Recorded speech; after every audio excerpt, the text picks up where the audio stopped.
it to the hip, hip, hoppy, you don't stop. Rock it to the bang, bang, boogie. So up, jump the boogie to the rhythm of the boogie that beat. Now what you hear is not a test. I'm rapping to the beat. And me, the groove, and my friends are gonna try to move your feet. Steady walks wearily down the street with the brim pulled way down low. Ain't no sound but the sound of his feet. Machine guns ready to go. Are you ready? Hey, are you ready for this? Are you hanging on the edge of your seat? Out of the doorway, the bullets rip to the sound of the beat, yeah.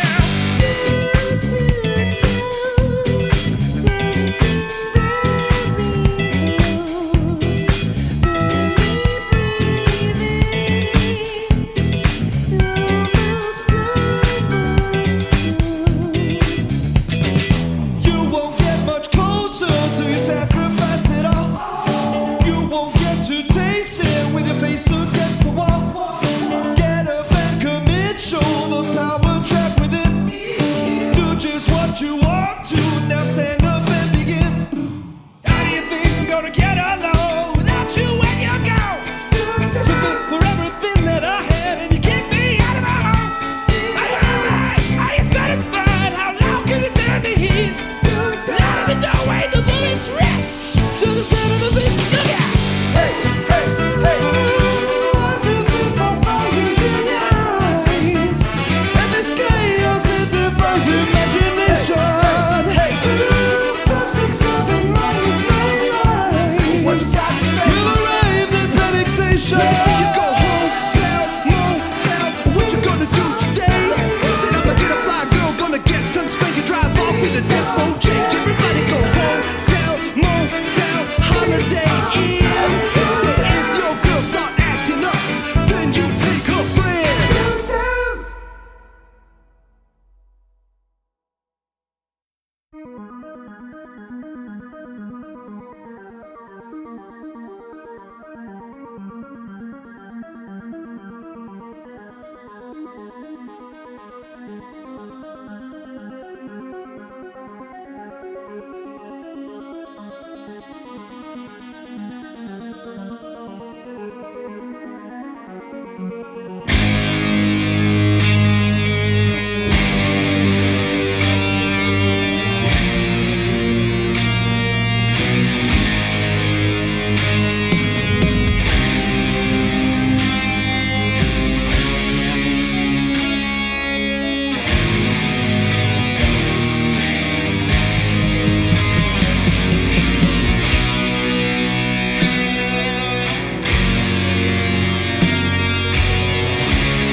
Take away 1,001 little words that you say. Take them away, far from the place where you feel them today. Oh, see how they weigh like iron in your pockets on a warm summer day. Be free from the swing and be on your way.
this way.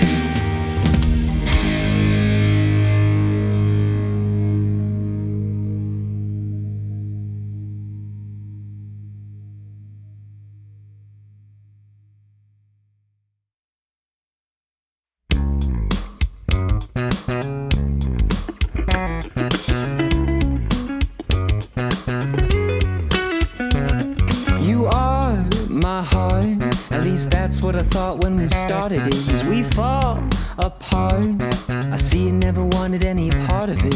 But you didn't like that joke I made, and I'm feeling like I'm lost in a mental haze. Bittersweet words left an aftertaste. You're my boo thing, I'm afraid. Sold my soul, traded it in for another man. Never even had a chance, only a passing glance as you grabbed your bag and stare out the window.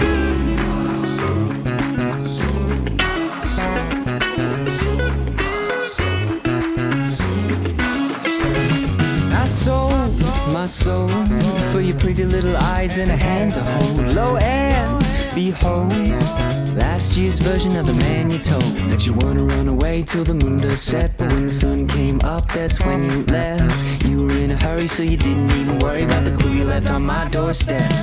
Sold my soul, traded it in for another man. Never even had a chance, only a passing glance as you grabbed your bag and stare out the window. So alone, only remember your silhouette, but you left a piece of what we could be, and my heart stays together in the end.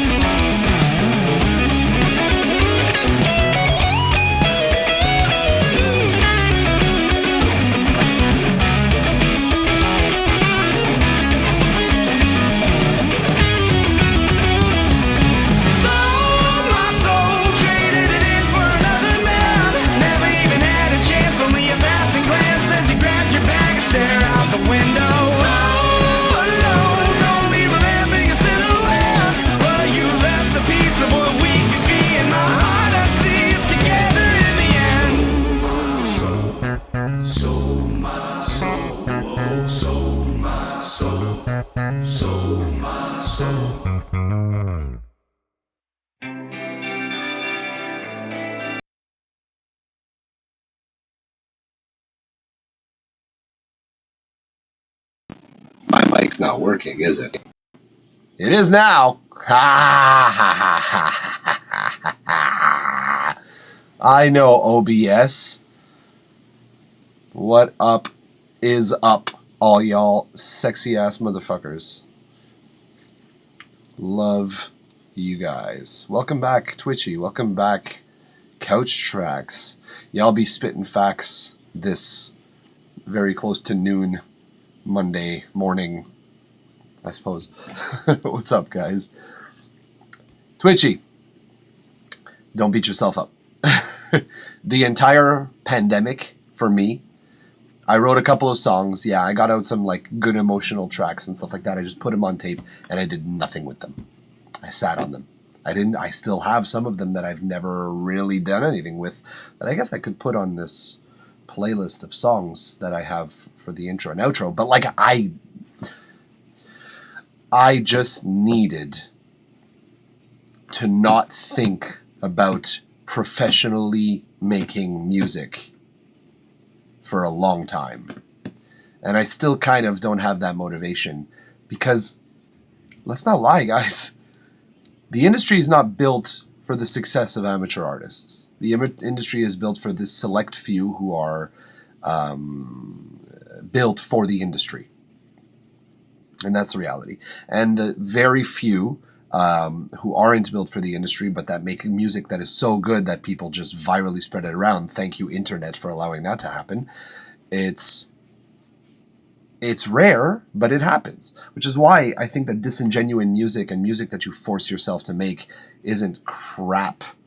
Is crap anyways.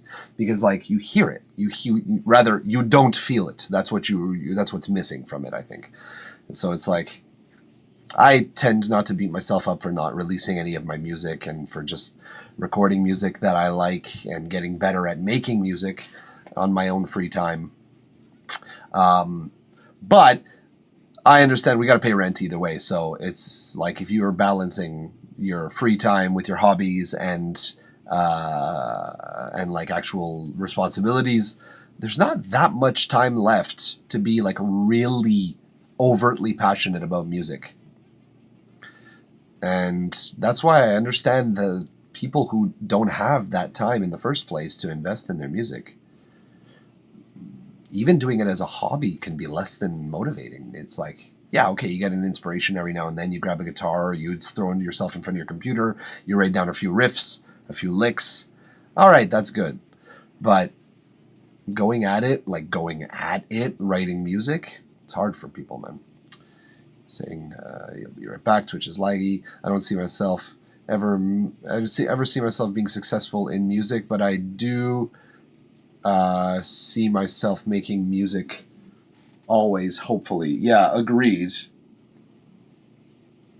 Music is just a form of expression at the end of the day. Let me see what this lag is talking about. Music is just a form of expression at the end of the day. No, I'm not really getting much lag here. I'm getting a pretty excellent connection there, Couch Tracks.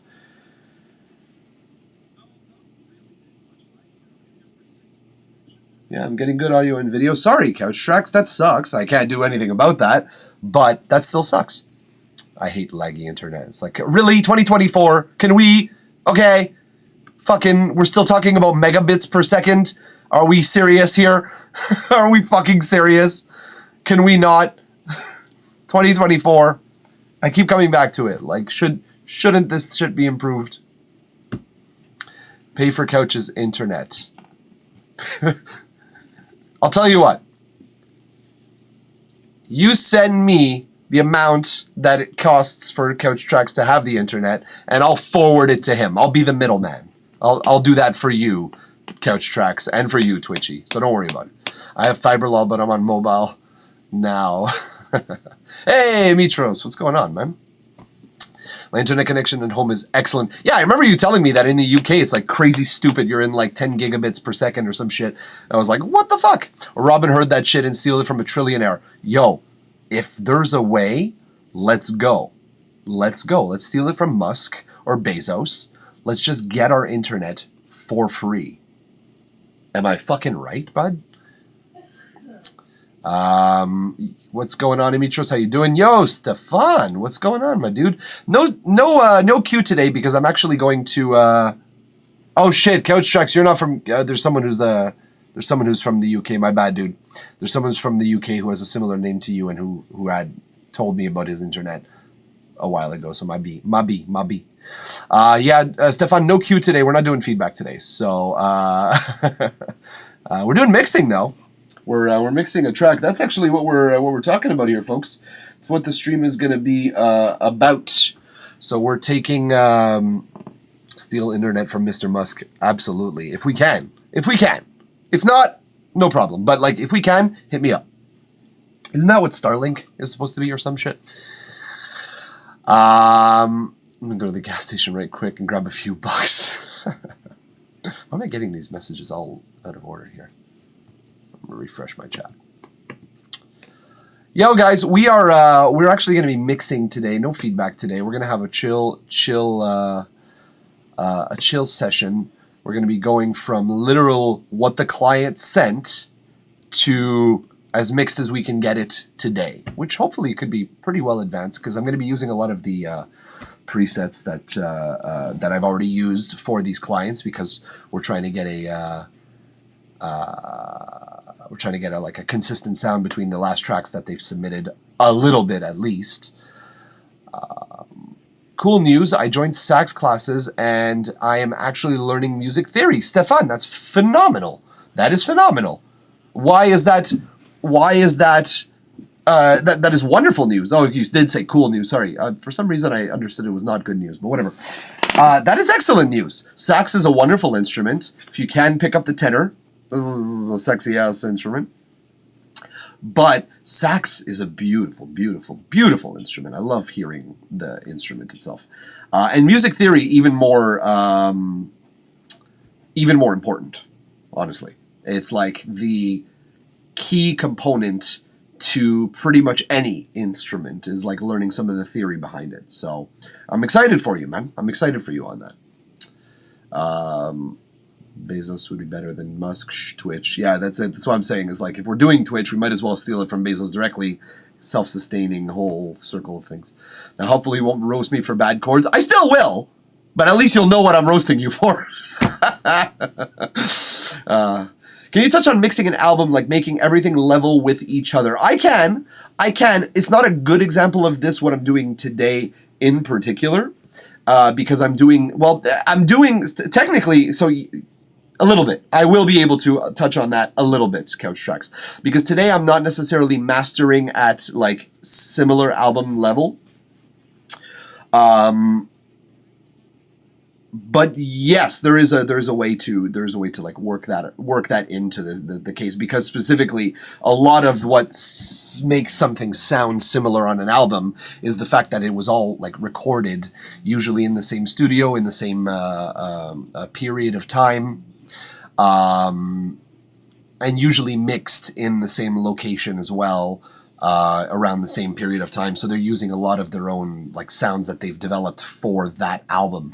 A really good example of this that both like counters this and also enhances that is Sonic Highways by Foo Fighters. 8-track album. Each week there's a whole show about it and everything. It's a DVD I bought. It's an incredible thing.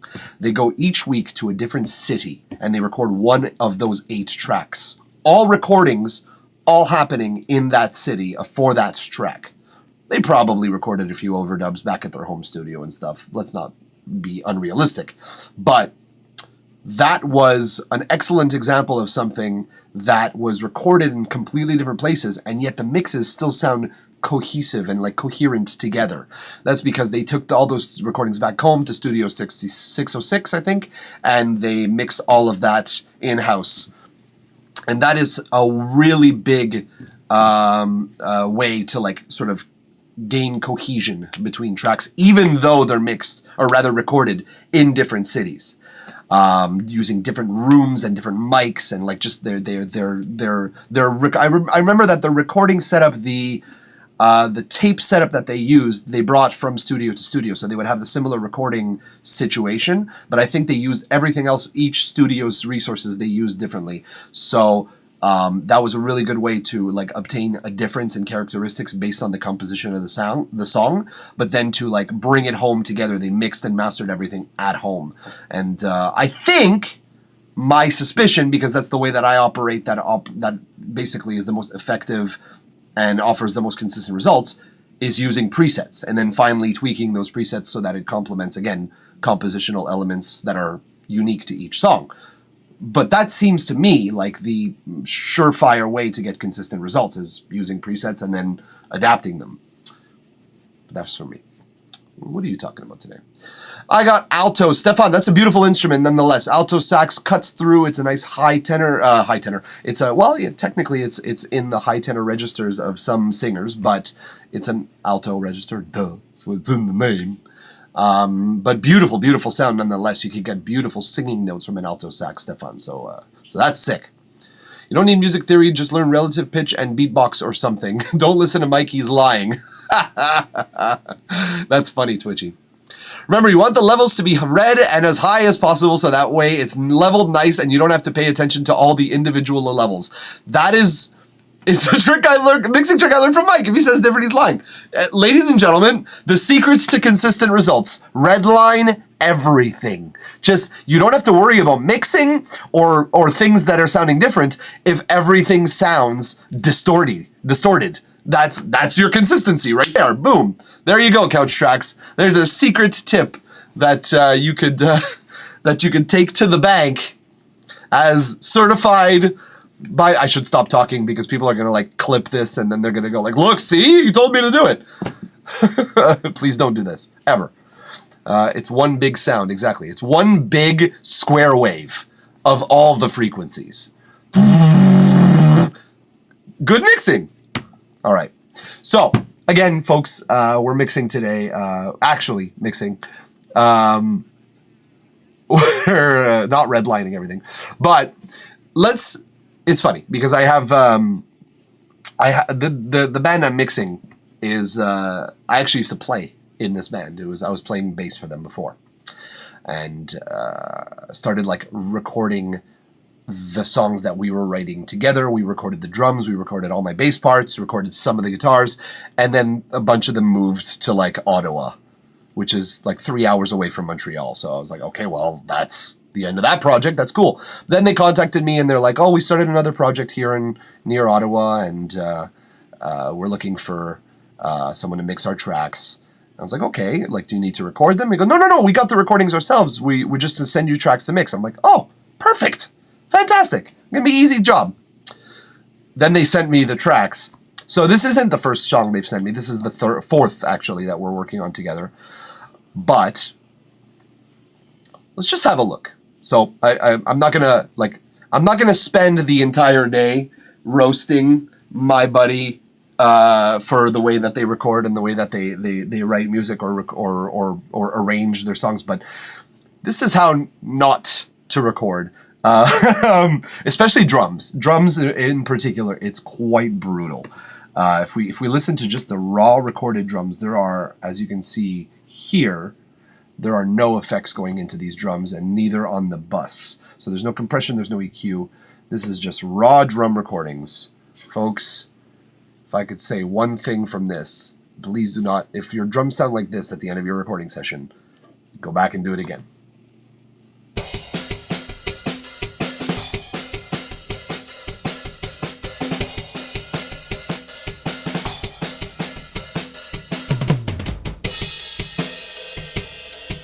So let's just like solo in on that kick real quick.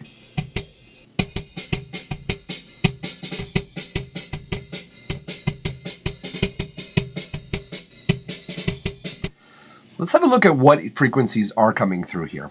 If we just like have a look at a graphic EQ with nothing.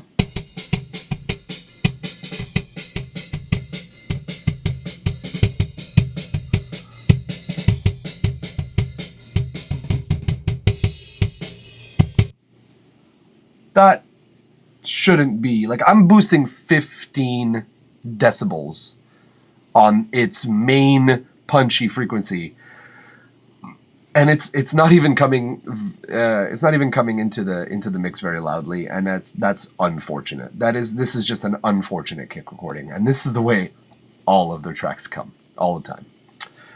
The snare itself isn't great either. It's not as bad.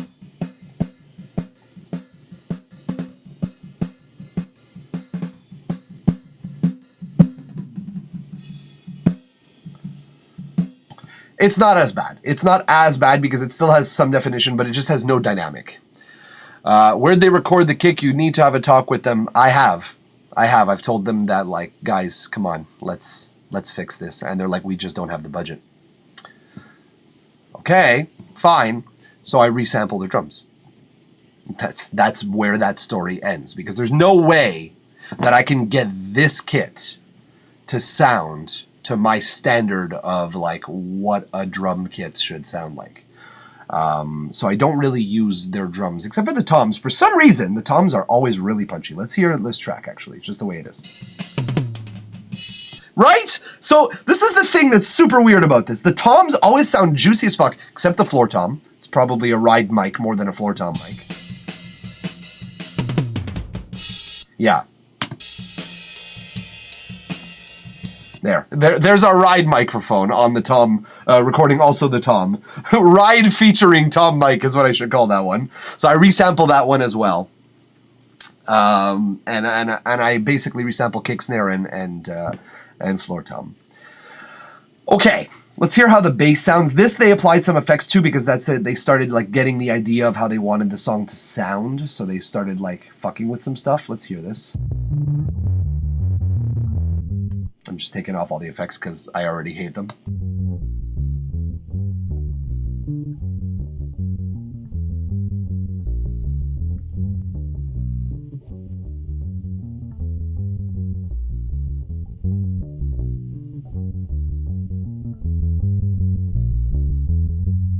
Okay, bass is good, but I hope so. It's a fucking DI track. If a DI track is recording poorly, we got problems. We got problems. But you can use a decently cheap mic, though. It has to be where they're recording from. It's a combination of room, mic placement, and the preamps that they're using are probably not great at all, so they don't really have that dynamic or that shine. And the drums themselves, the toms are a testament to this, because the toms, you don't really need that much brightness. You need really that punch, but they place them well. And because toms are like pretty loud instruments, we don't need that much. It sounds already pretty good, and I don't resample anything except for the floor tom because there's just too much ride. So yeah, it's not a problem. Right? I don't really use hardware, but it sounds like they didn't record from the right space. Oh, they did not, for sure. I mean, just to give you an idea, let me see if I can find something actually, because I have their, like the band that I recorded drums for, like the one that I was actually in their band. I have it on a hard disk here, and I'm going to see if I could find the actual track to like compare. Because, I mean, yes, comparison is the thief of joy, but when there's no joy in the recordings in the first place, maybe we'll gain some joy from the fact that we actually knew how to record stuff. I love you, Alex. Like, don't get me wrong. If Alex C is watching this, I love you, bud. Like, don't get me wrong. It's you are always and forever going to be not only a wonderful friend, but a lot of good musical ideas that I've had come from when we collaborated together. So I love your stuff. But Jesus Christ, you don't know how to record drums.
Hello. Yeah. All right.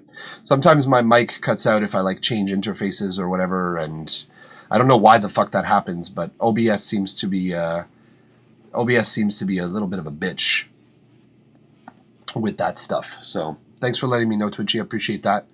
It's not bad to have bad music or bad recordings or any of that. Just make sure you keep improving. Well, yeah, but I feel like this stuff was all recorded like batched, like we did the last time with drums and stuff.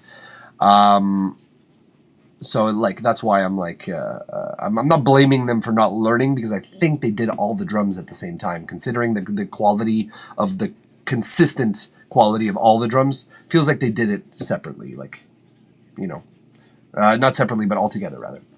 Okay, I pulled up an old ass track of ours that we used to literally play live as a band, and I don't remember how this sounds, but let's just hear the sound as it is.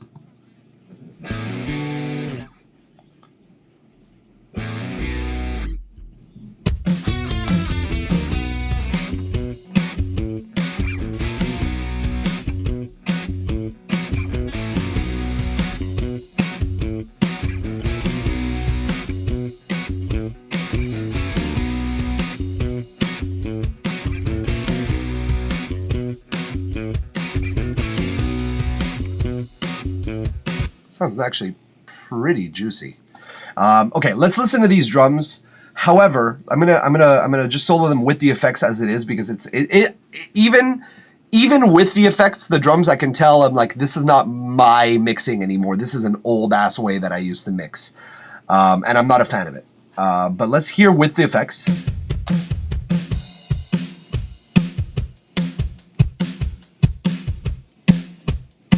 Okay, that's not bad. That's not bad. It's not terrible. It's not great. Let us take off all the effects sends. Let's hear these fucking drums. Dry. I was going to make a very off-color joke that would probably have gotten me canceled, so I'm going to refrain from that. Let's just make these drums real nice and dry. Level mixed only, which is not accurate because, again, we're taking off all of the effects, so it's not going to be properly leveled here. But let's hear how the drums sound.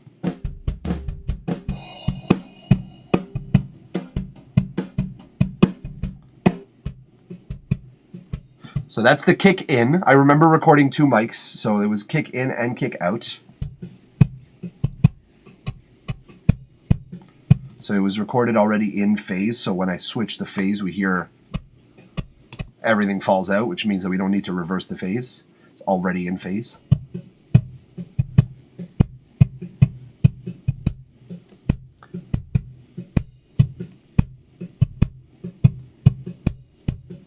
Yeah, I mean, the kick sounds good. Well, I mean, it sounds okay. The snare, I remember being a problem, though.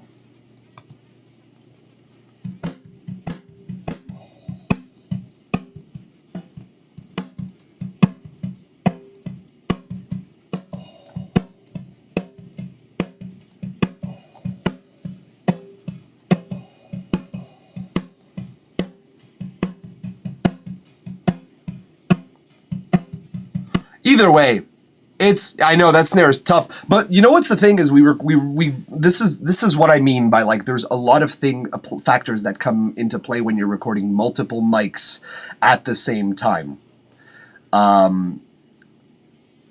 You have to pick the right mics, and we actually rented a whole bunch of good mics for this drum kit. I remember, like, I think I have photos from the recording session and videos from the recording session. We had to get at least decent input on mic. Now this snare top in particular, what are we at, 4.5? Let's just turn this up a little bit. So I can tell you right now, the mic placement on this wasn't perfect for 2 reasons. Number one, there's a lot of proximity effect, which is a pro and a con. Proximity effect allows us to get a little more beef in the low end of things. So the mic is too close to the snare, therefore we're getting more low end and stuff. That's good because it's a snare drum and we want a lot of that 200-ish hertz punch. We want that. That's a good thing. But it's a snare drum, so we also want to hear that top end attack on the top skin. We don't just want to get the top end attack from the bottom skin. A mistake that I learned almost from this session, if not from the many years of trying to record drums, a mistake that I learned. You don't want the mic too close to the snare, otherwise you get this effect. Now, when we bring that in with the bottom snare, it's not as bad because we get a lot of that snappy effect.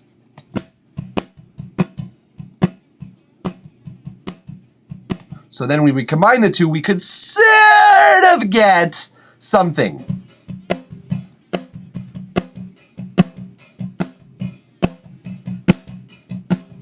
But it's still not shiny. It's not a shiny snare. And a snare, when it's recorded, should have some sheen to it. Just a raw mic sample.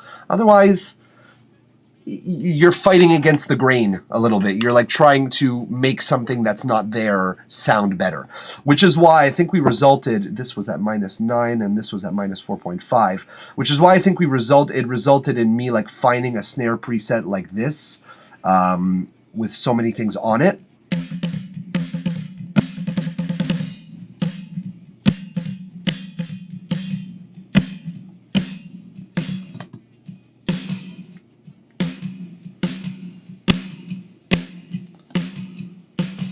So we start getting that shit back. We start getting that shine back, but the problem is that we're almost using the bottom snare as the top's attack, because then we come back to the bottom top.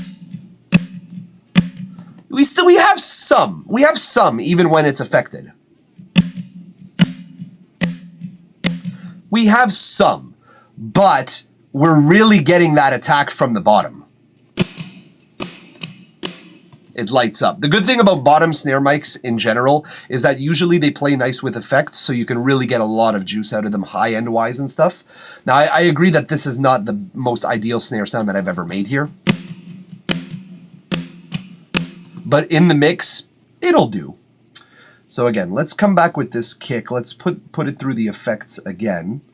Let's just hear the kick and the snare together.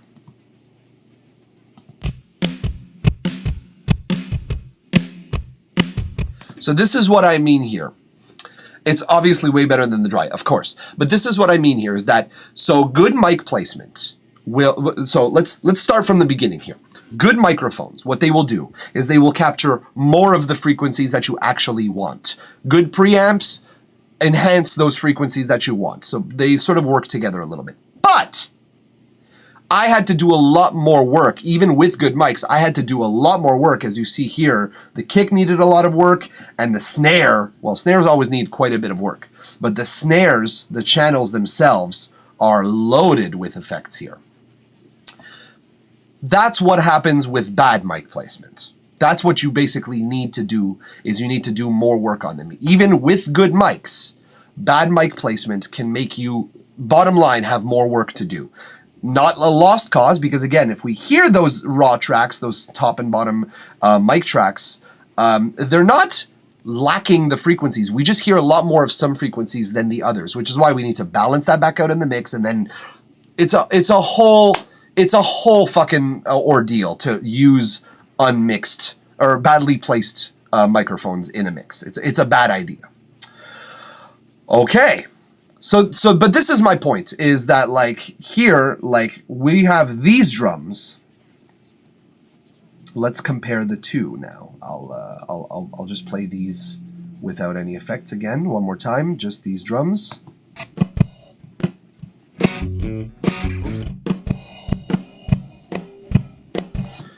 It's like picking a bad preset or bad sample, just harder to work with. Correct. Bad mic placement can lead to being harder to work with.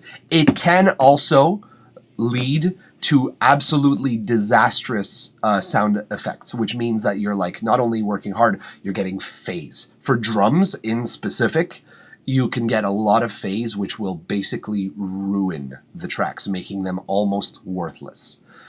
So it's important, if you're not going to get good mic placement, to get adequate mic placement. Just adequate, and you can use the mics. You can use the drums.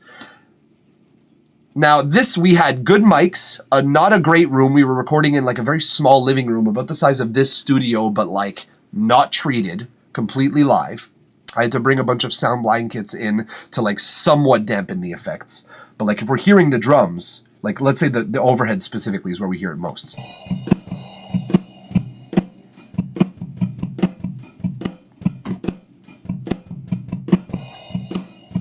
Actually, the cymbals, mics.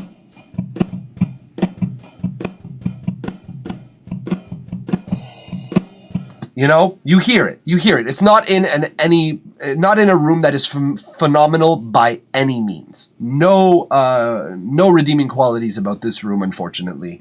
So that's a problem.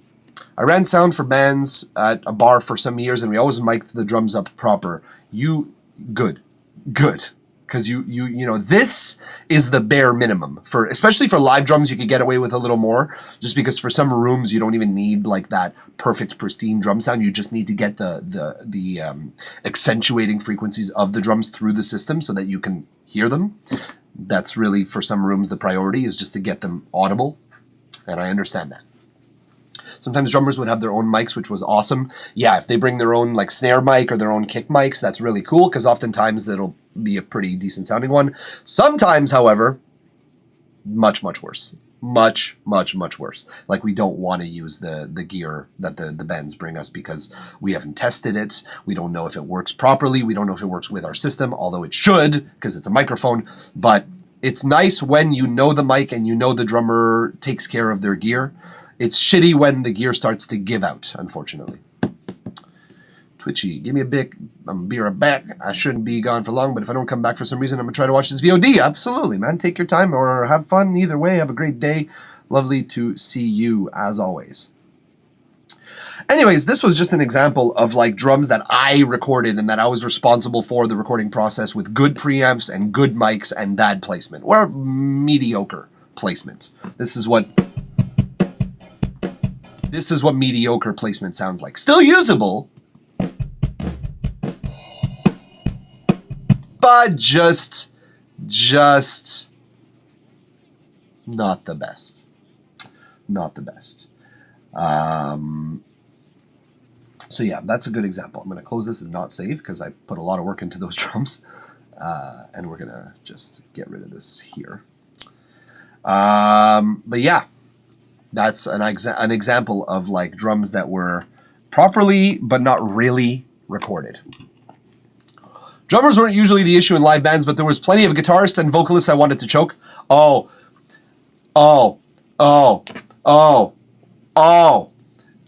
Riding the stage monitors or guitarists lying about being at 100% volume and increasing throughout the night. Dude, it's the guitarists are the bane of my existence live. I have gotten to a point where it's like I've had to now, when I play live, I say, all right, your amp's too loud. There's two options. We can turn it down to the level I need it at, or we can turn it to face the back of the stage. Your call. Like, I don't really like those options. Like, well, those are the only two options that we have to work with. Try to be nice with them. I try to like make them understand, like, so this isn't the room for a 4x12 amp, but that is what you have brought me, and that is what I have to work with. So we're going to work with it my way. And then you're going to get a good sound in the audience. You're going to have a really good FOH sound because I know what I'm doing. And then they start turning their shit up, and it's like, okay, that's fine. Mute.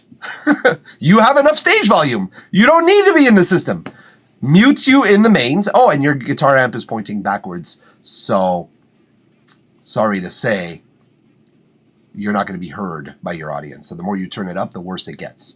And the same thing applies for if they're facing they say, okay, man, no problem. I'll face my amp forward and we'll keep the volume low. And they do that for sound check. And like you say, they increase the volume overnight. I will literally leave the sound booth, go over to the amp and turn that shit back down, looking at them in the eye, going like, while I do it, because it's like, I see you.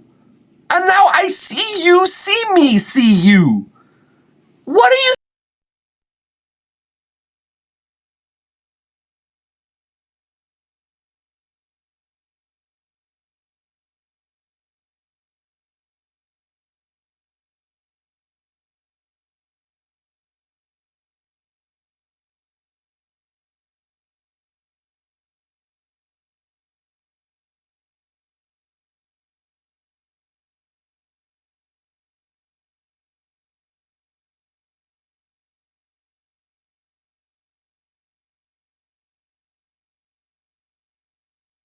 This is getting fatiguing.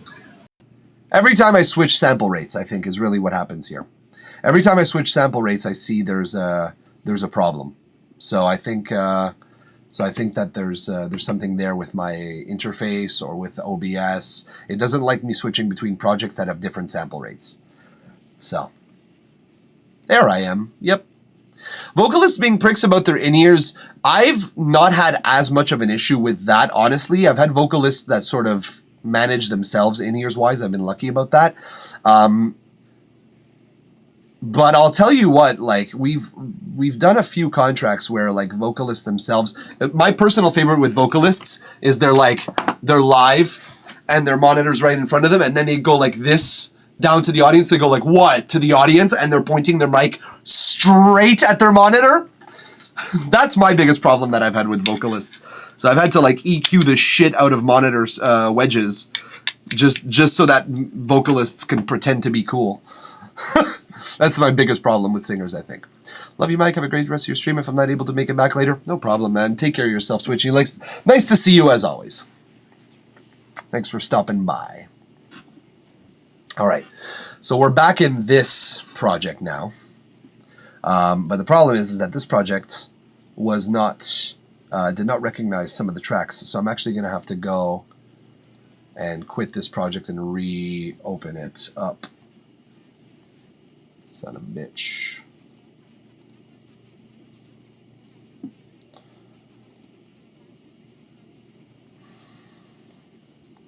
Live shows you have two things to ride the faders on, main and stage monitors, lol. It sucks. No, I know. It does suck a little bit. At the same time, fucking love mixing live, man. I fucking love it so much. I love it so fucking much. It's really a lot of fun for me. I like to get a good sound going from the sound check. I like to get that going, and then I'll obviously save the preset or whatever, and then I'll smoke a little joint before the show. Not that much, just enough to like get that going. You know what this is? This feeling. Get that going, and then once the band comes on stage, then I'm just with them. I'm just sort of feeling that. And monitors, yeah, the monitors for me is like the boring part of mixing live, just because it's like obviously the musicians have to hear themselves, which is very important. I acknowledge that. Being a musician, totally acknowledge that. But the difference is that monitors for me provide the most problems sound-wise. That's why I like mixing bands that have in-ears, because it's like, you are not giving me problems to navigate. You're giving me just a tool to use for you to have a better experience on stage. Monitors, as much as they are the most accessible, man, they are fucking pain in the ass to run. Where I worked were cheap asses too, so I ran sound and DMX and all in between sets, had to DJ all for $12 an hour. Jesus Christ! That is brutal, dude. That is fucking brutal. Sorry to hear that. Wish it wasn't the case. And I had to install amps and replace speakers for them too and adjust lighting cans and stuff. That's toxic, man. That's toxic. That is like the venue's taking advantage of you. I don't go into a venue saying like, yeah, I can do everything. I say, I'm a sound guy. Oh, you need me to like turn on the lights? No problem whatsoever. Absolutely. I'm a team player. You need me to operate lights while I do sound? You're going to have some pretty basic lights, bud. You're going to have some like, maybe if the board has an automated moving system and I could change colors between songs, I can do that. I'm not going to be operating your lights and operating your sound at the same time, because operating sound for me requires 95% of my attention. Like, I'm doing it properly. So don't bother me with anything else. It's fucked up. But most venues understand that. Most venues understand like, no, we just need a generalist. And it's like, okay, fine. Sound is more important to me, personally. They cheated bands too on money. Those sons of bitches. Ugh. Fucking venues, man. Fucking venues. Sometimes they really, I feel, let's stop with the mixing. Is this going to be turning into a just chatting stream? Like this one in particular? I feel that venues have an intense responsibility to the public and to the musical scene in general. Like musical venues, there is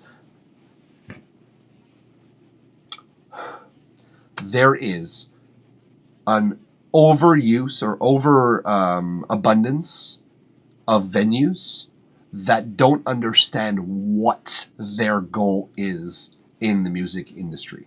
They advertise free drinks for bands, but it was only up to 100, then they bill the rest. Those fucking dicks. See, this is the thing. When I was playing in venues, they would tell us you get a pitcher of beer for the band, and you get paid this much money or whatever like that. My bad, lol, venting and your mixing rock has brought back memories. That's cool, man. I'm liking that you're venting. I enjoy talking about this.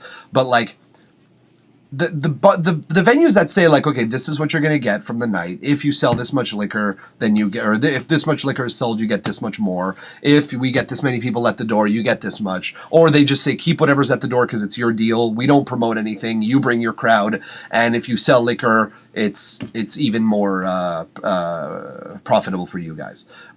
That's fine.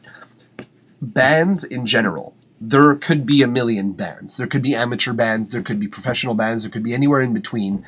But my point with this is that venues don't give a fuck about the bands that they're hosting. And that's a big problem for me.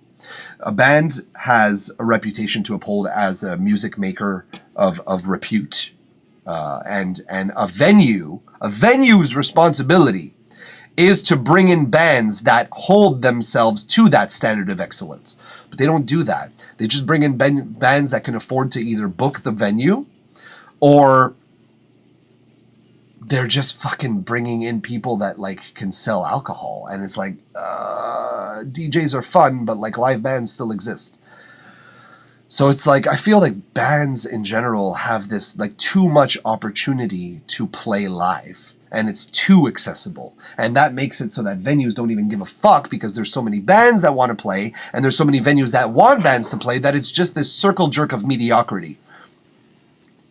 can't with this. I can't with this. We're better than that. We've learned from those systems. We should be able to improve that system. Jesus Christ. What is the fucking deal? This place was huge. Typical nights that have 3 or 4 bands all in different rooms plus a karaoke room too. Damn, that's a huge venue. The fuck? Multiple rooms? I mean, I work regularly at a bar that has 2 different rooms, upstairs and downstairs, but like that's odd for a venue. Usually they have 1 room, and that's what you get, and they could enlarge or make the seating arrangement smaller. So that's weird. If you ever played in Louisville, good chance you went to this club, Phoenix Hill Tavern. I've never been. I've been to a few places in the States. Louisville, Kentucky is not one of them, unfortunately. I'd like to try and visit the South, though. That's for me like a whole strip of places that I'd like to go from New Orleans to Louisville. Like, I'd love to see that. And it doesn't hurt that I could go there without being hated on just for the color of my skin. Not that I'm approving that. Terrible thing to happen, but I would not be obstacleized by that particular aspect. So I would be able to roam free and just appreciate the country for what it is. That part of the world for what it is. So it's great. I'm not saying everyone from there is racist. I'm not saying that. It's like, let's make this clear. Just the reputation somehow precedes itself a little bit. They had 2 main rooms, outside deck bar, and a small room for acoustic acts. It's gone now. They sold the whole block to developers and they knocked it down. That sounds about right. That sounds sad, but that sounds about right. That's unfortunate, though. It's like, I'm sort of sad to hear it because a venue like that sounds like really cool. But I'm kind of, as I said, a part of me is kind of elated that venues are becoming harder to succeed because it means that they're going to basically have to pick their musical acts a lot more selectively so that people actually have a reason to go see live music. Because right now, I don't know if it's the same thing in Kentucky or in the US in general, but right now, as it stands, okay, you go to a live venue, there's a 30% chance, 25 even sometimes, that you get a band that's worth like sticking around for and listening. There's a 50 or more % chance that you get a band that is just dog shit. It's just the enabling factor of these venues that just pick out anybody that they can to play just because bands want to play. It's my problem. Anyways, I think we've talked a lot about this. Let's get to work. Dude, during the smoking ban here, they raised money to combat it. Like, they got close to 40,000. Smoking ban happened anyway, so where's the money they raised? What the fuck? What do you mean, smoking ban? Oh, like indoor smoking ban? Like smoking a cigarette indoors? Like, I'm curious about that. Why, like, I have so many questions about that, actually. Like, is it for cigarette smoking indoors? Who was raising money to combat it? Where did the money go? Like, I so many questions. So many questions that I don't think we will be able to answer them on stream. So what we're going to do is, yes, we are going to get into the mixing here. Although there's not much to mix in this session. I'm going to have to start a new session because if we listen to, once again, what they sent me, what the client sent me.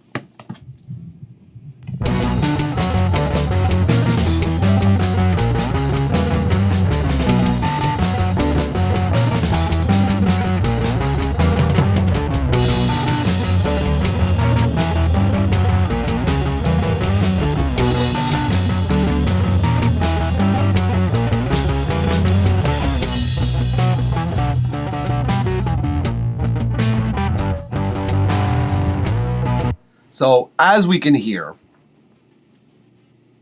there are issues, to say the least.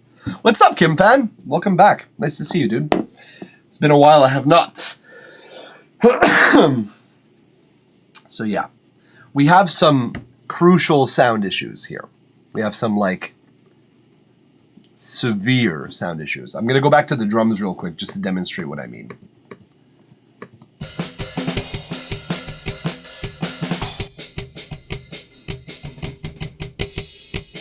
That's the kick mic.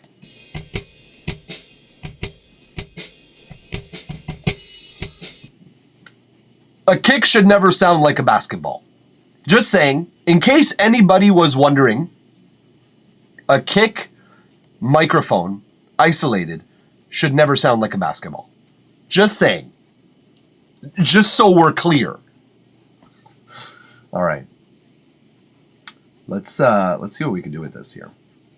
So this is the tracks in the session that the band sent me. So I'm gonna have to come back to this session a couple of times to know what they want me to use, because they've muted some sections and they've unmuted some others. But really what we're gonna take from this is that it's in 44.1, it's 160 beats per minute, and it's not even in C major. It's not even in 4/4 either. It's alternating between 4/4 and 14/4. And it's in B minor. So we got a lot of work to do here, guys. Luckily for the drums specifically, I've found like sort of a formula to counteract, not counteract, but to fix this. So how to fix shitty drums. Part 1 of this stream. Someone put like a screen effect here. Part 1. How to fix shittily recorded drums. The answer is resampling, okay? That's the answer. There is no other answer. That is first, second, and third answer. You can't really work with shittily recorded drums, unless you make them sound not shitty. And how to make them sound not shitty is you find new drums. There's no real workaround. Because what are you going to do with a basketball? You know what I mean? Like, I can't do anything with that.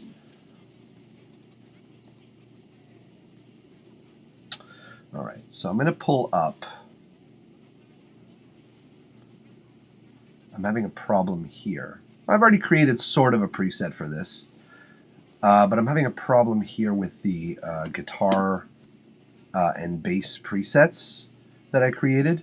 So I'm going to actually get rid of those because they have a lot of plugins in them that create problems for my mixing and my mastering later, and so we don't deal with that. we don't use that. Let me show you what I mean here. So I've created a little bit of like a home for these tracks that they send me to live, and I've already gotten all the presets pretty much worked out, but we're still going to need to import them.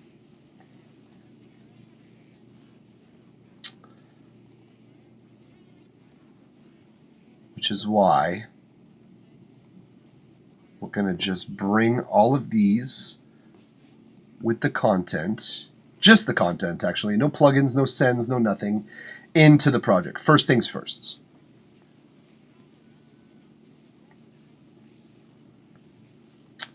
This is a necessary step here. Yeah, of course we're getting the spinning beach ball of death.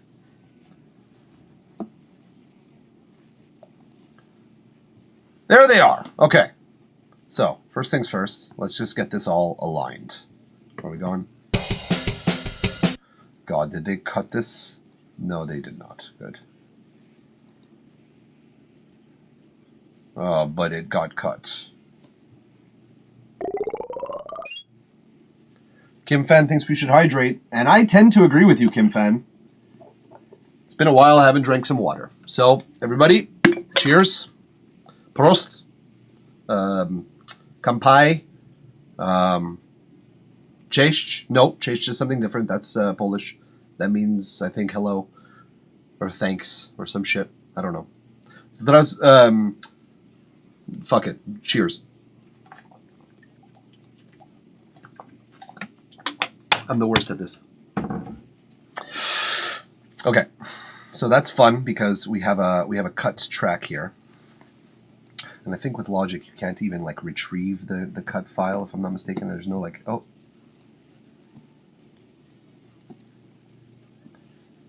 No, I'd have to like basically go in and like unpack that take folder to repack it just so that I can retrieve the beginning of that file.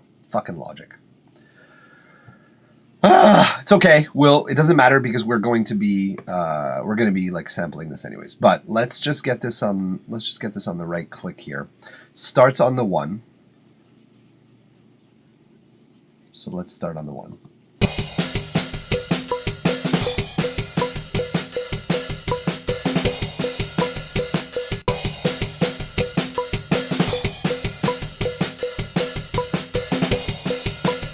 Okay. Close enough.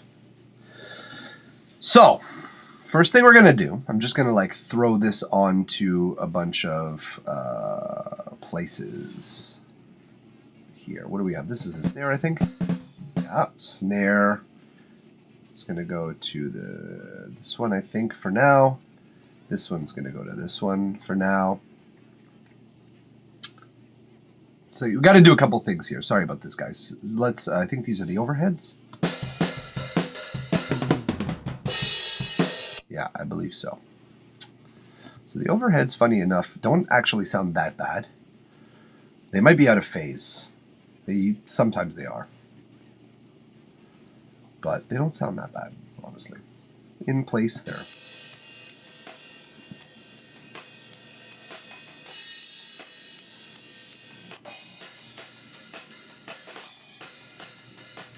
Yeah, they don't sound that bad.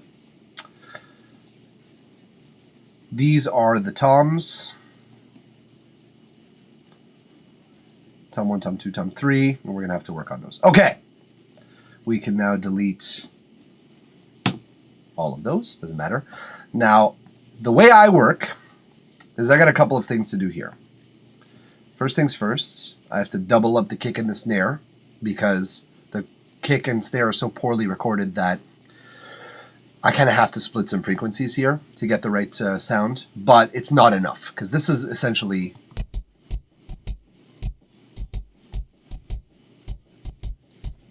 it's just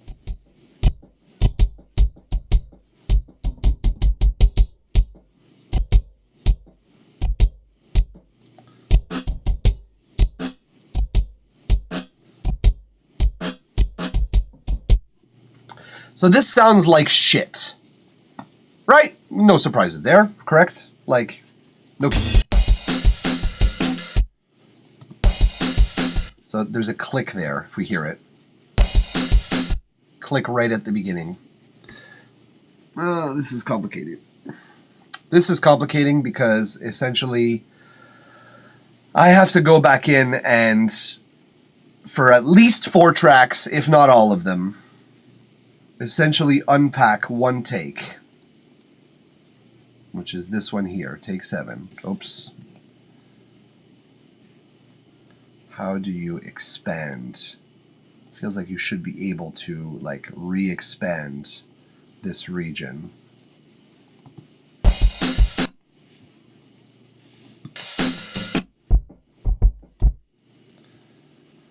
Or was this literally recorded?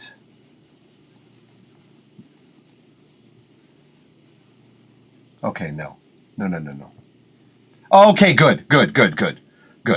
Okay. So I don't have to like fuck everything up here. I could just open this up a little bit more and gain some. Okay, good. That's good. As a matter of fact, what I'm going to do is I'm going to just do that same thing for all of them, I think. Because it's just worth it to have the extended. You never know when you need like a transient from one take or another. So I'm going to just select, oh, fuck you. I'm going to just select all of these. And I'm going to just expand the length. Because you really should, in general, have a little bit more than just the fucking never cut right on the thing. What are you doing, dude? This is what happens when you're, like, unfortunately trusting musicians to record themselves. You have to deal with stuff like this. You look at this and you're like, this is grave crime you've committed here. I have to fix it. But it's easy to fix, thankfully. Okay. The other thing I have to do is the same thing for the snare. The same thing for everything, actually. Because we're going to do it. We're going to bring this back an entire beat more. Because it needs it. We need transients, Alex. This is why, like, I'm buddies with these guys. So, like, they're great people. I love them very, very much as humans go. They're phenomenal individuals. Let me see if I can just cut this process a little bit quicker here. I don't think I'll be able to, but we can try. We can certainly try.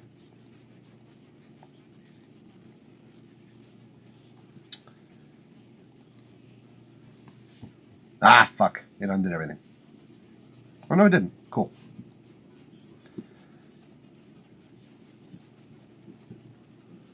Then we go to this one, and then we do this. Up to 04. Come on, everything! No, it only did the last one. Okay, so we can only do one. We can only do one active track stack at the same time, which is fine, I guess. It's better than having to like export track stacks or unpack track stacks. That shit takes forever. So I'm glad I could at least do this.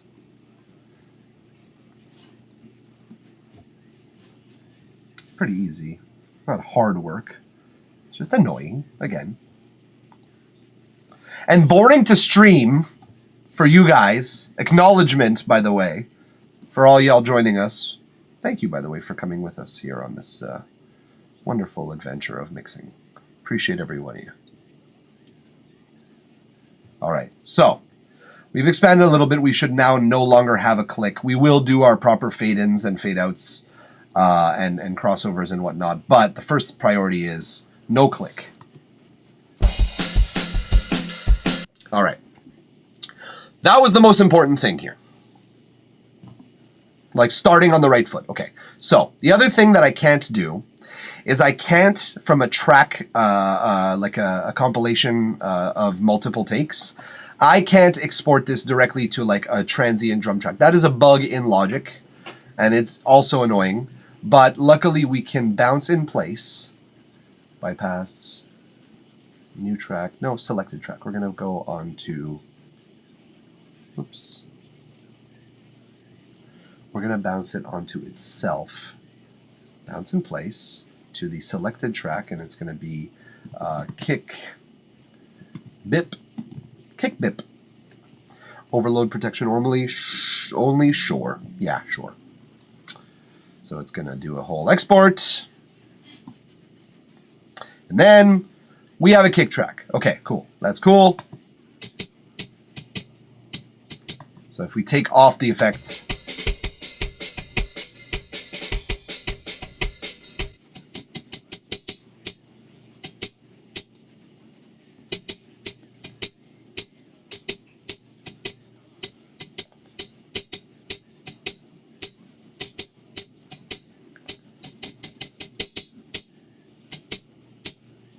Okay, we'll adjust the noise gates and what's later. Either way, we're not really going to be using this track that much.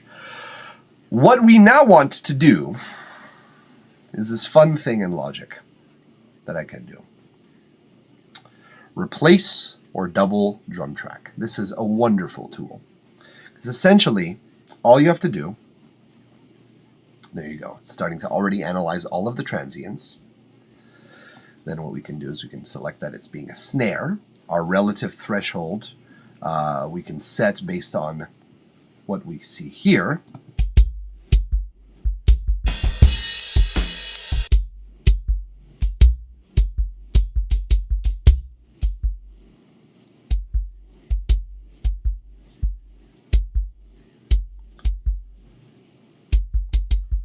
So this is gonna be boring because essentially I'm gonna have to go over every kick stroke and make sure that he's actually playing it, which is fucking boring.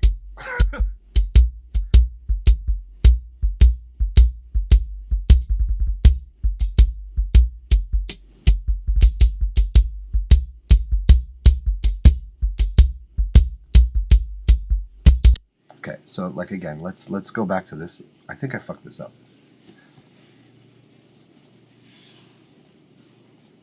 It didn't work properly. It didn't work the way I wanted it to, because it was supposed to like fix it as I'm fix it as I'm like going as I'm editing it. Oh no, not a sampler track. Replace your double drum track. Okay, here we go. So when I set this, let's say higher, okay, it is eliminating the notes in the new MIDI track that it's creating. So I have to get, let's set it at like -25 for now. I think that that's usually my threshold to start.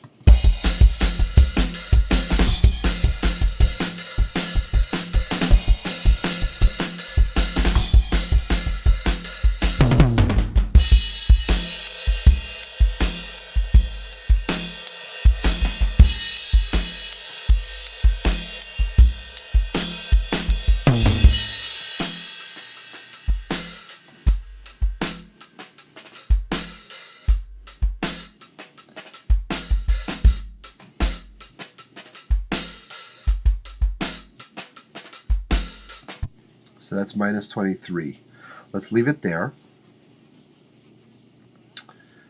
And we're going to put it to C1 as the trigger note. We're going to have to do a lot of velocity editing, and we're going to have to do it like it's not an extremely intuitive process, unfortunately. It is like very, very tedious. But what it does save us from doing is time matching each MIDI note, and you could just go in and clean up what's already there. So at the end of the day, it saves us a lot of time. And I've already created like sort of a drum sound here, so this is what the kick is going to end up sounding. That's not, I lied. That is not what the kick should end up sounding like. What is happening?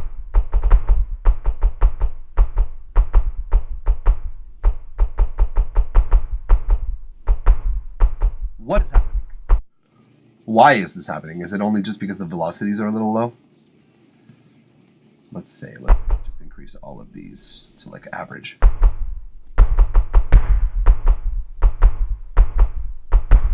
What the fuck is this? Oh, I put -1, not.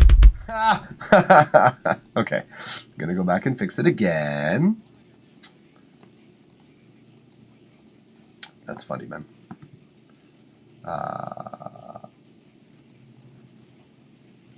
Oopsie!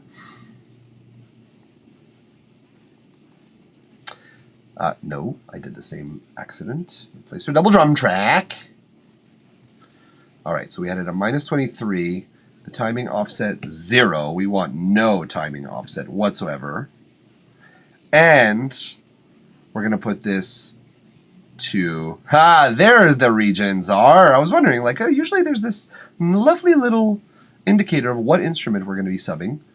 Okay, so that's good. Now, the kick should end up sounding like this.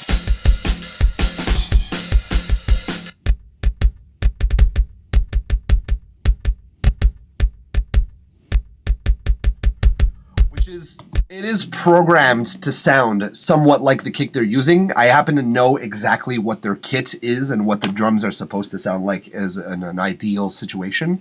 So I tried to match their drum with a sampler to sound as close to the original drum as possible, but it doesn't quite get the realistic sound that I need it to. So what I end up doing is I end up keeping the original recording in, mixed with the low and high sort of sound, and it actually ends up coming together quite nicely.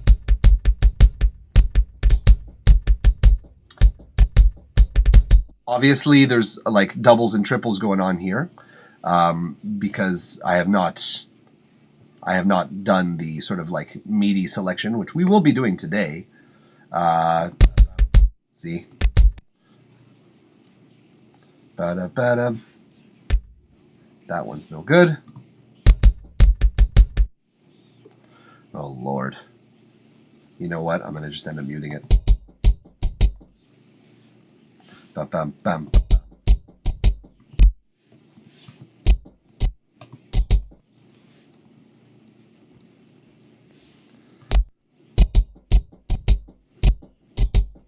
Okay, there's a weird cut here. Why is that happening?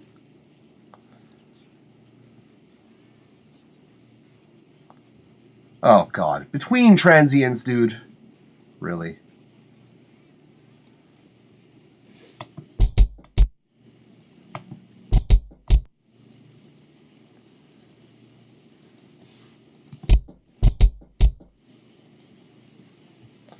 Should have checked this first before exporting to a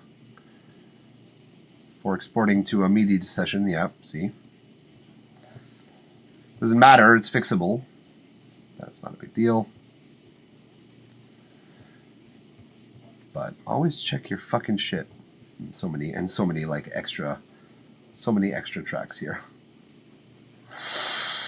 Oh Lord, folks. Pretty brutal. Pretty brutal the way you recorded these drums, unfortunately. I mean, again, I love you, Alex, but please let me record your drums next time, please. Saves me so much time.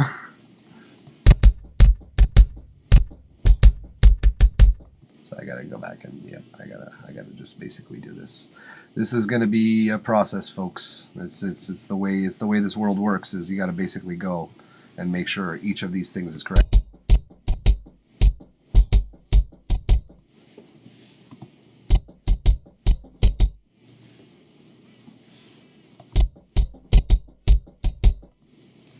Luckily, I know sort of drum strokes and I sort of can deduce what I'm hearing versus what is being played.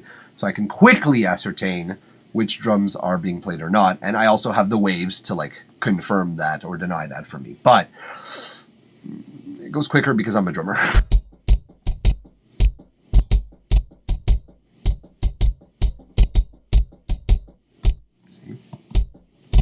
See? Oops.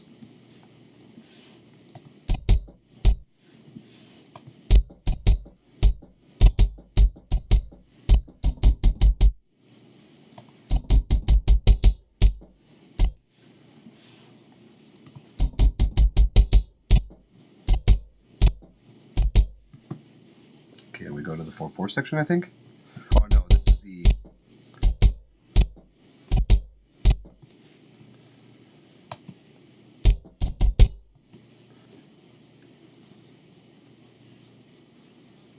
lower that one a little bit for the sake of the boost in the future. What was that? Little error there, but it doesn't matter.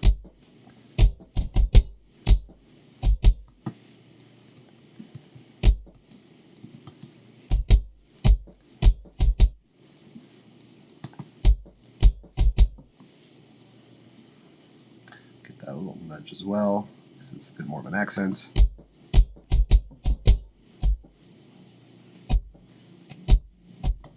So this I don't like doing because then I have to actually time align it there, which is not a big deal necessarily, but you know, I like it to be perfect. So the transient starts around there. Oh wow, I was close. Oh wow, I was fucking dead on, actually. Jeez! Good guess, Mike.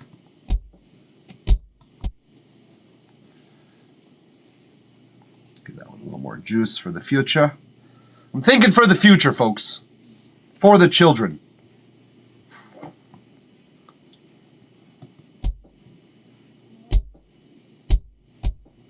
I heard that.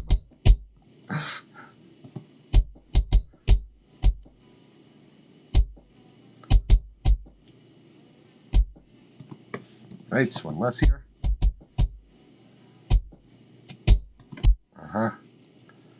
Let's put around there. I'm going to say around there. Nope, this one was a little less close. So I use the actual playhead marker to tell me where I'm playing, and that makes things just a lot quicker in general.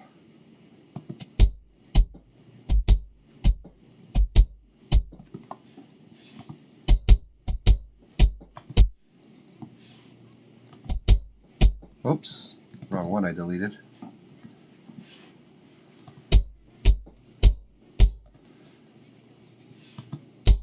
Playing with the 3/4 here, down. That's cool. I love when drummers play with 3/4. It's a lot of fun.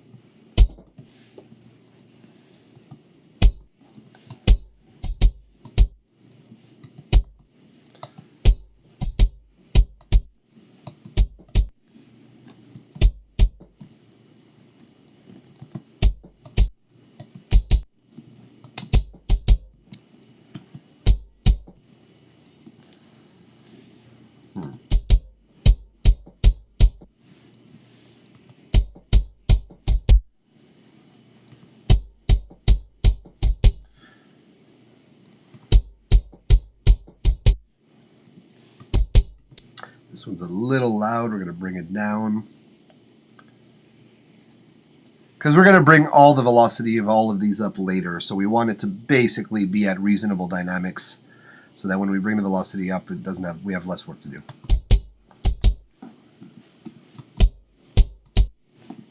And again, this one just a tad loud compared to the rest.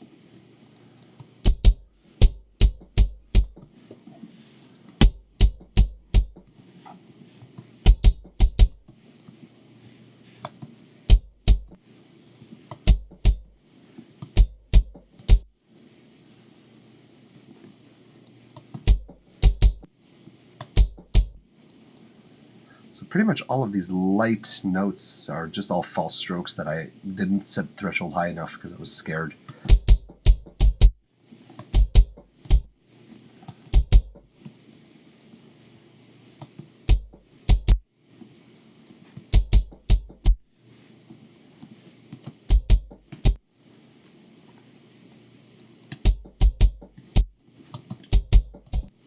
But again, I prefer to have to delete notes that don't need to be there than have to create notes that are there, so are supposed to be there. That's confusing. I don't think that there's any kicks there. I think that's all floor tom.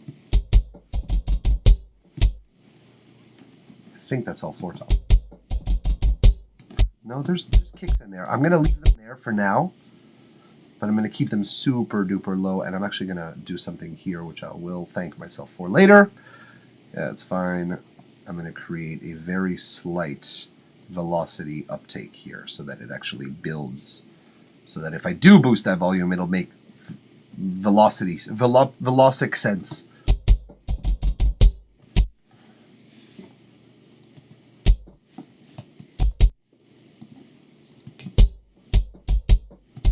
Oh, okay.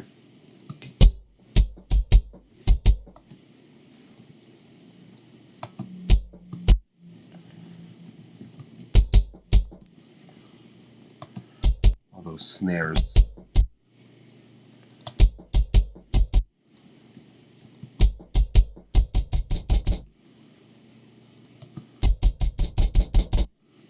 It is kicks.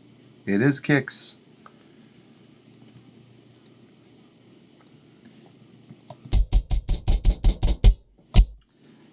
And again, this is sort of like this, oops, whoops, no. Don't go there. We want to see the, this one. No velocity. We want to just do this a little bit.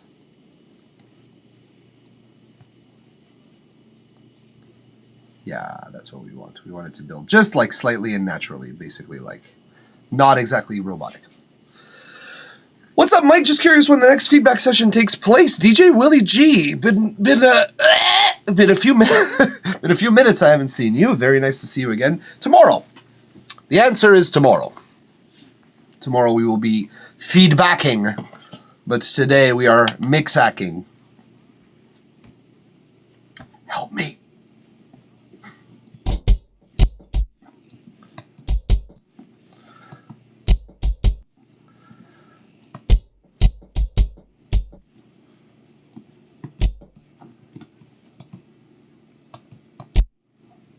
What? No. What?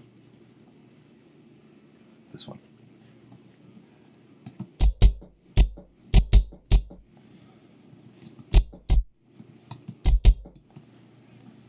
Okay.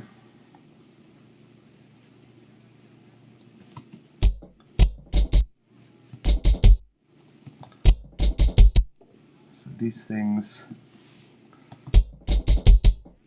This one's a little loud. Let's bring it down. Oops. I think these are all. That's good.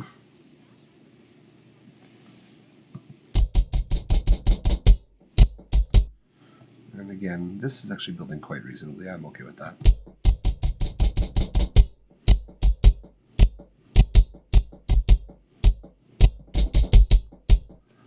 Oops.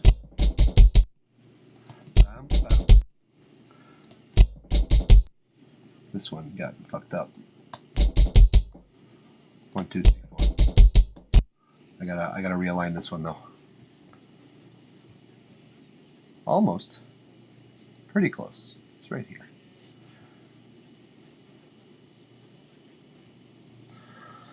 I don't know, when I mix, I usually follow the numbers. My ears are liars. Oh, let me take a second from this here. It's important that we talk about that, Willie. Numbers are liars. Okay, numbers are not liars. Obviously, we know numbers make sense. Everything is mathematical and very logical. But have you ever heard of a thing called the Fletcher-Munson curve? DJ Willie D. This is a mathematical principle that involves the average listening frequency curves, the average frequency curves as heard by humans, not so much as calculated by numbers. And it basically, I'm simplifying this a lot because Fletcher-Munson curves are very complex mathematical formulae. But basically, they tell us that as well as you can calculate the exact sound and frequencies coming out of a speaker or going into a microphone, nothing will ever be as good of a guide for making our music as our ears. We just have to learn how to use them. So there's a difference between saying your ears are liars and my brain is lying about what my ears are telling me. Because sometimes, look at this EQ for this kick, okay? If you go by numbers, okay, this is ridiculous. What I'm doing here, boosting 10 dB here, boosting 20 dB here, boosting another 10 there, another 5 here, and then just cutting everything to shit. Numbers-wise, like calculatorily, calculation-wise, this is a horrible idea. Your numbers will never tell you to do this. My ears have told me this is what this kick needs. So you need to trust your ears a little more, or rather start building a relationship between your ears and you. Because this makes no sense mathematically, but sound-wise, when I get into it and when I start looking at, okay, well this kick itself, a little bit less of an intense EQ, but when I combine it with this kick, these things sound like this together.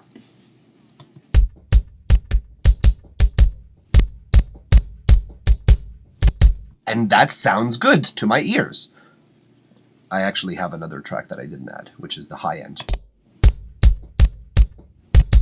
That's actually pretty nice with the high end. And the high end EQ is even more dramatic. The high end EQ is like, fuck your frequencies. I don't want them.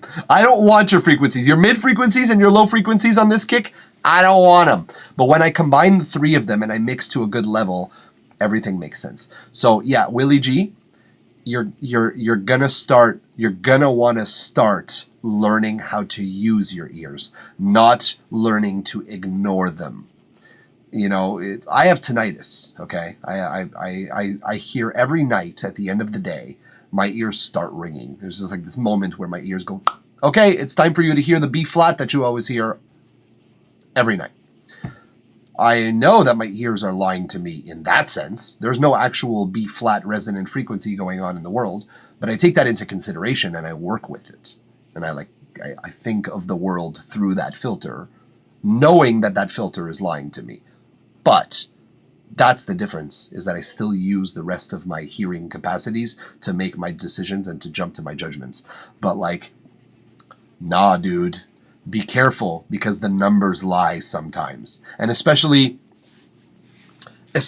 with regards to like frequencies and EQs, depending on certain DAWs, the EQ like response, if you boost 5 dB, is going to be completely different from like Pro Tools, let's say, or from Ableton.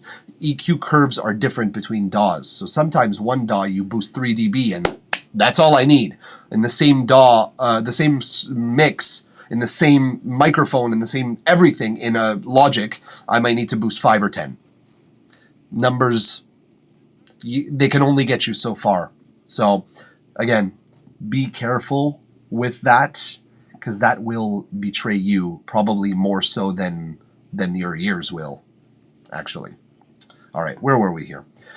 We need to, I lost where I was on this particular progress scope, but I think we were around here, if I'm not mistaken.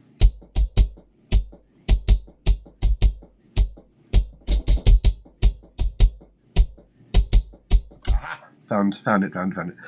And that's the other thing too, broken tune is tinnitus. I wish I could tune my tinnitus to like a frequency I don't need. Like, okay, no one needs 20 hertz. You fucking frequency oscillator. I wish that was the case. But no, my ringing is always at a constant like B flat. I usually be closer to B flat than B. But it's a very, very, very, very, very, very high octave of B flat. And it's annoying. It's annoying. It's annoying as fuck. Okay, so we're getting back to this here. We're getting back to this this track editing, because I think basically we can remove any of these here. Oh, these two. Let's see.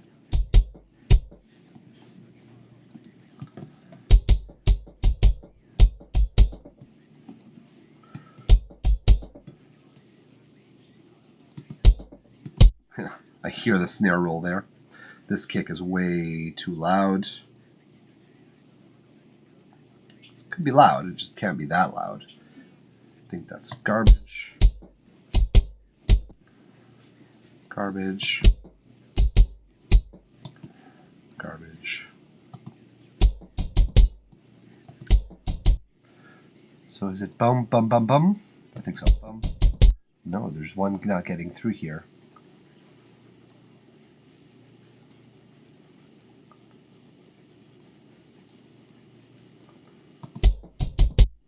Really?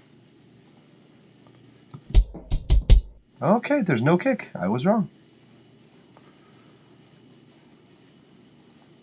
That snare is really loud in this kick. My God, the bleed in this track is fucking incredible. Not good-wise. Not very good about that. Not very happy about that, rather. As the person in charge of cleaning this fucking shit up, not very happy about this.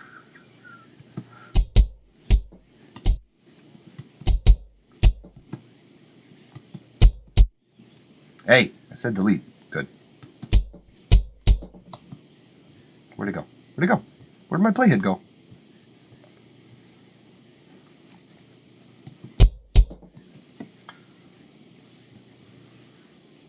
Stop disappearing on me. What the fuck? My playhead just keeps going like, okay, see ya. Okay. Oh. Missing a punch here. Very light one, but missing one nonetheless. Transient starts there.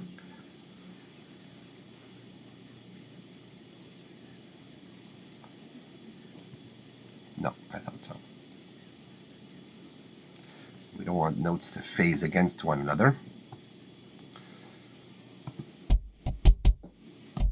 That's no good. We're missing another one here. That's the problem, is that some notes are so soft and some notes are so loud. That's good. Dynamic is good for a drummer, but like, fuck, dude. Control your dynamics just a little bit. At least a little bit. All right, pretty much right on. Excuse me.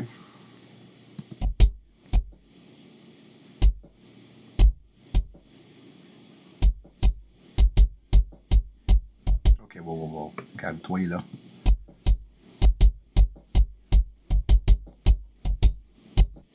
Another one there.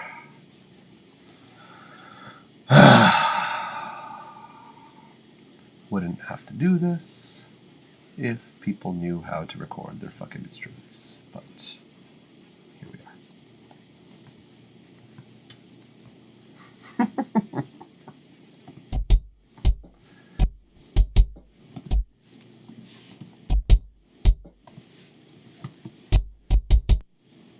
Why does that keep happening? It's weird.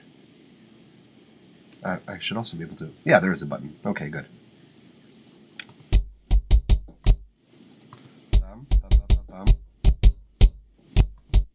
This one.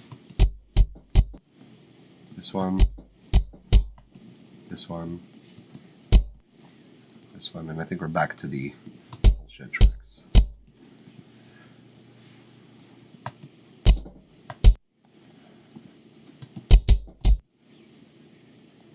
I don't know why this keeps happening. It keeps zooming way forward, way backwards.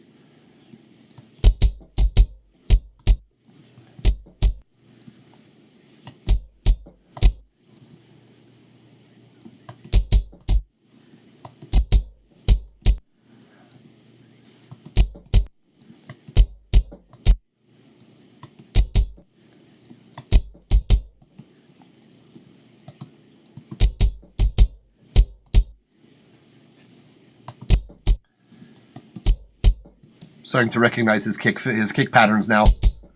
I'm like, okay, this must be the chorus.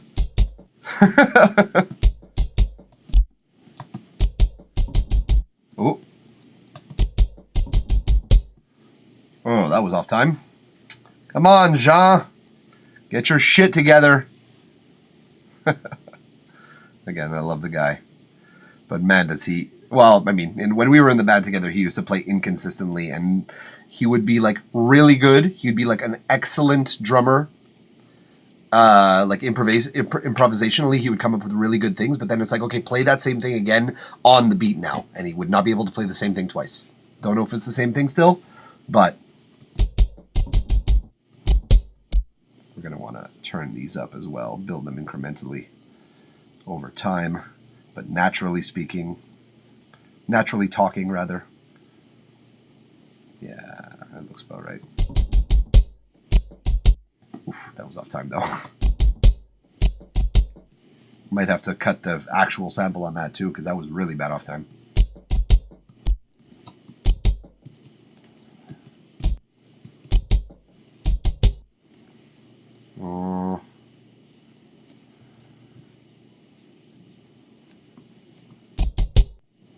Okay, just 3. Again, this one just too dramatic for the rest of the velocities. Bringing it up high.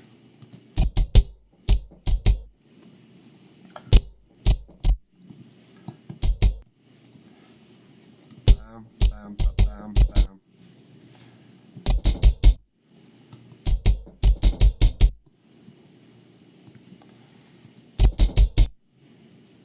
Again, it's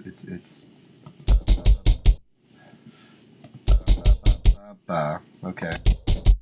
Okay, I see. It's a whole build again. It's he's hitting his kick dramatically. Fuck off. He's hitting his kick dramatically to emphasize the tom strokes. Oof. Not on time either, but that's fine.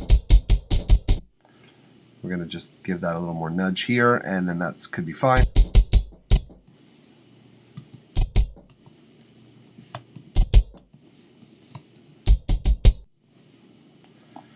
This one needs a little less volume here.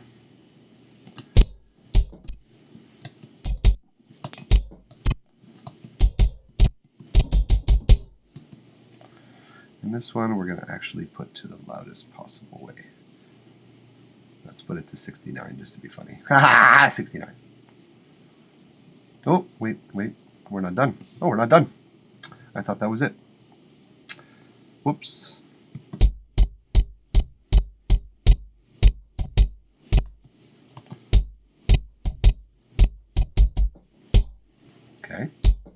Stop doing that. Jesus, why do you keep falling back to this point in 47, bar 47?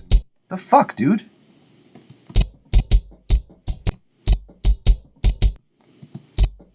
Where is this?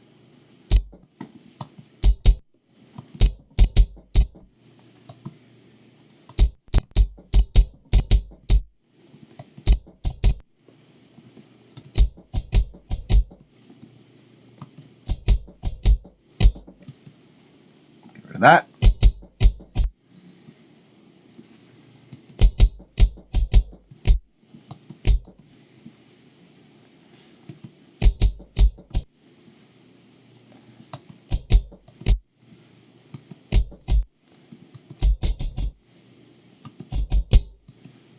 This one's a little loud. We're gonna put it at 75 because it's like pretty much the last note. So that's gonna be our like highest possible velocity. And then we're gonna just give these ones a little more juice to emphasize them because again, last notes of the song. Might as well. And then, oops. We're gonna use this tool actually because that brings it up maximum. There we go. So now we have a doubled kick. Now that's really what that entire, I don't know how long that took me, like about 20 minutes or so. Now we have a resampled kick. So now it should sound pretty good. The kick at least.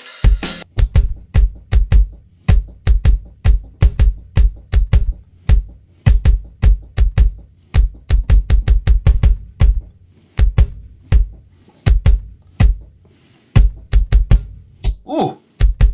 Oh, I heard a false note there. Oh, actually I missed a note.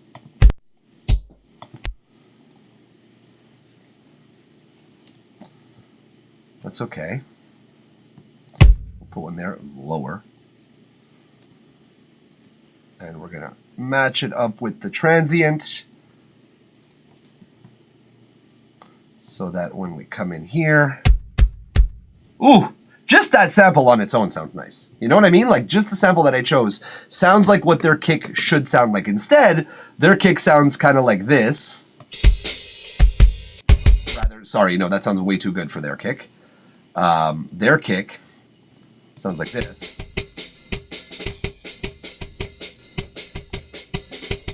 So when I got this, I panicked the first time. I was like, I don't know how I'm gonna resample, and that I concluded. And then once I'm done with the kick, it goes from this. I put on my bus effects. That's kind of dirty. I want to clean it up, put some noise gate on it. Got to clean that up because there's too much dirt. Okay, but then I have no frequencies to work with, so I have to redouble it, and so...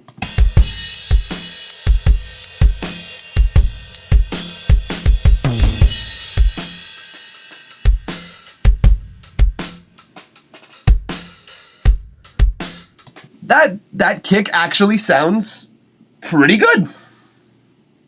That kick sounds usable. It's more than usable, it sounds fantastic even.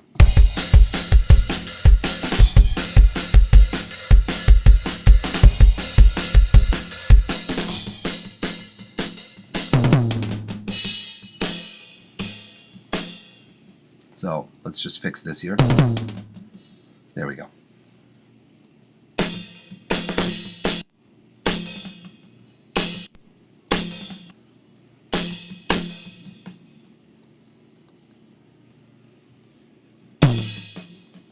So yeah, we don't need much. This tom is not played that much. So we just need to make sure it's not bleeding. That tom sounds all right. Let's hear how this one sounds. That's fine. That's fine. In the mix, this will actually sound pretty juicy. Let's hear this tom now.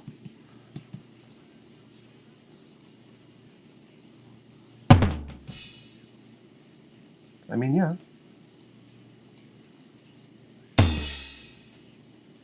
Yeah, pretty much. And the floor tom is the big problem, basically. Yeah, the floor tom I'm going to have to resample, and that's going to be an ordeal in and of itself. But we're going to start with the snare.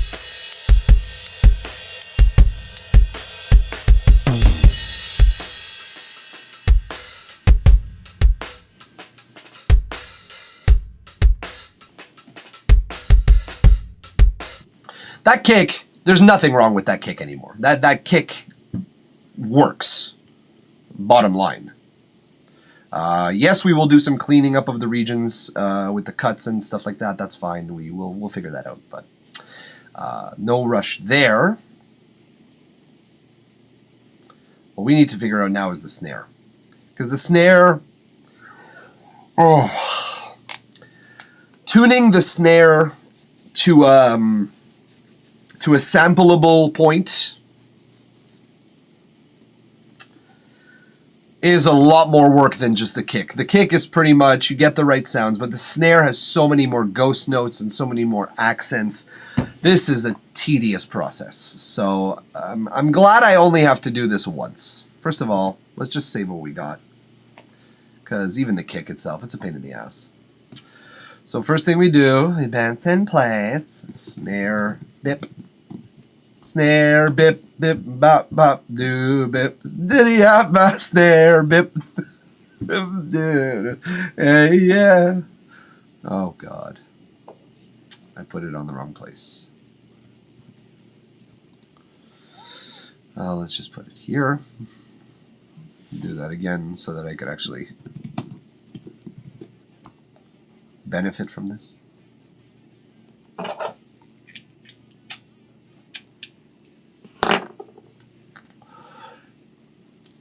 All right, so now I'm not even going to get into what I do to the snare effects-wise.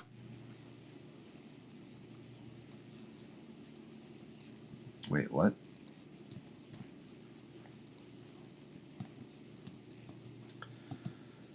Why am I not hearing this?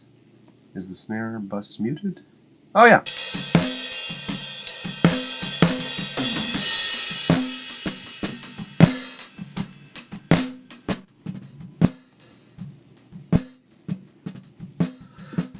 So, here's my problem with this fucking thing. Is that, okay, I'll turn it up so that I get mostly transients.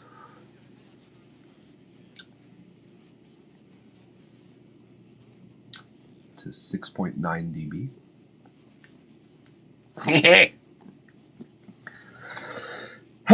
The problem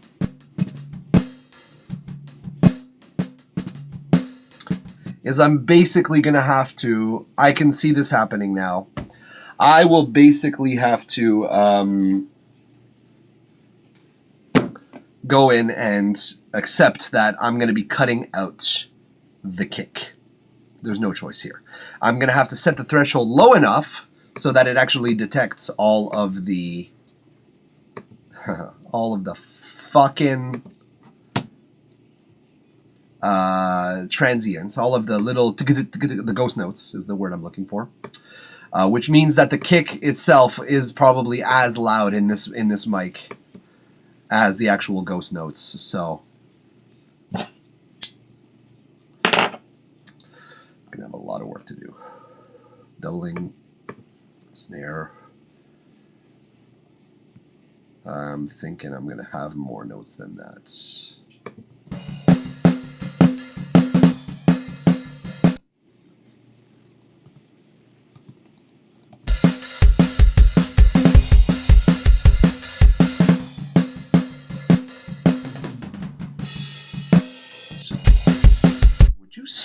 Stop this! Let's just see if it takes... Oh my god, this is annoying. It keeps unsoloing my shit. Stop unsoloing my shit. Also, we're gonna just do snare, drum 1.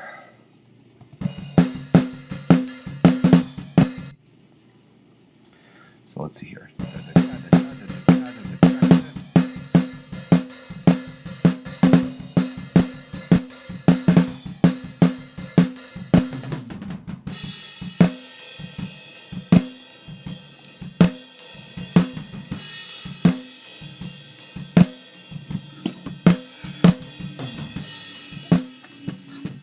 There's my fears.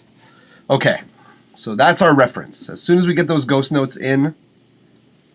Oh, that was actually pretty easy. Okay, cool.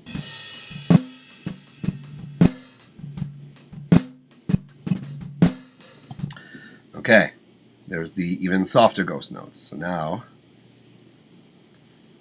we go until we get those. Oh my god. We're gonna get kicked for sure. Oh, we can't even get those. Well, fuck. What was it, 32.3? So we're gonna have to add those in manually.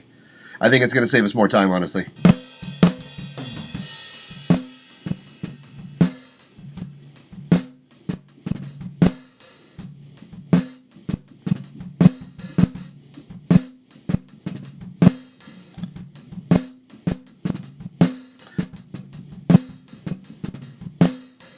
Oh man, there's going to be a lot of them to add though. And I can't even copy paste them because then they'll be out of phase if they're not perfectly on. Let's at least go down to 34, that last note. Let's just get that last note there. That one.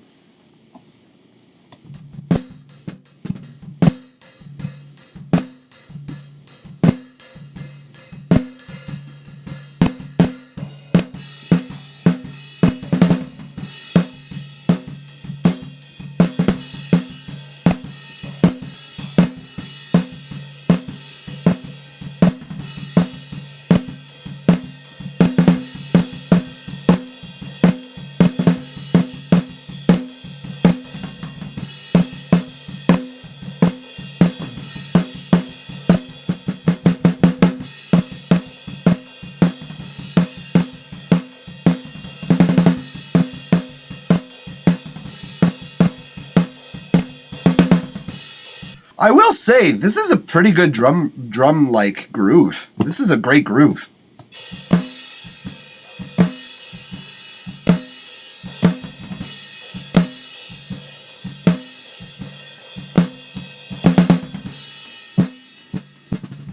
Oof.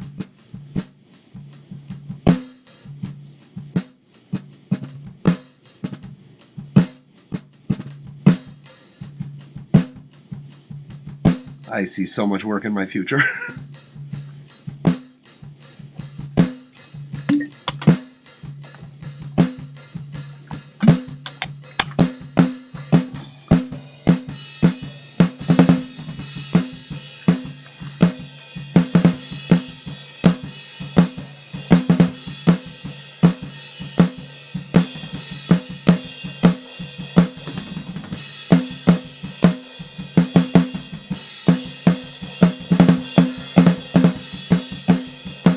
Oh, I'm actually going to have fun mixing this because the drum grooves is real nice. Close enough for me, so I'm going to just say okay right there. And what we're going to do is we're going to just go in and edit the fine details, and it's going to take a while. But before we do that, folks, I got to pee so fucking bad, so I'm going to run an ad real quick. Oops. I'm going to keep those in the same timing sphere here. I'm going to run an ad, and I will be right back, and we are going to get this stuff mixed and good to go for listeners' ears. We will be right back, folks.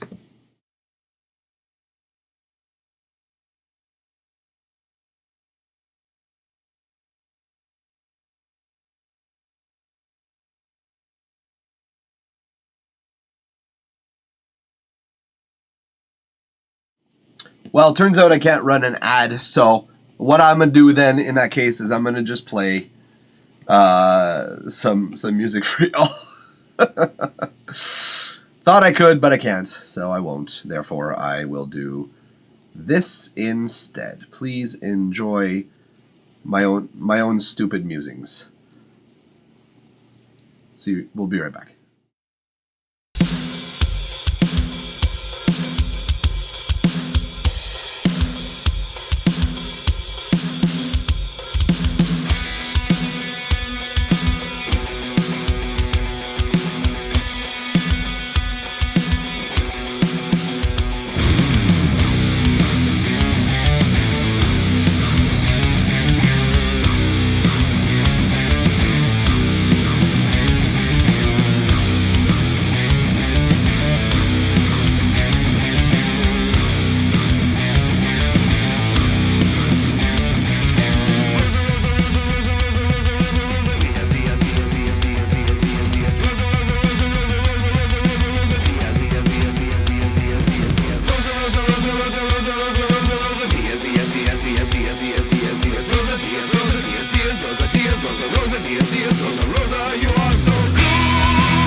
Yep. I recorded that with my whole chest. So, that's that. And apparently it takes me exactly a minute and 39 seconds, or a minute and 40 seconds for a pee break. So, good to know. I'm going to have to write a pee break song of like 2 minutes max in length, just in case it's a particularly long one. Give myself that leeway. So I'm going to have to give myself a pee song. I'm on it, is what I'm saying. Don't worry, guys. I'm on it. I'll write a pee song. No one asked for this, Michael. All right, let's get back to work.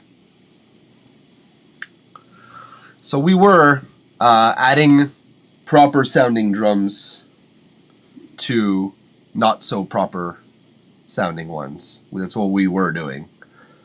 That's what we all will be doing here. Okay, so the snare. The snare is like one of the most important parts of the elements of the drum elements, if not the most important part, right up there with the kick. So we need to pay extra care and attention to it. Extra care to the snare. It's always like your winning motto there. So what we're gonna do is we're gonna go in and we're gonna see. First of all, we're gonna get rid of this one because it's served its purpose. Then I'm gonna copy that, and we're going to mute our MIDI section because I want to hear the snare in all its splendor without any effects. I want to hear what the snare's actually fucking playing because we want to make sure we're not missing any notes or if there's not too many in there. Good thing this is so loud in volume. Let's start here. All right. From the top.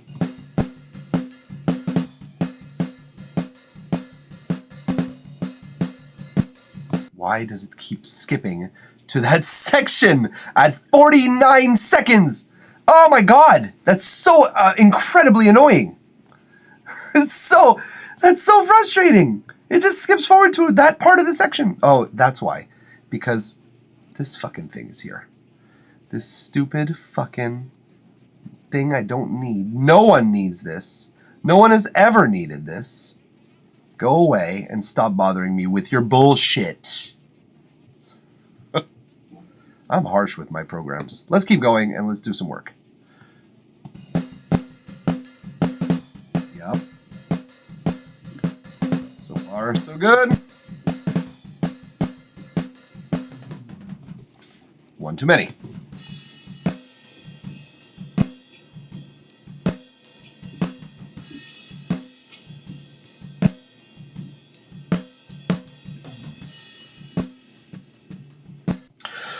Okay, this is where I need to start actually getting into it because drummers play things that we don't often see. Doesn't seem to be the case here in particular. I'm gonna have to boost up these audios. Boost these audios!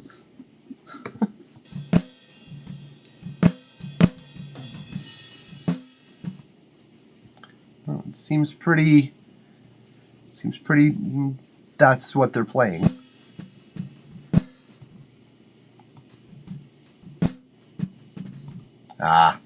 All right. So this is the tricky part here, because these are ghost notes. That's what they're called. And we have to count how many he's playing and play them exactly at the same time.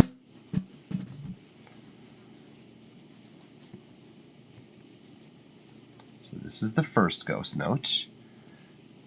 I'm going to make these extra shorter. Just saying a whole bunch of nonsense today. I understand me. That's really what is the most important. No, it's not, because I'm streaming to other people who should probably understand what the fuck I'm talking about as well. Alright. That seems like his last ghost notes. And ghost notes, funny story, are played softer over time. Because, and this is some fun knowledge for y'all, slow-mo of a ghost note, let's take a break from the actual drum editing. Slow-mo of a ghost note. Essentially, a ghost note is using the bounce of the stick itself to play another note. That's all it is. It's like really simple. You're making the snare's or rather, you're making the drum itself do some of the work for your drumstick. So like if I play on my skin, it doesn't bounce at all. At all. It's actually pretty painful. So I'm not going to do that anymore. But like, let's say I bounce on a softer surface here, like a whiteboard eraser. See how it... Whoop. See how it bounces? So a ghost note is basically using that bounce to create like a rattling effect. Let me do it on the other side so it's more loud. You're using that actual bounce to make a... And usually there's 2 or 3 or 4. Usually ghost notes aren't more than 4, but people are fucking crazy. All right, let's get back to work.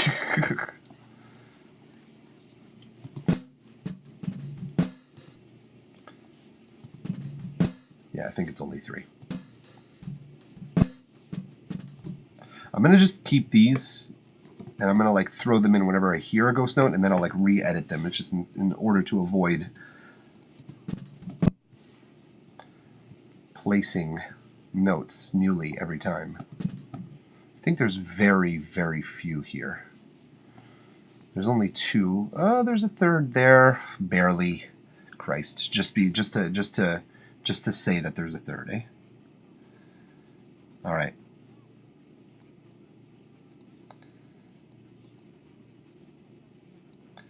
And it's going to be literally like right at the start, right there. Jesus, not even visible. And that's with boosted audio. All right, next notes. This is tedious. Another couple notes there. I knew this was going to be a pain in the ass. I should charge more for this. I should charge more for this.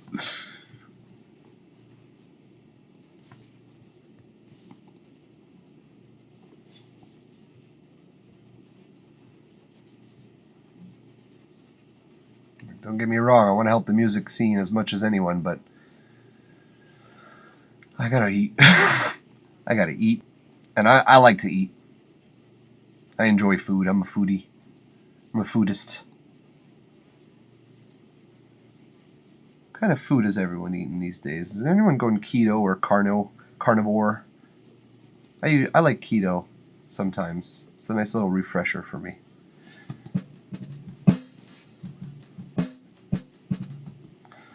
All right, let's, sounds like I'll take this one. Sounds like I'm going to place it exactly there. And let's go with the second note here. Oh, close.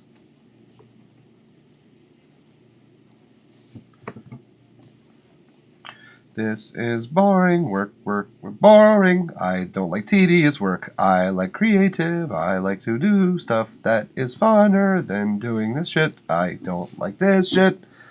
People don't like watching this shit either way, evidently. I mean, I don't blame people for not watching this. This is not entertaining. This doesn't get good sound. This is not about good sound. All right.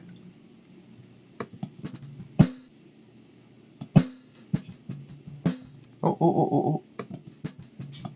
Aha. It's clever. Putting a note in there, right there. That's a good move for a drummer. This is why at least I appreciate the effort of the drummer. This is just annoying.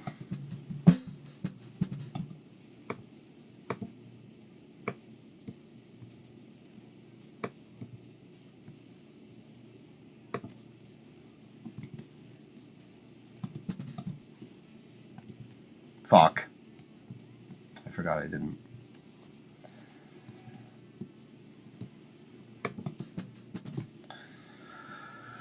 Oh my god. Worst thing is I can't just copy paste and then just move on. It has to be like verified each time.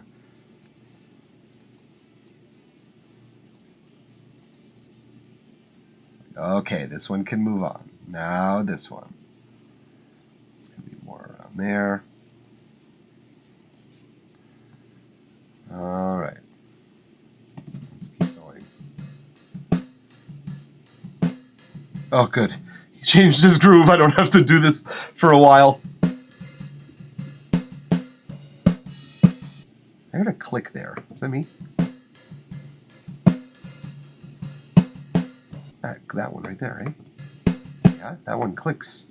That's not good. Clicks are never good. Oh, yeah, I mean, sometimes they're good. Okay, let's hear that. I got that. Yep, that's 3 notes. That one. Ugh, that one didn't sound good.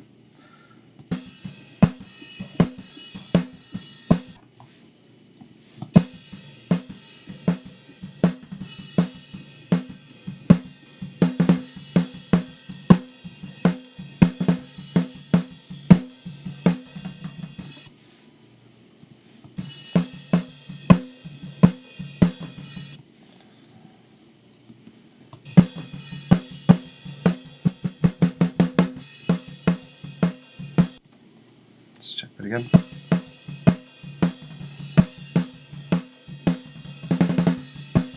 How many?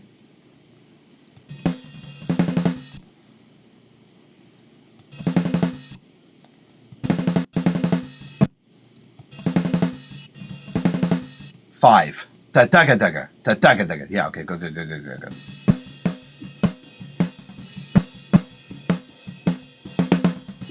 Cool.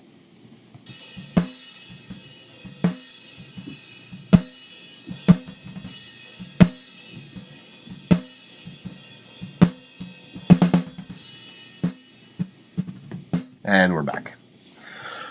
All right, so let's get back to it. I don't wanna. So usually what ends up happening is that I end up like correcting the drums, correcting the kick, correcting the snare, sampling them both, re-triggering them both, I should say. And then I just get way too tired of the whole resampling, so I end up stopping there, which makes me need to do the tom later on down the road, which is fine because I don't hear what the tom sounds like, and it doesn't really have to. I don't really have to. I probably should, but I just want to move on to other things. The kick and snare are kind of integral, but the rest feels optional, so I kind of skip the snare and go straight to the skip the tom and go straight to the rest. Usually the bass is next for me. Wait, there was a couple more ghost notes there. Oh. Actually, there's a couple in there. It goes like kakatu. Let's just see if there's a kick in there somewhere close.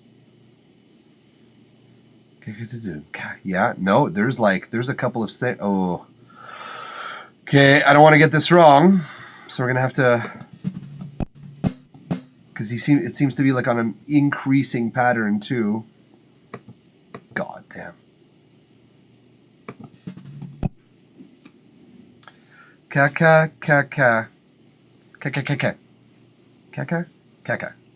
Let's one more. For now, let's see where that pops up. No, it's gonna be later. No, I was right. It's around there, and then there's a second one around here. And it's actually louder.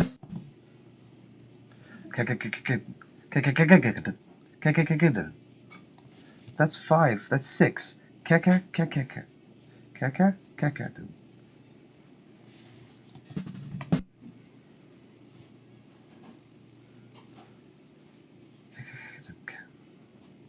Where's the kick? Okay, no, I was right. There's a kick. It's the kick that's picking up in the snare mic. So it's around there, the fourth one. It's a kick. So that one would actually be a little louder than the first one because you're reinforcing that last hit a little bit more, so you're leading into that strike. Now we just have to find where the fuck it is. We're going to have to estimate, I think, a little bit and trial and error this. I'm going to start there, and if it sounds off in the mix, we'll come and fuck with it a little more. But we're not going to hyper-focus on that.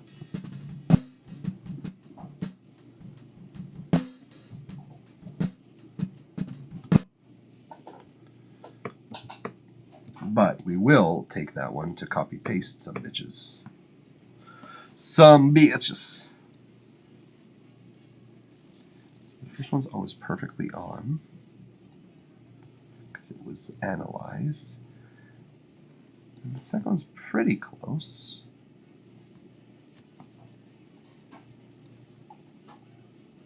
Pretty close. Third one. A little closer this time. Is it? Yeah, it is. Okay. A little bit of a tighter formation there, Jean. Ooh, really tight. Jeez, dude. That's actually like just off.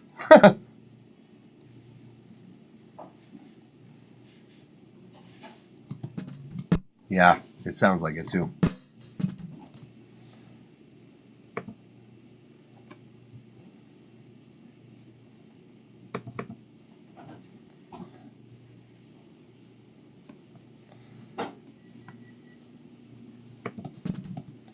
Okay, good. We have a reference for the second one at least.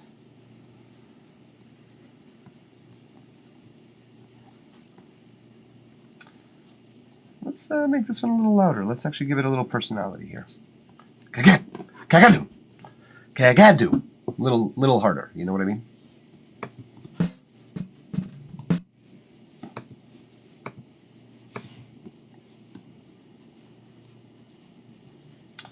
Fucking ghost notes are the bane of my existence when retriggering.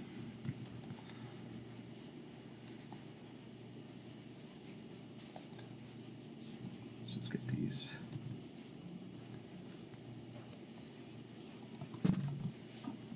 These two are pretty close together.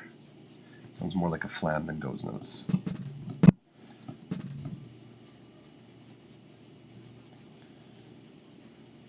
Oops, that was way off. Way off.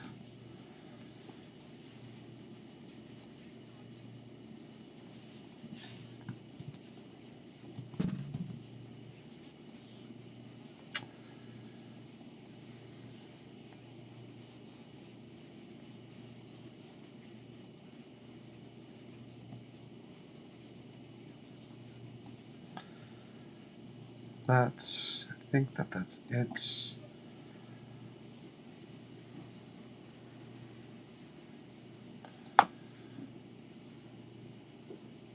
Let's just throw it in like one velocity, actually, this one.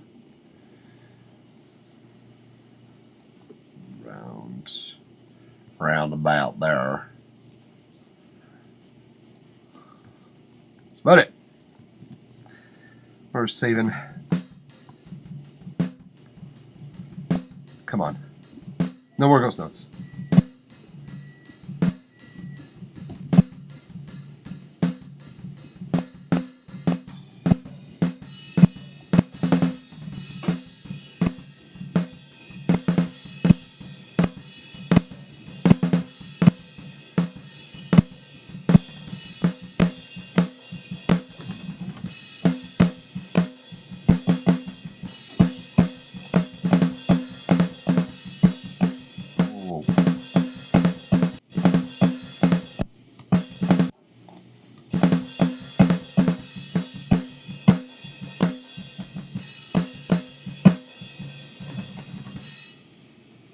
Okay.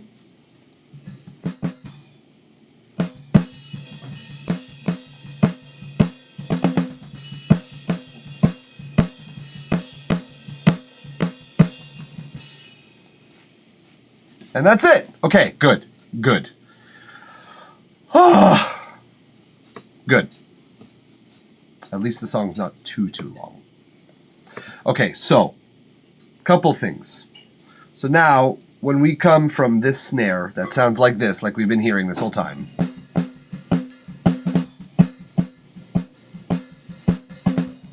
So I do something fucked up to it and make it sound horrible. And I add back the old one with a little bit of funk as well.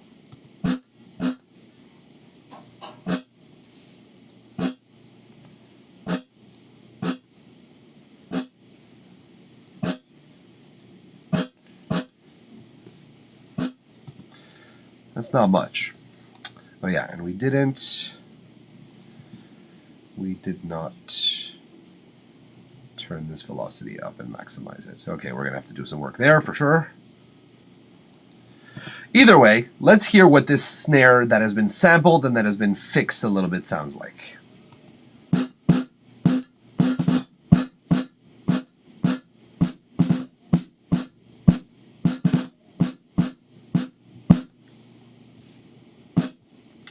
So we need to go in, and I didn't do this process here, which is like bring everything down to like a somewhat reasonable level.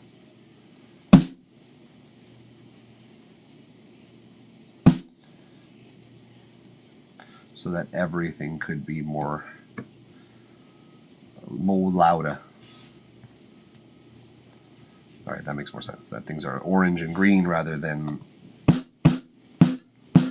Good. That's better velocity. All right, so that's the top. That's the top of the snare. Let's add the bottom. Actually, let's add an alias so that we don't have to...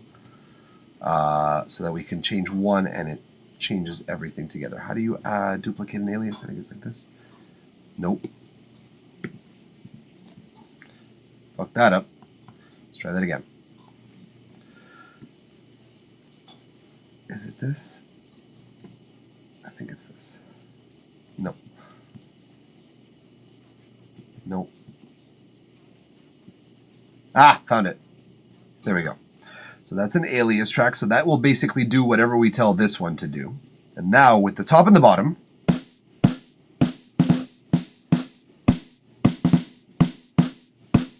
top, bottom that have been processed and that have that don't have the original mics in them. Workable sound. I think I'm going to need to work a little more on this top itself.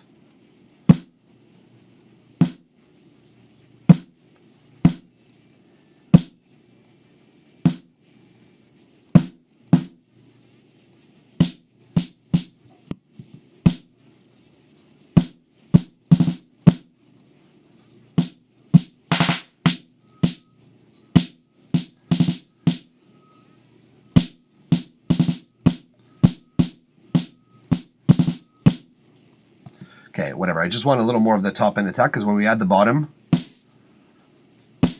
we don't need much. We don't need that much. All right, with this snare bus now, compression, a little EQ, and then some secret sauce.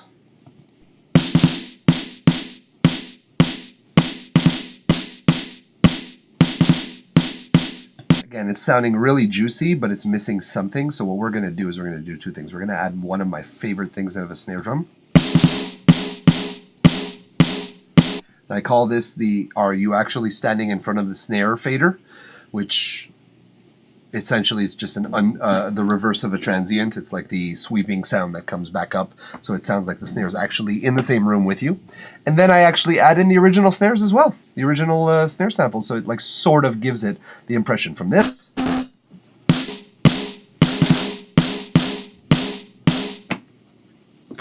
That snare's miraculous now.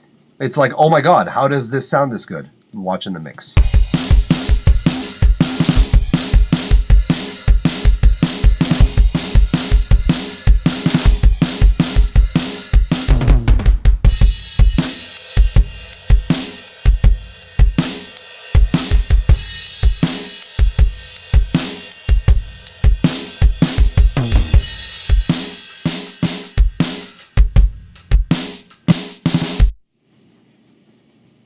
So this is the other problem, is that now we're going to have to go in and fix the actual ghost notes because they're ghost notes.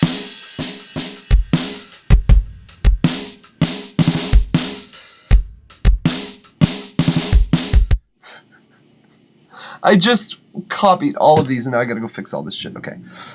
So that's the problem with some of these here, is that sometimes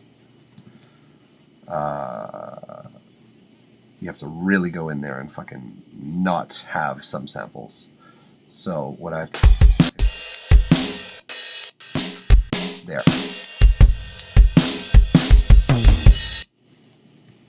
I have to basically cut it out of there. No. Well, yes.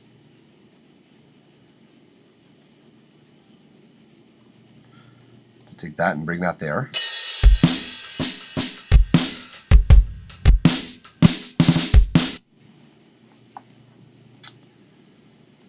Bring that back down.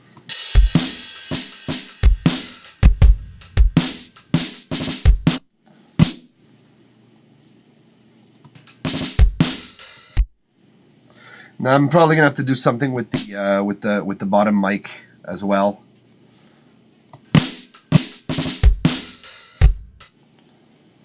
Because it doesn't sound very pleasant, but I'm wondering if in the mix it's gonna actually need it, so.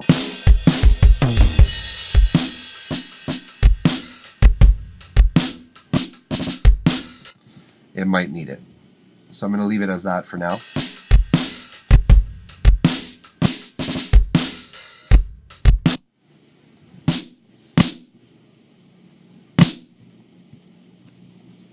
Just going to lower these ghost notes all at once now.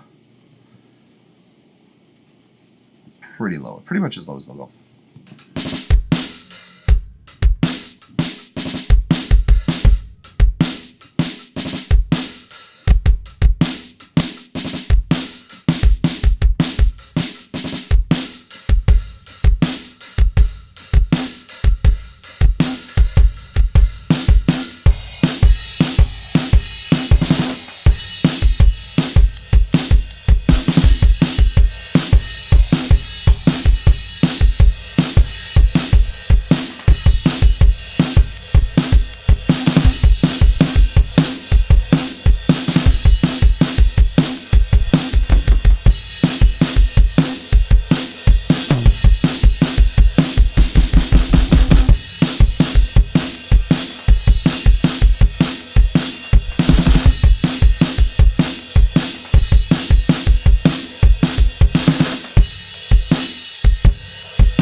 There's so much low tom that I'm gonna have to put back in.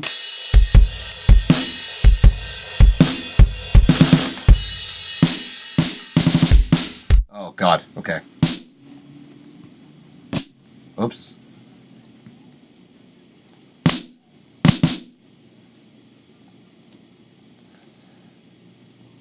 All these ghost notes are going way back down to the ground here. Is there others? I don't think there's any others. So, whoop, bite.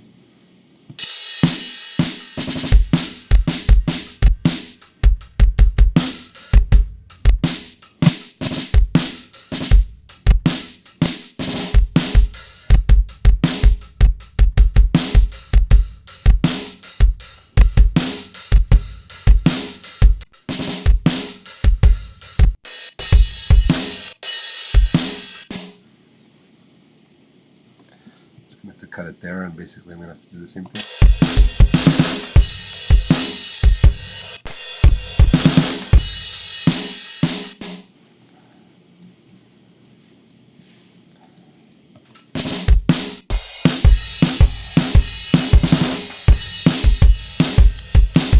Is that where it ends?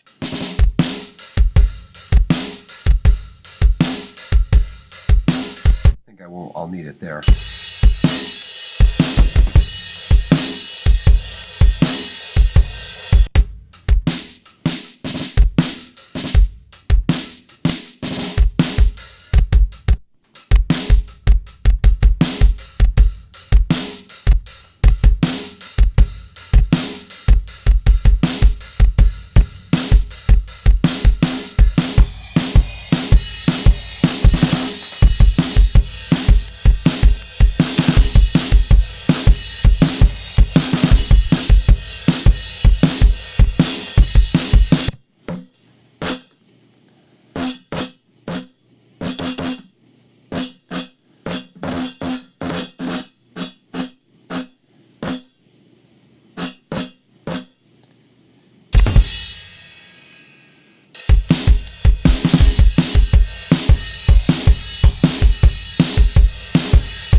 on the mix, that fucking fader, this one here, the snare unplus, my untransient as I call it, is going to be really high, depending on the mix. It just depends on what is going to happen.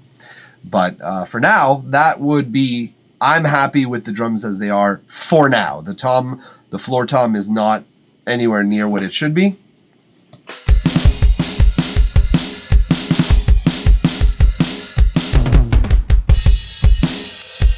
It's also coming in really hot, so I'm gonna.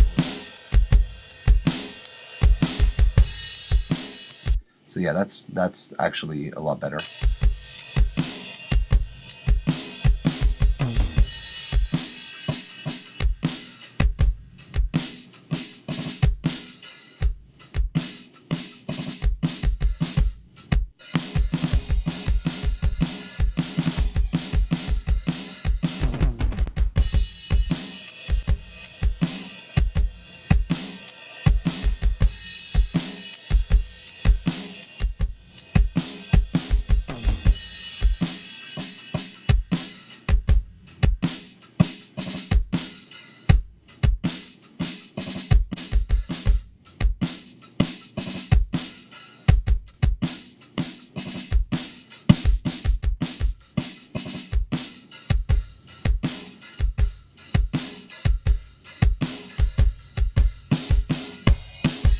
Okay, got a little bus compression for now. We're not going to get too far into that either way. Doesn't fucking matter. That's drums. For me, that's drums. You know what I mean? Like, that is a workable drum set. Again, still need to come back to this fucking floor tom.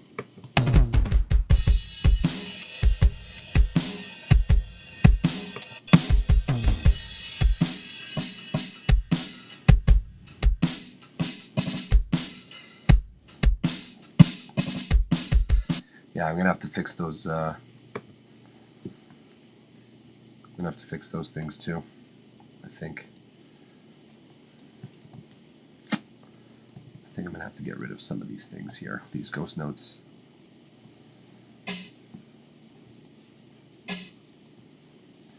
For these sections here.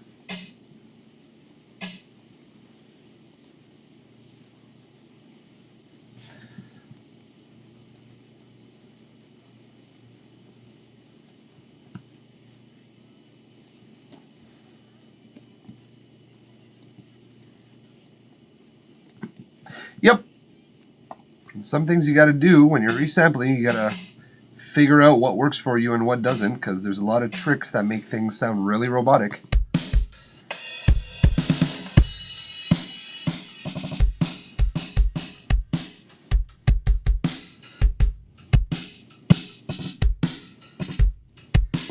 That's my problem, is that after that it actually does still sound robotic, but just in a different way, which is why this might not be the solution.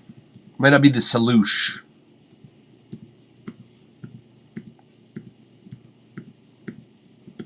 There. Get up to the last step. Besides, again, we don't know if we're gonna need. We might need that like resonant rattle for the mix. I keep deleting it and going like, no, it sounds gross, but like we might need it. Okay. Let's check our buses right now. We have bus 11, 12, 13, and 14. Then it's the vocals to work with. So bus 11 is going to be our bass bus. That's the way it's going to work. We're going to insert an audio track.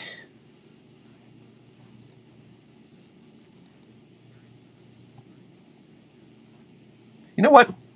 Let's bring in the bass that they had just to see what they wanted to work with.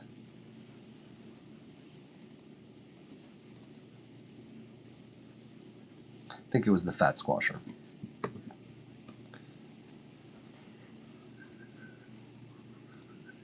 Let's bring their shit in. Let's see what it gives. Don't import tempo.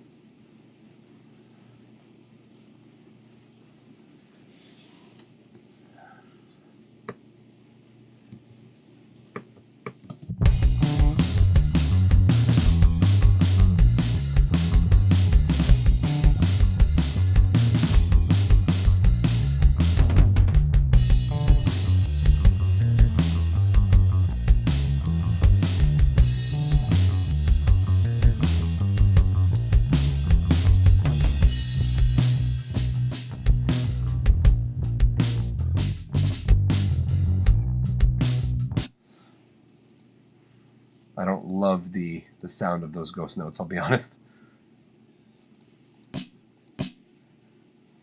I might compress a little less, or rather maybe just that.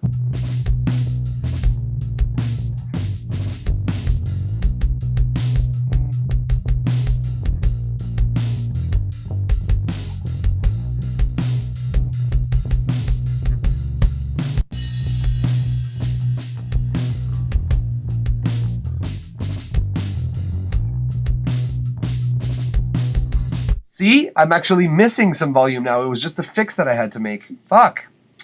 I love that. I love that. I love resolving those issues. Okay. Yeah. So the client's bass.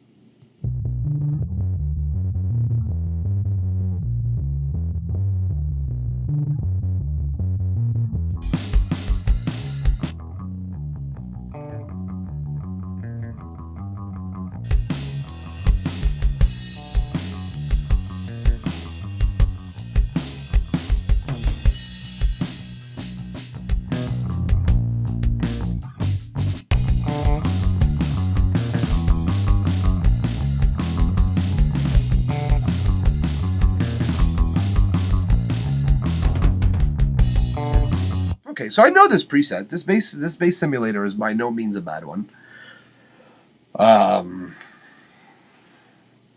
Don't love the choice of cab, but we can fix that.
Okay, that's not a bad bass sound. It's not a bad bass sound.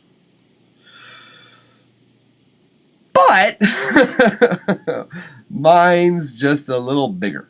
I make myself laugh. Let's hear how mine sounds designed properly. Add that, which will be... Okay, good. There's no input, which is good. These guys... I'm going to probably have to fuck with the bass and the treble separately, but that's okay.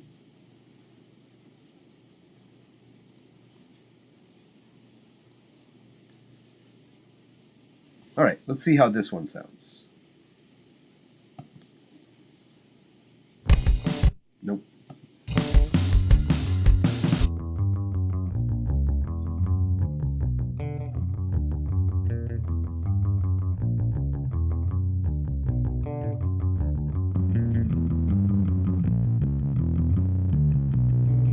Relatively close, but mine sounds just a little cleaner. It's funny. I'm using the same cab and the same mic that I wanted to, and the same amp, actually. Funny enough. That's very funny. That's funny. I can respect that. I can respect that. So we're going to use this now.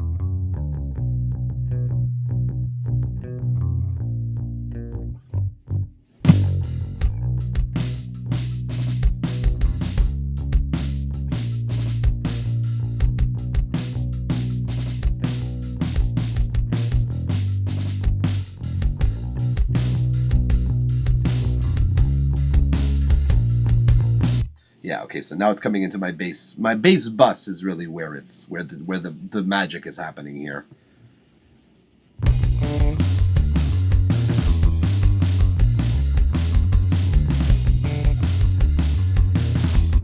the other one that was playing, I think, was this one.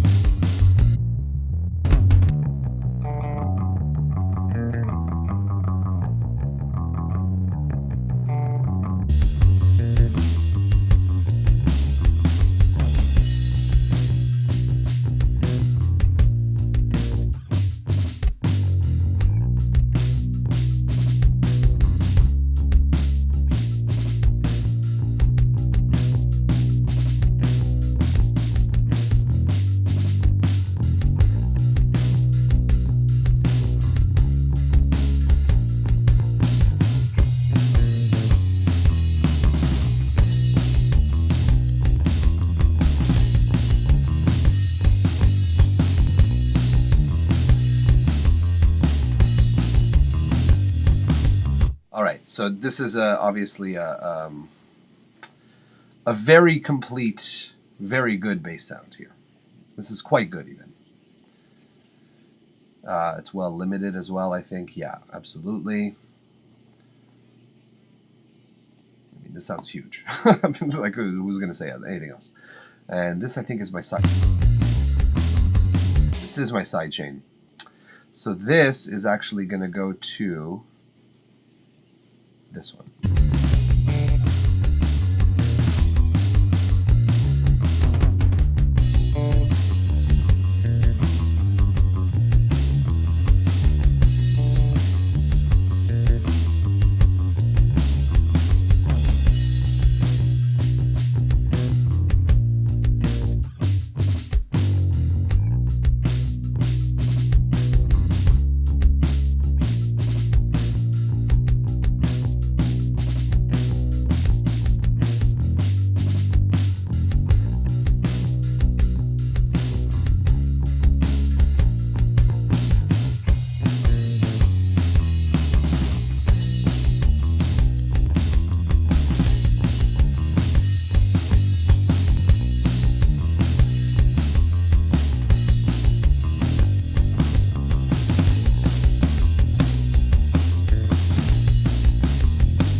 I love presets. I love presets. I fucking love presets. They make life easier.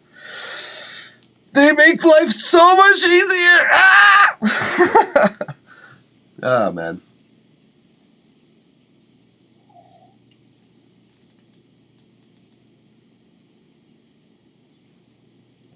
Shout out to Facebook captions for, like, actually recognizing some of the words that I'm saying and subtitling my stream correctly.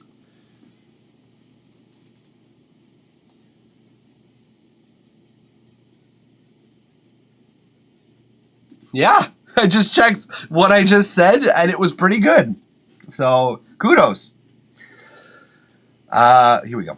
So, I think the bass is pretty much ready. I have other takes to work with. Again, if I'm noticing things in the mix that don't work take-wise, we're going to notice. So we're going to just add a few generic... Oh no, what did I just do? I don't want to analyze the transients.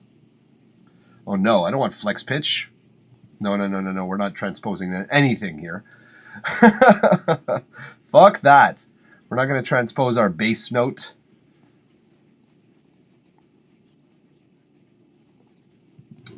All right, so we're just going to take two generic audio tracks here. Mute them both, deactivate them both, and throw them into our bass bus. Bass bus is done.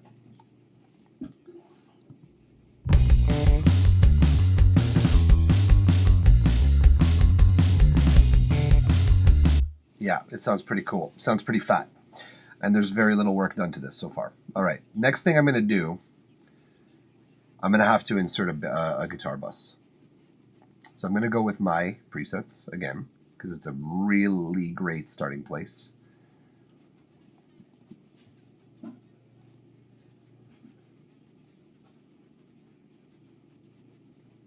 I think all I need here is this. Let's just say add all and see what it does. I might undo it and then redo it manually. Bus 13, 14, 15, 16. Ah, that's my problem here.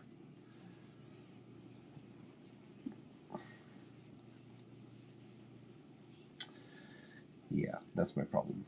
14 and fucking 23, 24, 25. I mean, that's fine. Just the fact that this is 14 is annoying. So I'm going to put this to...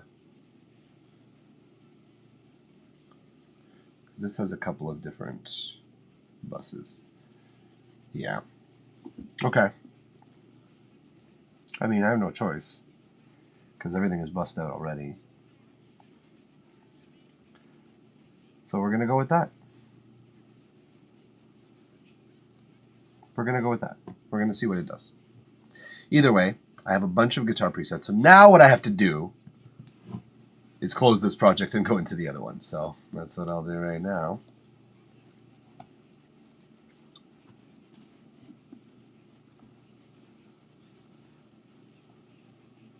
It's funny that the last comment in the chat is broken tune his tinnitus. That's funny.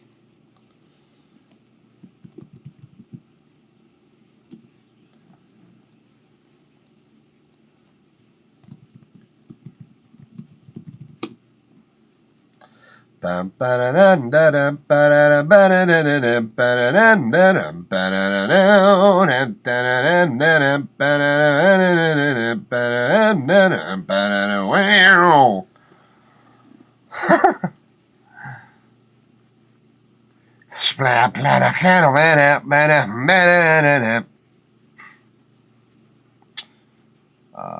Let's see something here. Just doing some file management, folks.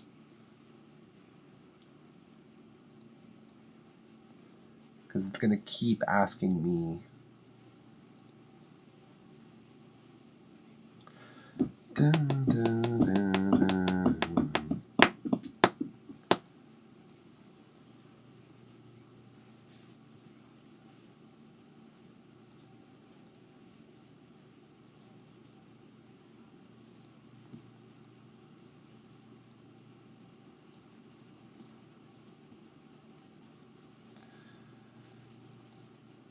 Just going to delete a file name thing, and if it helps, it helps. If it doesn't, I'm going to stop doing this because I've opened this project like 3 times and it's asked me to find these files like every time I open it, and that's annoying. So it didn't work. What is it? Why? More guitar 4. Oh, crap. That's why. It inserted an apostrophe. Skip all. Not found. Close. Don't save. Okay.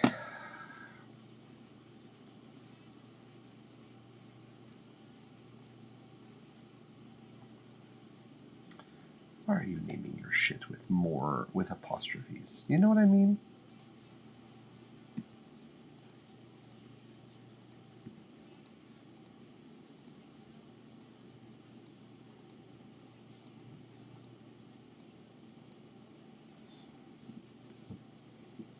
Okay, let's try this one more time. Try me, baby, one more time.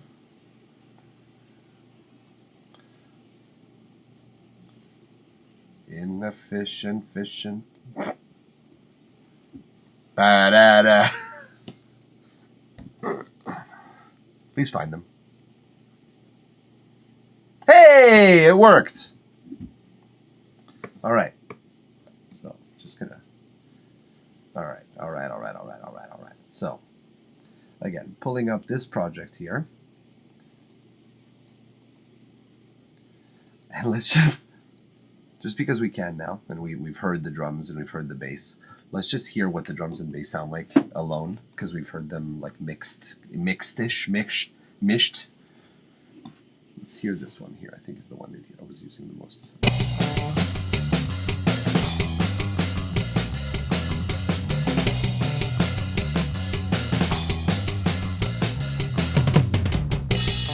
Those toms sound good, but that's about it. Oh man, okay. So what I'm here to do now is to figure out what guitars are going where. He only has a couple.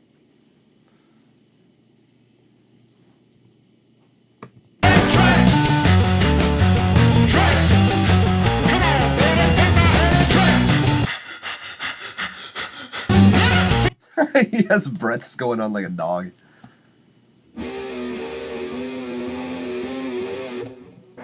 Oh, cool idea. See, this is the thing about working with these guys, is that they have such great ideas, and they just don't know how to execute them sound-wise, which is why some people just need a couple of producer tricks and tips inserted strategically into their mixes, and their weird-ass songs that would never work otherwise end up actually sounding really good.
They're so weird. These guys are so fucking weird.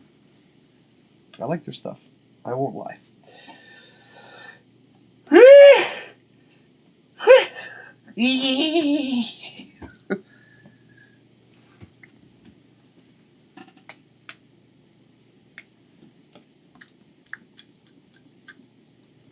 Okay, cool. So like now we've fucked with their project a little bit, but not much, not sound-wise, just arrangement, like visual arrangement-wise. But that's good because now we will be able to come back into this project and import the correct guitars that they want us to use. The good takes. Ba ba da da da da da ba da da da da da.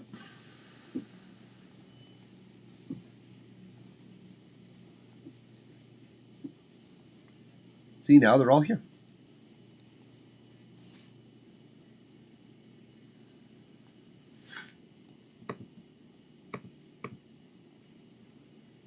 We're not going to take any sends. We have enough fuckery with the sends going on here.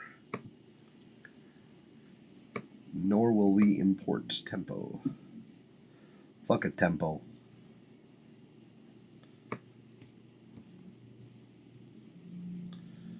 This is going to go to number 1.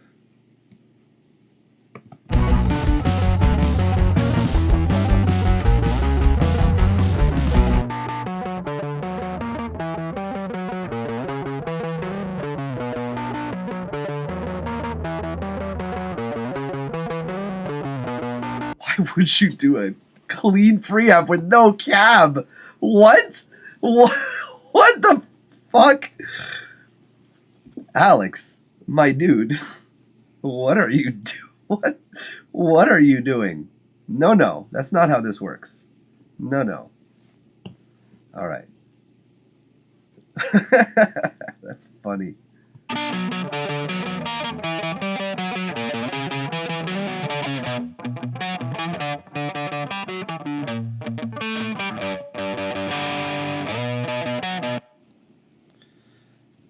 All right, hold on. Let's just hear how this one sounds.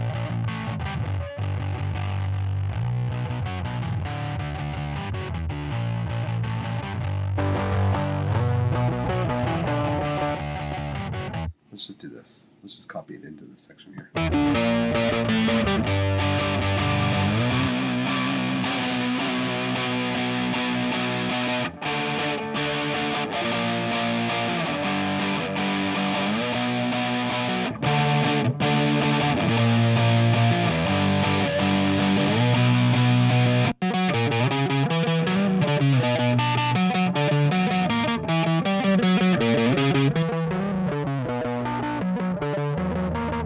There's no way I'm letting his guitar sound like that.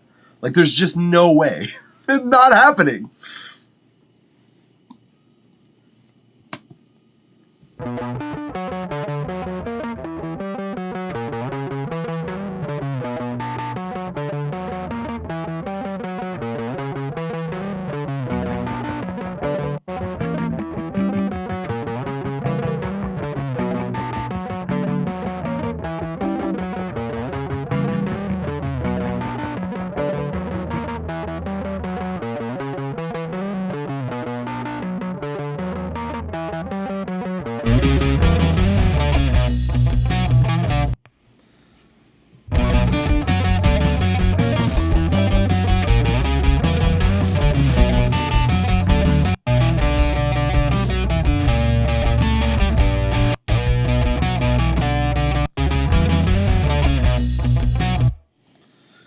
Fine that it's played there, but I need more juice from it, so I'm gonna juice this.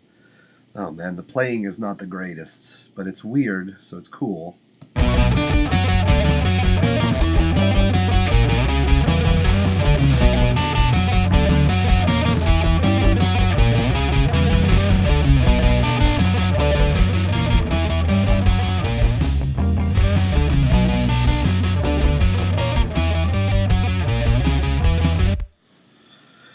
So we're just going to take all of these and pump them into bus, what was it, 11? This was 12? Oh, this is 12. This is going to be 12. And then we're going to do 13, 14. That's what it is. 13?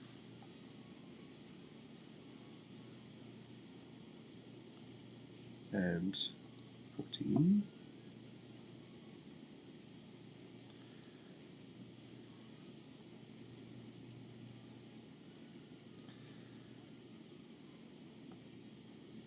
And then the delays could be out of 24 for 25 for all I care. I don't give a fuck.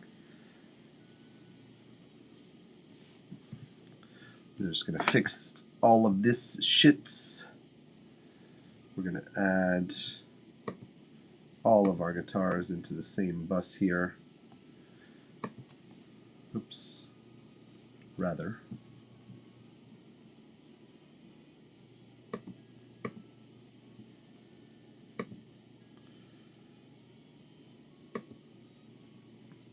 Whenever we see a 23, we're going to put it into bus 14. Ah, fuck.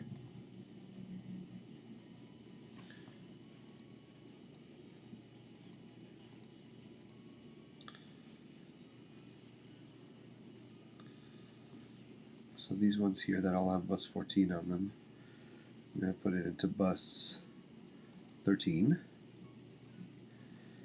And then bus 23 is going to be bus. I'm going to clean this up because there's going to be an empty bus again.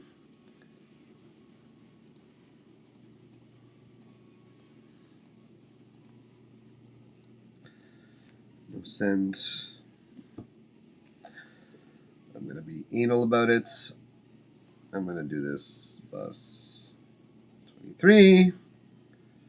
And this bus 24. So now I have a whole bunch more work to do.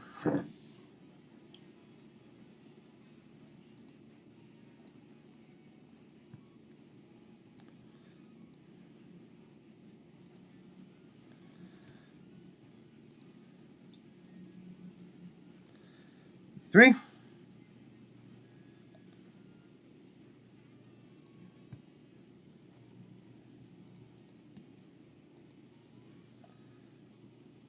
And 24.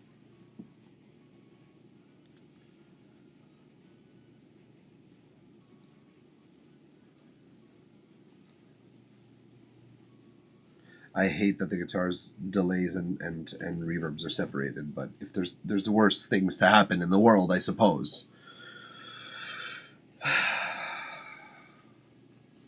Thomas! What's up, man? Been a while. I have not seen you. How are you doing? How's your stream going? Tell me everything, my dude. Good to see you, man. It's good to see you. I'm using a Restream also to broadcast on Facebook and Twitch, and I see your little avatar, your little face beside your name, so that's pleasant to like know who I'm looking at based on an image. That's nice. That's fun. We're mixing a track today. What else is new? We're actually mixing a client's track. We're trying to see if we could get the mix. This song is sounding better now, but...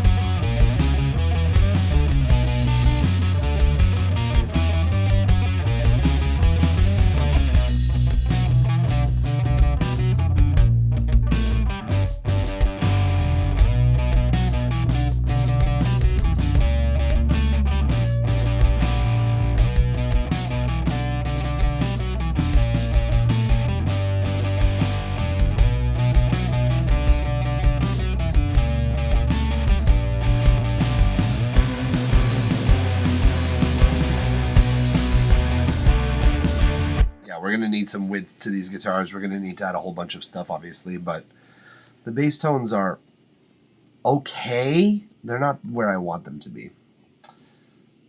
So we're going to have to fix something there. I'm going to, let's say, spread them right now for about 20%, just so that they're not stepping on the mains. Let's just leave them there. Let's leave them minus 18, let's say. I'm good. Yeah, it's going well. I did notice your stream on everything now. Yeah, you know, it's, well, not everything. I mean, Restream is allowing me to, like, do 2 at a time for free. If the stream were to bring in revenue, like I would hope for it, I would probably stream on multiple platforms, but I'm nobody, you know, like nobody. On Facebook, I streamed on YouTube once, and literally the only person that checked was Emma. So, because you have to have a reputation on YouTube, so I understand. Right now, Twitch is my biggest audience. Facebook, I get someone tuning in every now and then to like see what's going on. But my friends are kind of weird, so they don't hang around very long. Even now, no one there. So yeah, sorry I have not been able to catch your stream in person, as I've been going kind of nuts with the D&D and music business stuff these days. Trying to make a buck. Trying to survive, really, is what is the case, really. How is the path to affiliate, my friend? I'm curious for you.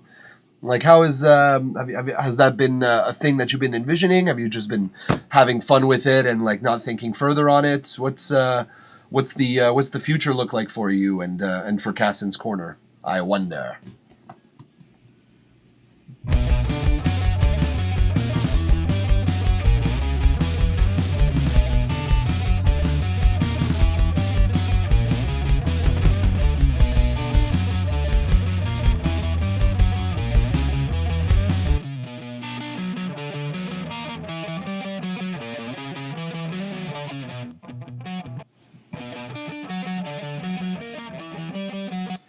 Because it's the same take. It's not really coming off as stereoized. I'm not loving that. I'm going to have to import a few more guitars. As I suspected I would have to, but at least now we know the ones that he wanted us to use and the ones that we are going to use nonetheless and make them sound nice and juicy. That's okay. You came to a painting one. I'm very close, but it's not something I am desperately seeking. I'm kind of chill. Good. Good. That's excellent. That's the way you should be approaching that, because driving yourself insane with affiliate was not my it was not enjoyable for me, so I wouldn't wish it on someone else. I was kind of I'm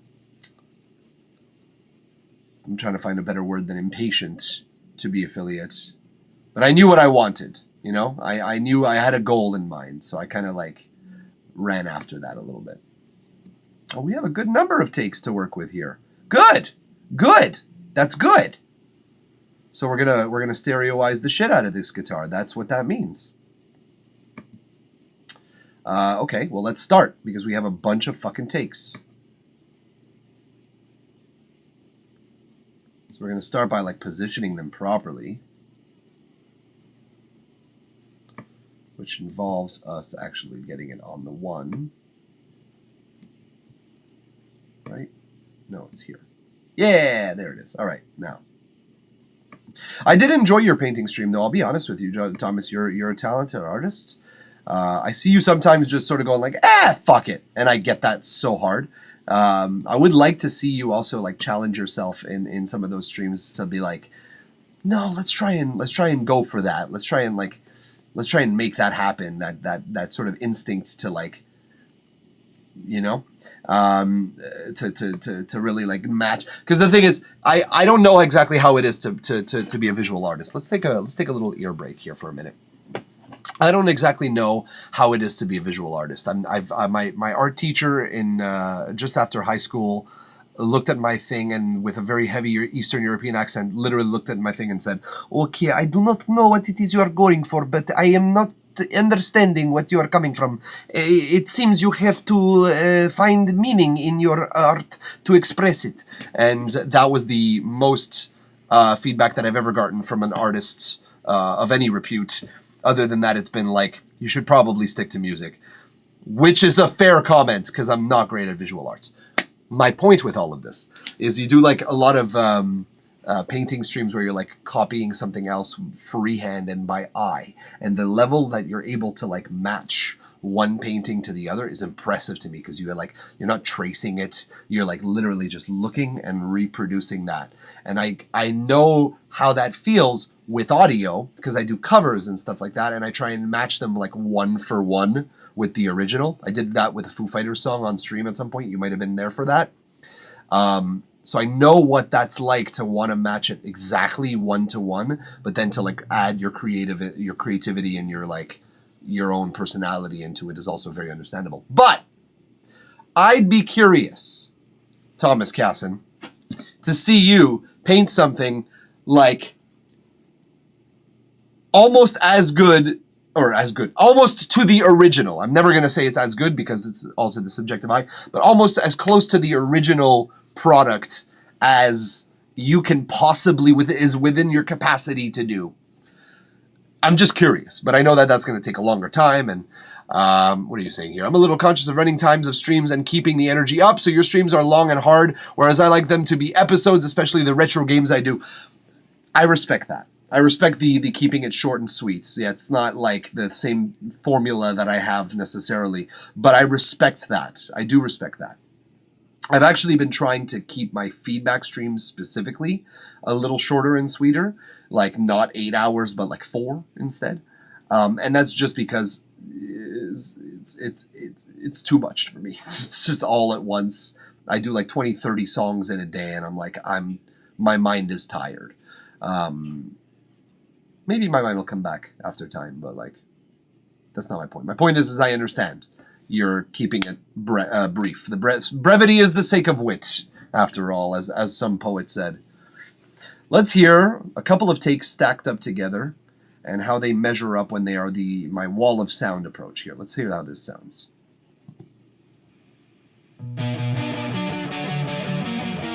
Oh, timing-wise, they're off. Okay, there.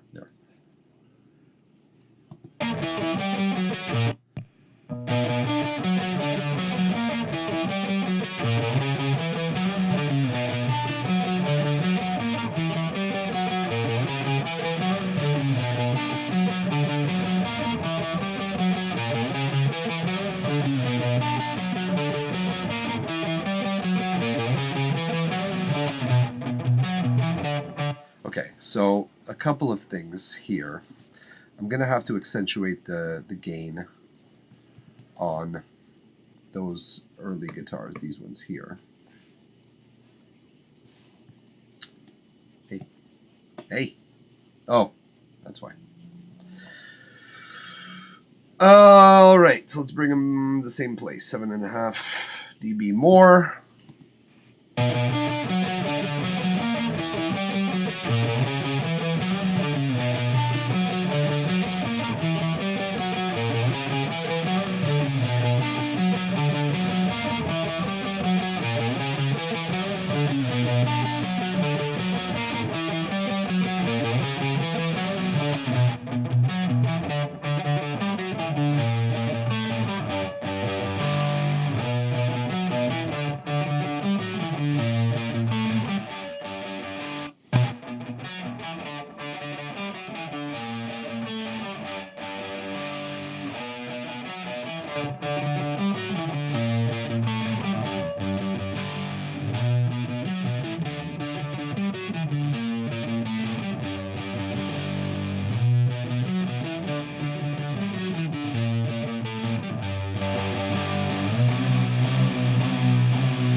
Okay, that sounds actually pretty good. Believe it or not, that we found the takes were fine. I don't know why he didn't want me to use all of these takes. All of these takes are great.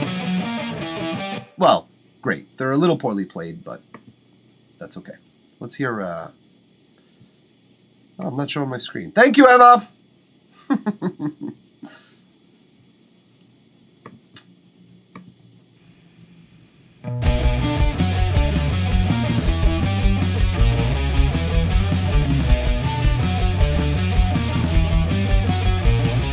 What's these guitars doing?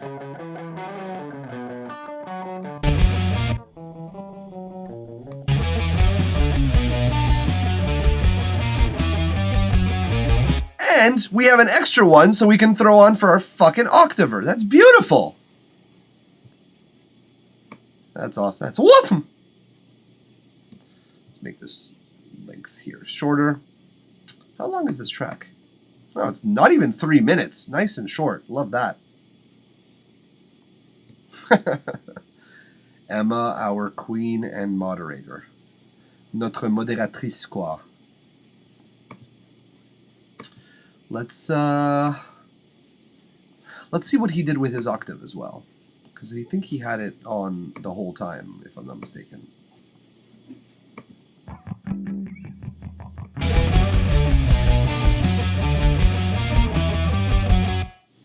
It's this one. Okay, let's work with this one. Let's say we take this preset and we work with it. Well, like 4 to say. What if we're just 4 to say? Because I think he wants it on the whole time, the octave. Ew, but also I get it. But also we're changing the fucking preset. Not using this sound. There's too much shit going on here.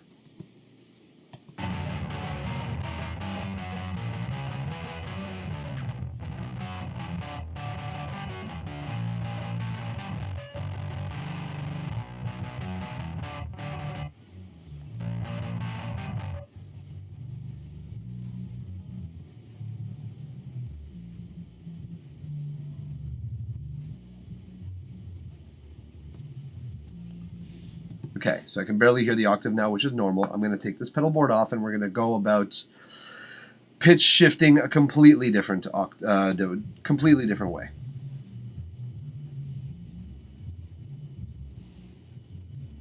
Oops.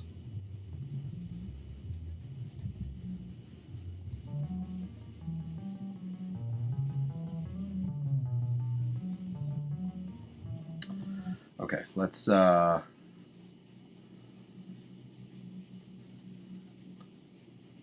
don't know which one to take, so I'm going to take the Legion. I'm going to just use the Legion. We are Legion. Paste. Now we have an actual...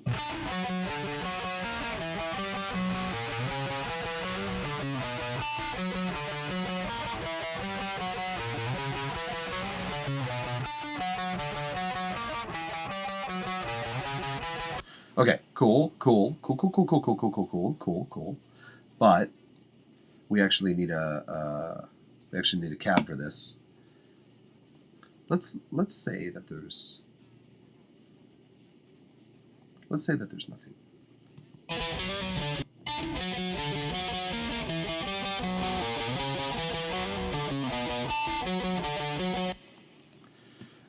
But we're going to need it in context. So we're going to need to choose our cab in context with the pitch. So let's just do that first.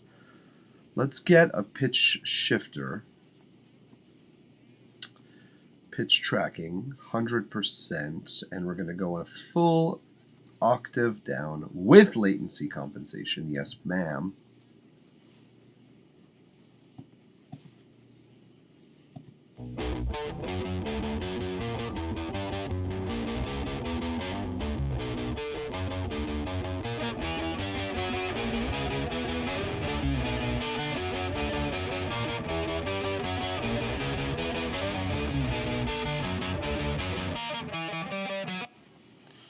Let's just take the good take so that it's matching at least.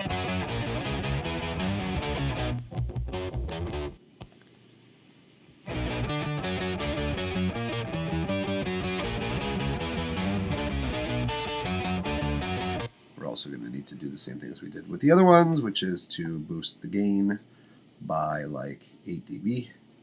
Let's say 8 for this one, just because we need a little more dynamic.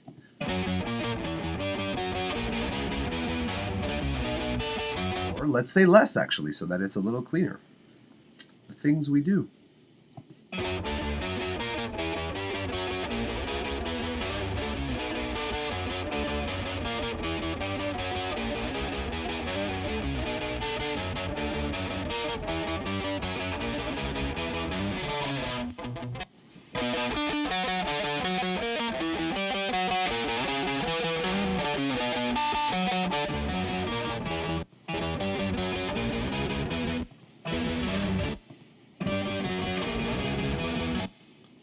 What?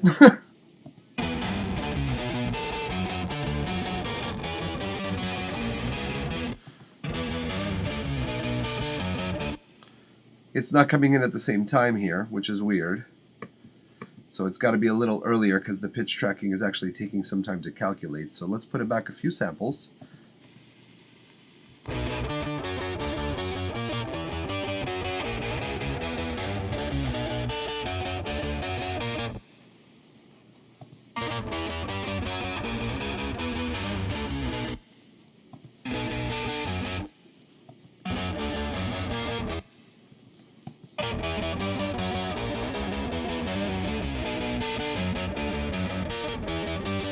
Yeah, that's an octave. It's not a great sounding octave, but let's choose a better cab. Let's see.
That one sounds nice.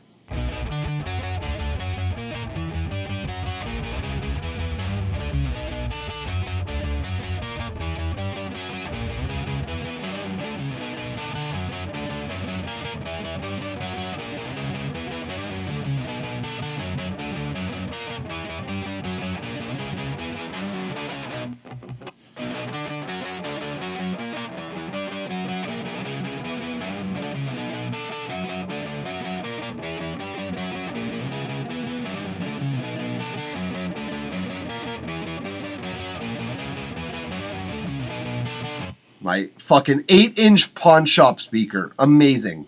Amazing. Let's just compare that one to the other pawn shop because I actually liked the sound of that one too.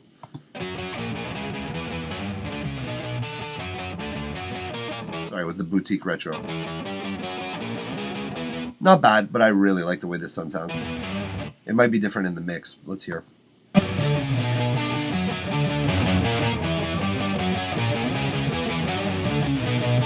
Absolutely not. It sounds awesome.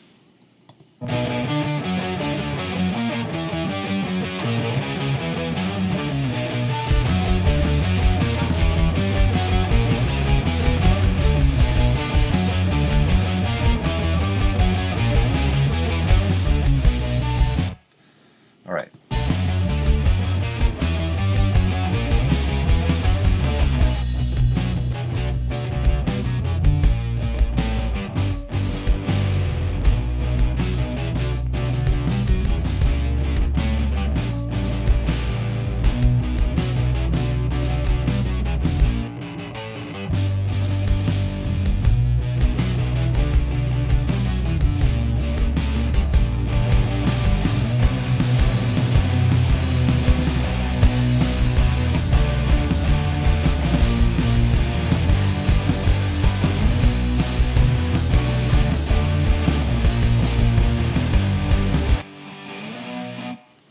Nice.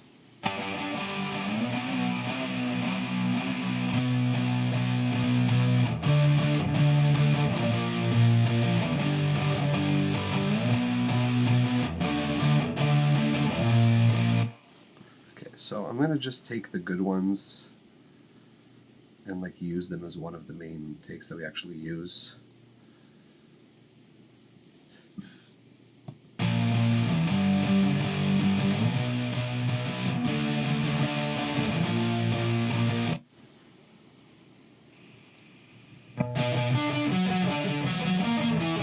Where's that first stray note? Where's that asshole? Who the fuck? Go, dude.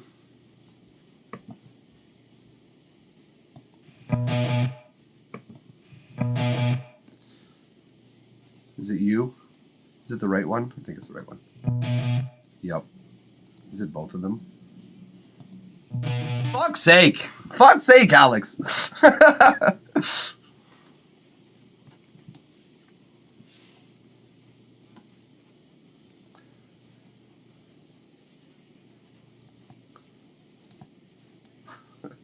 I know I'm judgmental. That's how it should sound.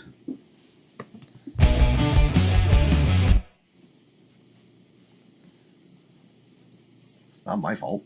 Fuck. Alright, so this third guitar, I'm gonna shut up. We're gonna do the same thing. We're going to use this take, the one he wants us to use. In the center, yes. But for the left and right parts, I think we're going to use those. Because these ones are actually the important ones. Oh, God damn it.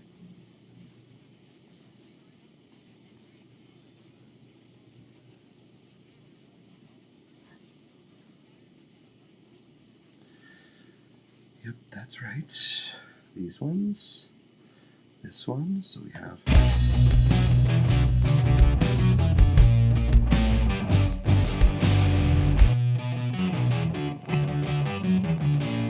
I fucked up. I fucked up because these ones should be different. These ones specifically. So we're gonna fuck with the phase a little bit.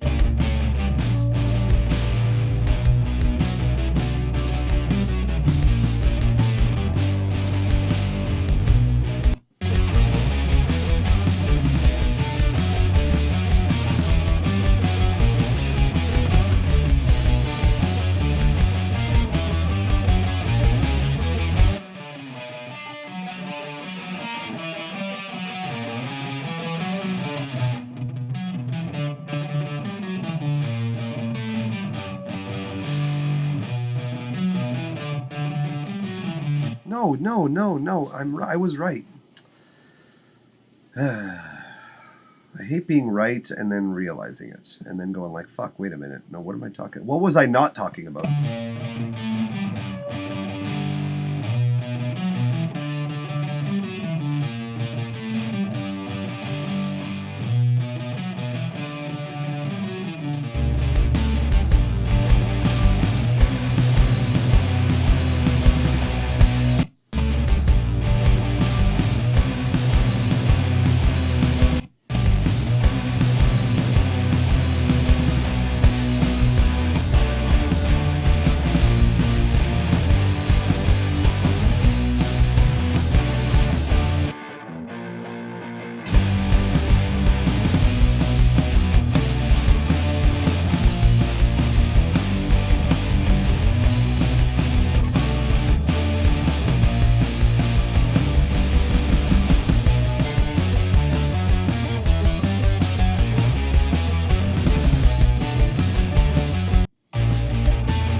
Nice little subtle cut here.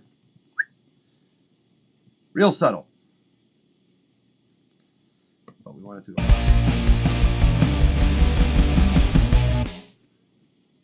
Another nice subtle cut, which we will clean up later. Everybody calm the fuck down.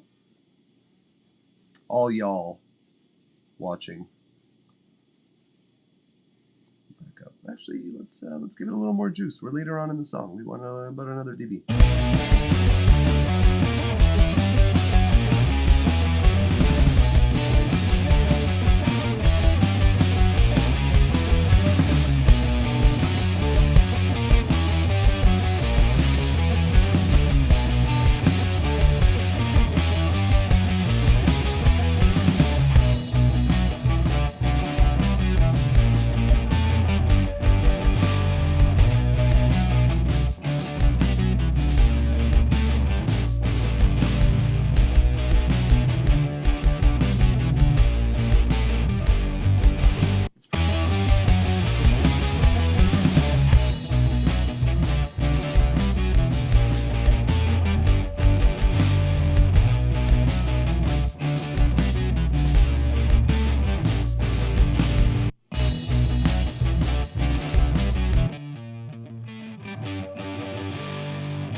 Cool comeback.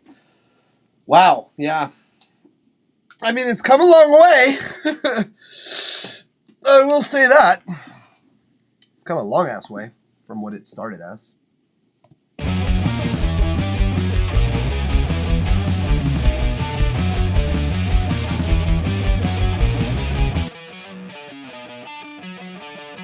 I think I want that to be my main tone and not not vice versa.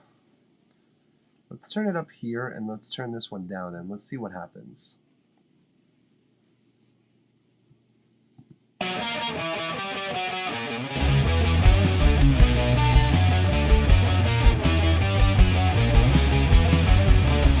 What if we went equal on both? What if we went to minus, what if we like just went straight across the board, minus 18? Because I like the sound of both of them and I can't decide, and I always end up blending them like more or less equally because they all sound so fucking good.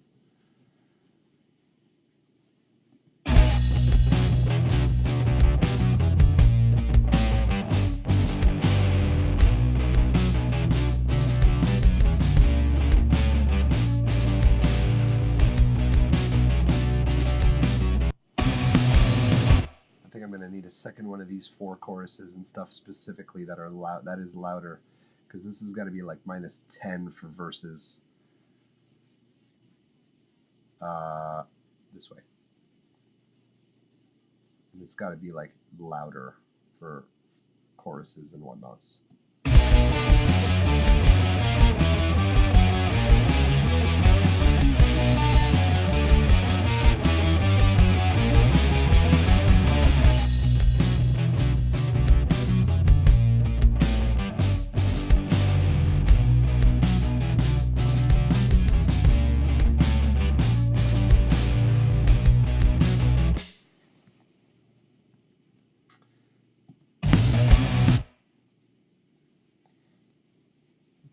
Subtle cut. Subtle cut, no fades. That was my nickname in high school.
Seems like we're going to need a verse bass track as well. See, I could automate, but honestly, I think that it takes less automation, less processing to have 2 different tracks overall than automation on all the time.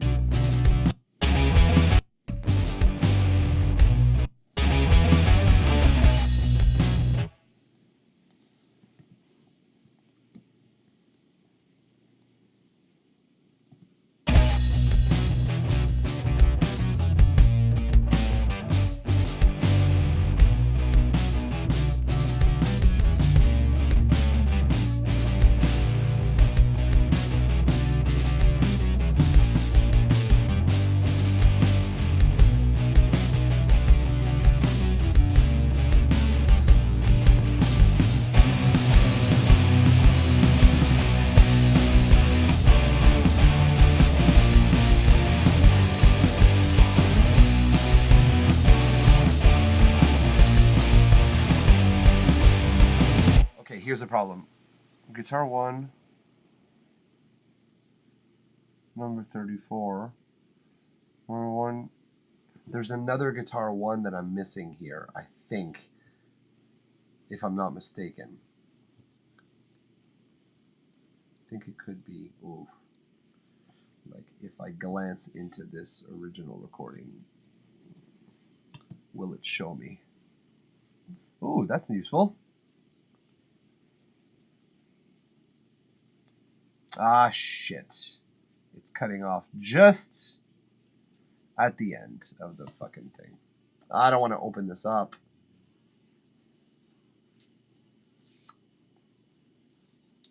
Well, fuck.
Jeez.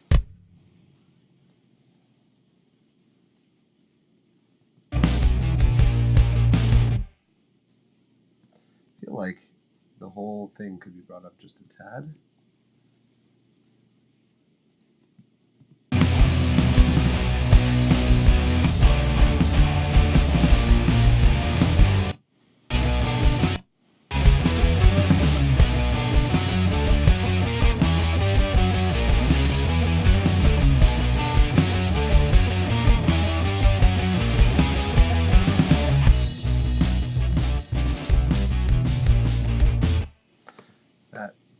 That fucking, like, bring it down, bitch. Like, worst case, the second one a little louder.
What the fuck's going on?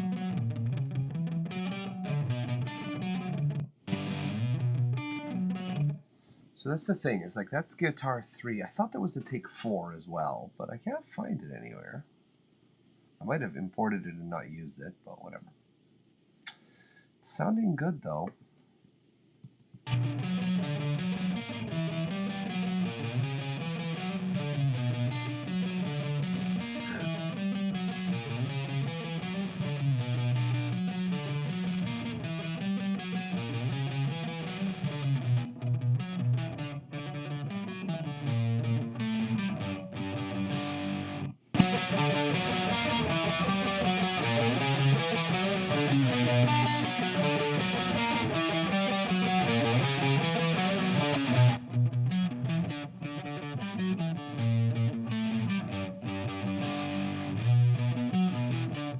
All right. I'm going to take a little beer break either way. I'm going to jump into the other project just so that I could get my bearings straight here track-wise. What do we do? Like, what is it? Where is my other guitar to work with? Just because I need to know. So there was a guitar 4, and it was on guitar 3. I hate that so much.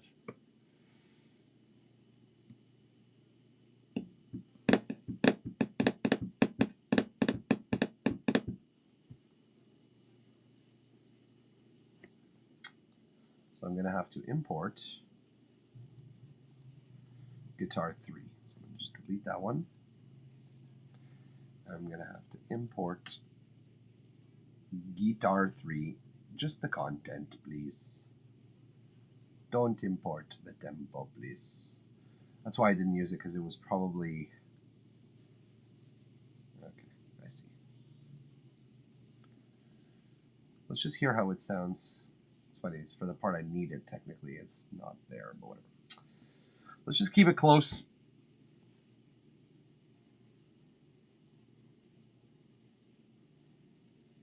Again, I might not even need it.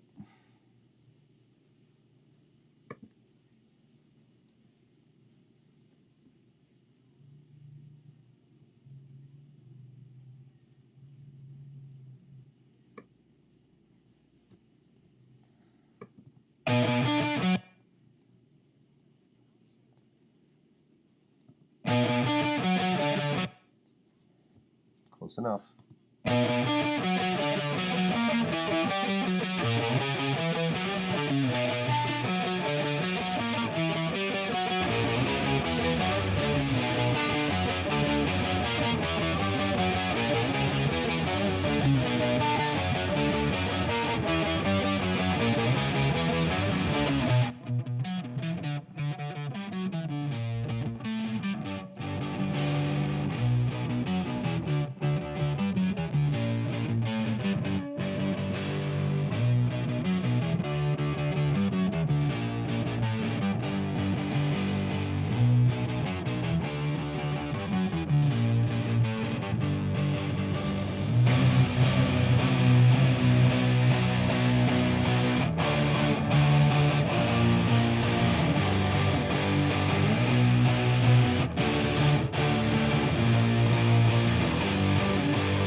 Okay.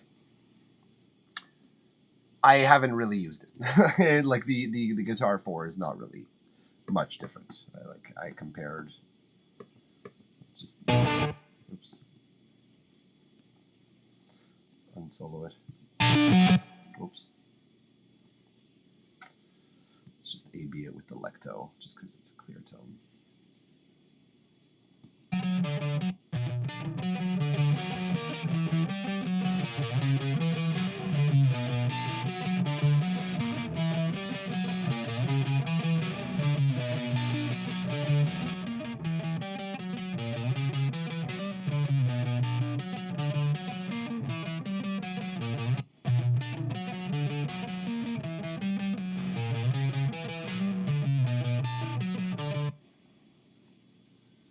It's not different enough for me to use it. So, not going to use it.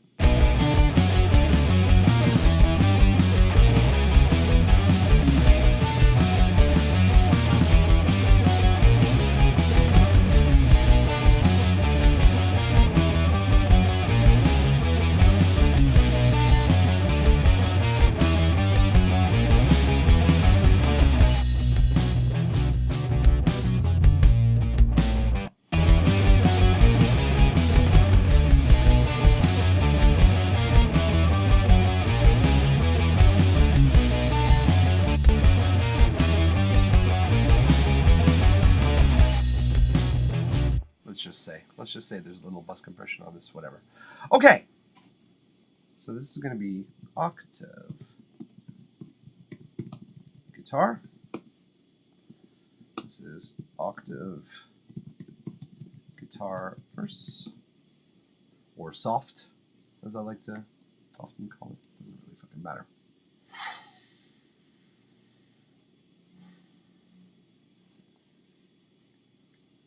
In theory, I would start with the vocals next, adding it in, but I don't really feel like it.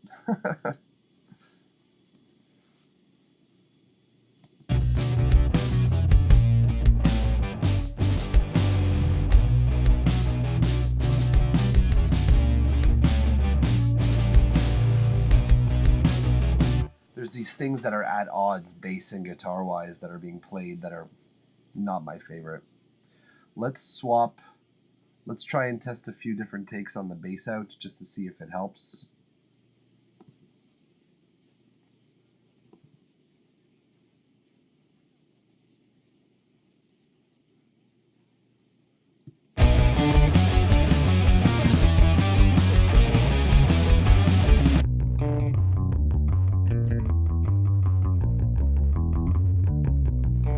This is distorting, so I'm not using it.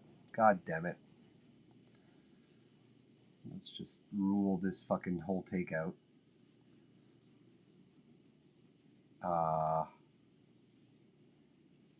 These I don't know what to do with them, so I'm just going to put them here for now. This one I'll put lower. Let's just take this take. Let's just use this take and see how it sounds.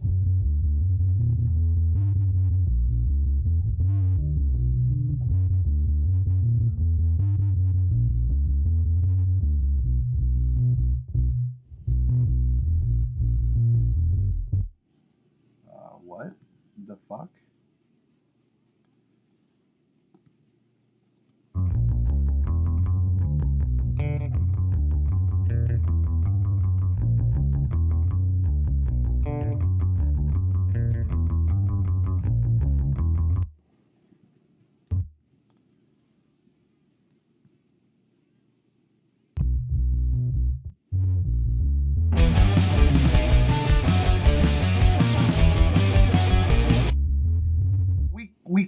We could use a super bassy bass. We could, technically. But why would we? Honestly. I'd prefer to use a cleaner bass and then like take out some of the high end, worst case. Like, what's the point of using a super like dirty ass bass? Well, let's just go back.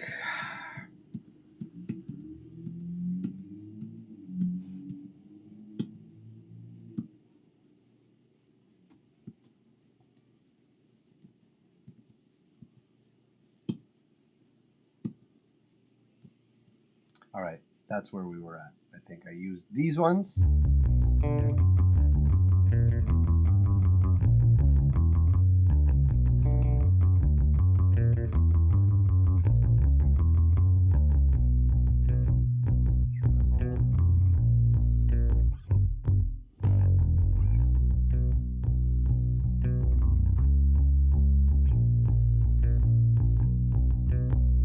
That sounds plenty good. That sounds plenty of bass, plenty of treble.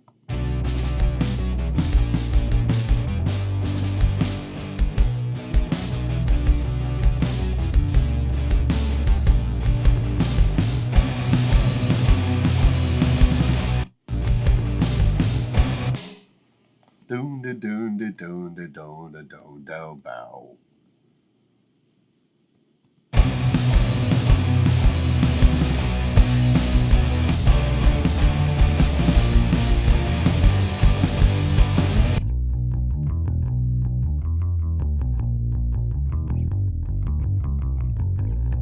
You're right, Thomas. There is a lot of bass on this. I'm going to lower that a little bit. It doesn't need that much.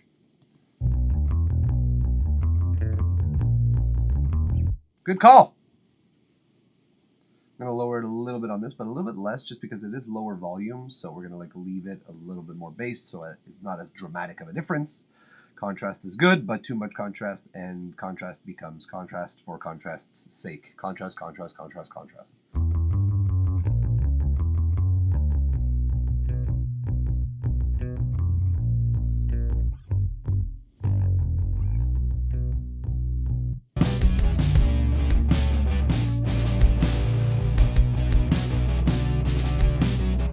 All right, let's clean up these guitars a little bit because I feel like they're giving a lot of.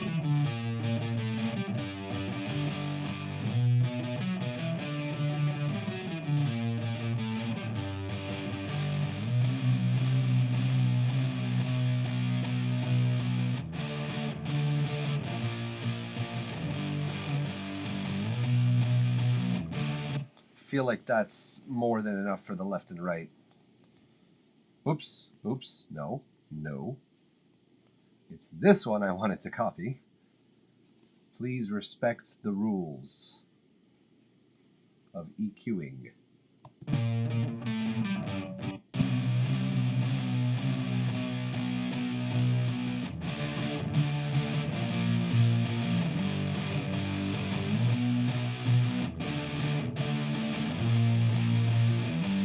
What the fuck? I just copied this like 3 times.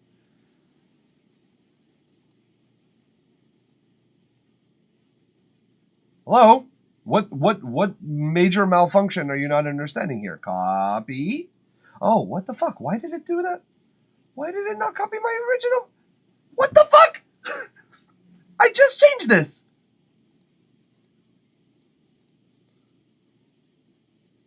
Okay. Fine, I'll do it again. I'll actually boost this up to 2K.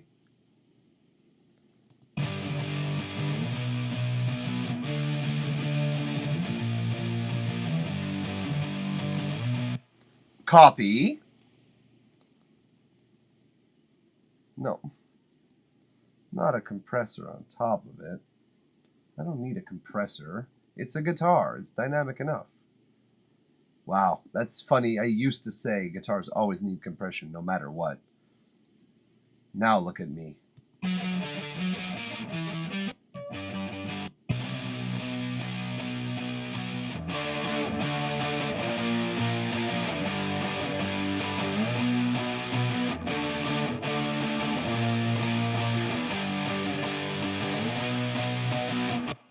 feel like these are just louder inherently. Could that be? Could that be?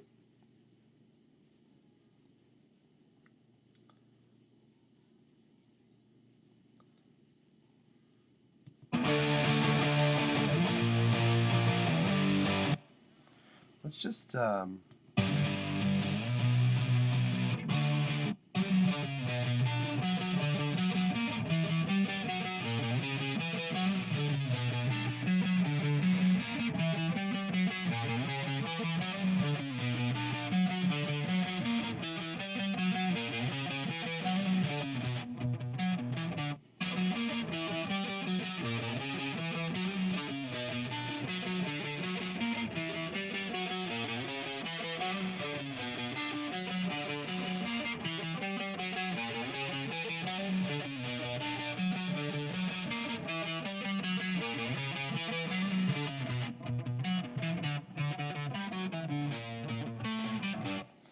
Yeah. No, these amps really designed to be. What if we were to fuck with this a little bit here?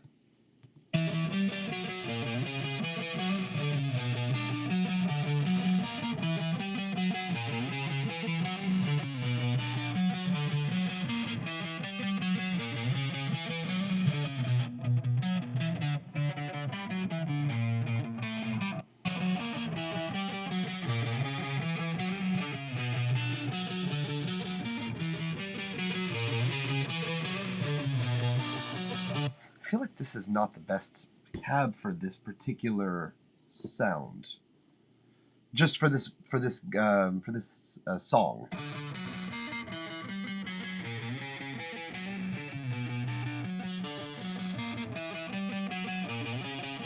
Damn, it sounds good though.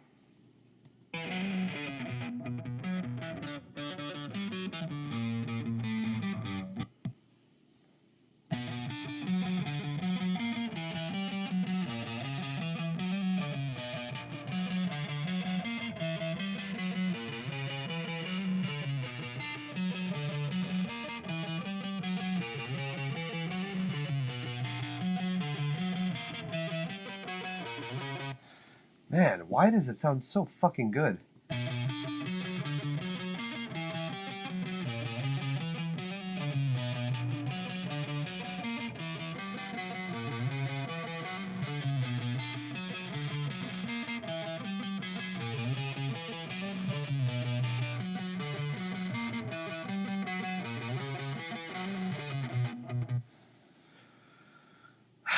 I can't get away from this cab, man. It sounds so good.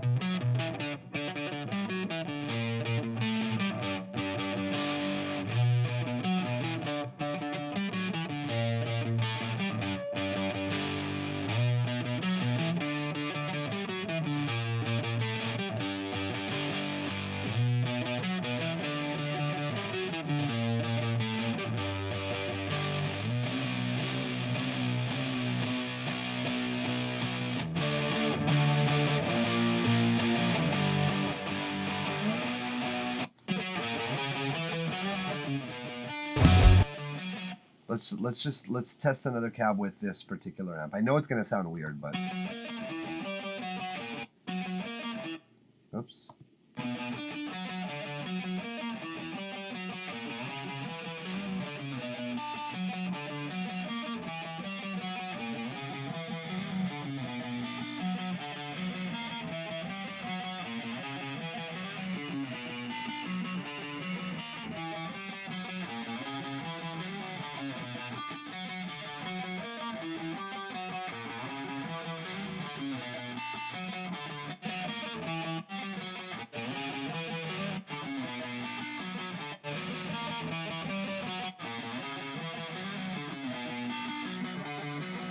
There's just no comparison. It's crazy. It's crazy.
That actually sounds pretty good. So the Modern American with a dynamic 20, when Electro Voice RE20, in other words, sounding good with the Legion. I could get behind that. I'm gonna see how it sounds in the mix. We might change it back because those fucking orange simulating cabs. It doesn't matter what company you work with, Logic stock plugins or fucking Amplitube, fucking orange amps sound way too good, way too fucking good. Let's hear how this wall of sound comes through.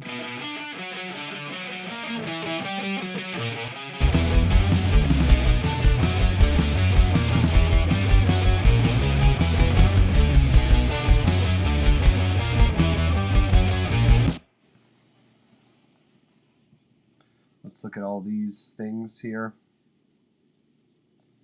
Let's compare it to the original. See how it sounds.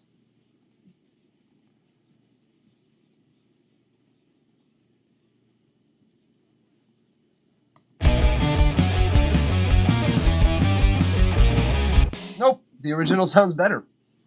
I tried to make the tone sound like more original, but these two amps together, they just sound way too good.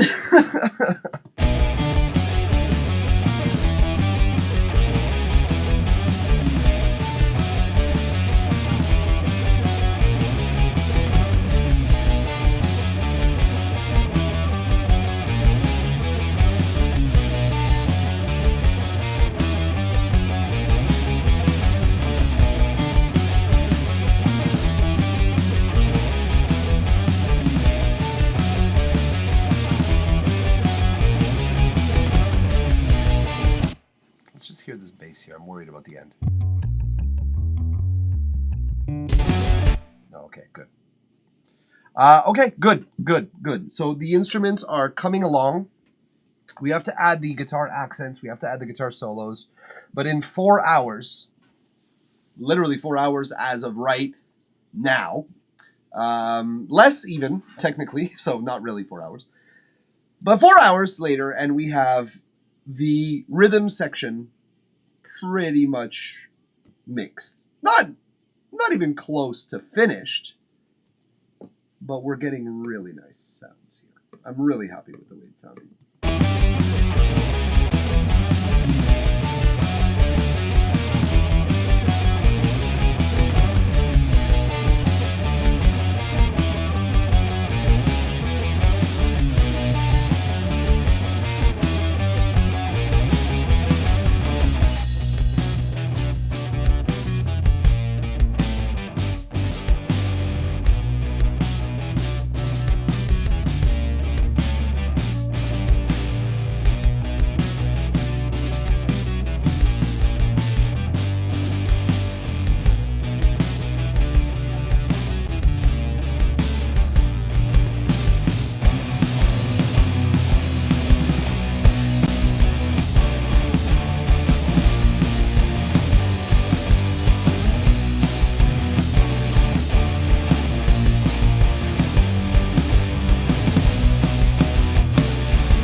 All right, we actually have the guitarist of this band watching right now.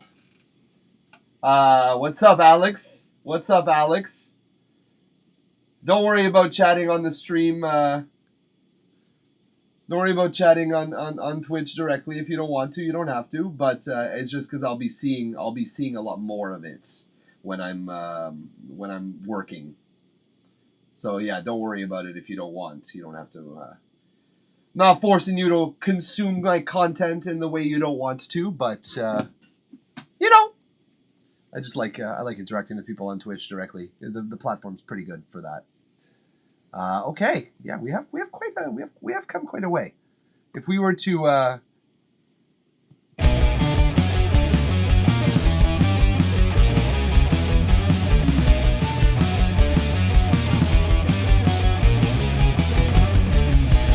yeah, we still need to fix that. Okay, what if we just got the drums done? It's gonna be annoying, but what if we just did that? Okay. So that means I'm gonna turn these toms up too.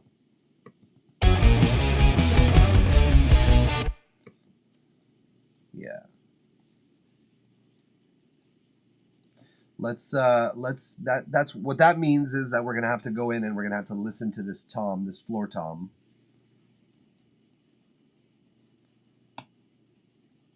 we're gonna have to like edit in the floor tom essentially. And that's complicated because it doesn't sound quite great. It's so much. There's so much ride coming in. So I might actually have to apply the noise gate before putting it through the effects here. But the noise gate is the threshold's too high.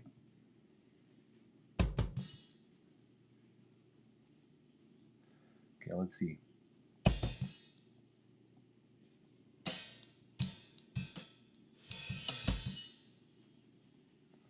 Let's go.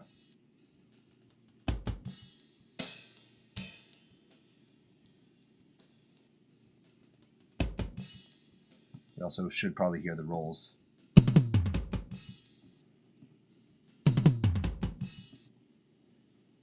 These ones, the middle tom, it's like the middle tom is like the middle child of a family. Nobody cares about it.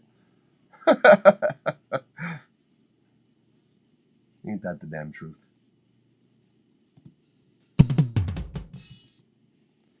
I feel like I'm missing the resonant frequency of this tom here.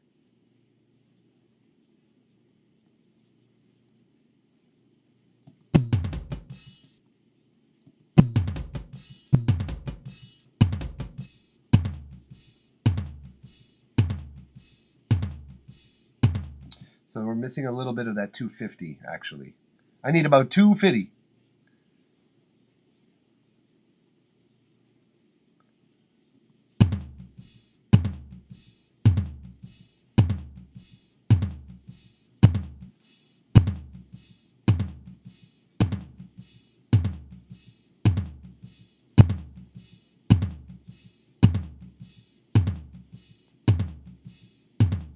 All right. Let's hear the roll with all the toms like actually playing.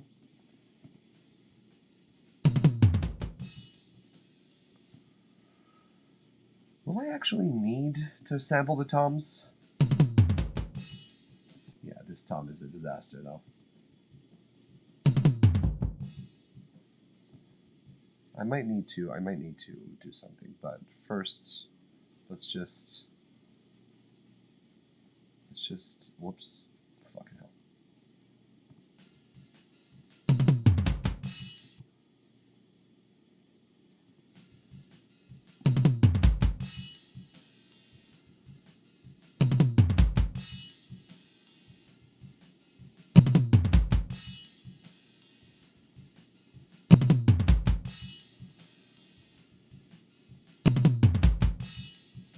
Maybe that might be enough. Honestly, I might not need to resample the tom in this one. It doesn't even sound as bad as I remember the other tracks. The other track sounding. Oh.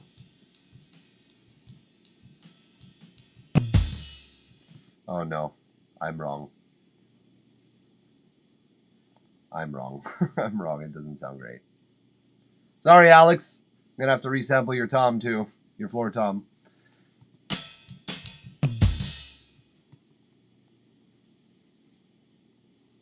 All right, well.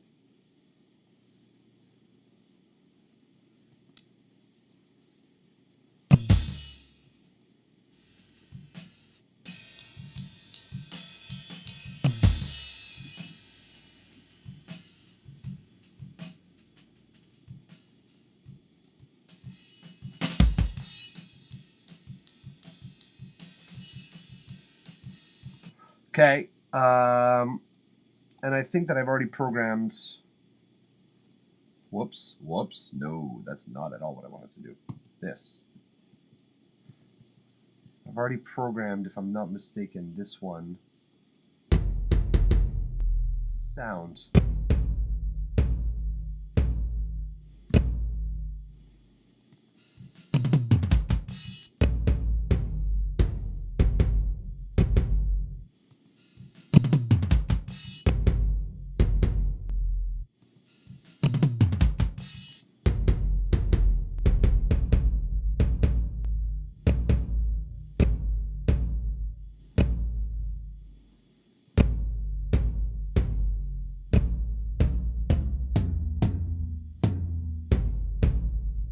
So it's going to be D1 is the note we're going after. But first,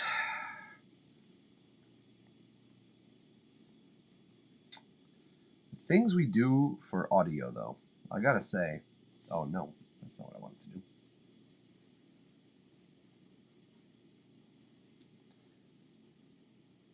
We're gonna make floor tom bip, FT bip on the selected track, dumbass. I'm gonna just turn off the effects. I'm gonna just hear it. It's gonna be annoying, and I'm gonna have to fucking. Although, you know what? Let's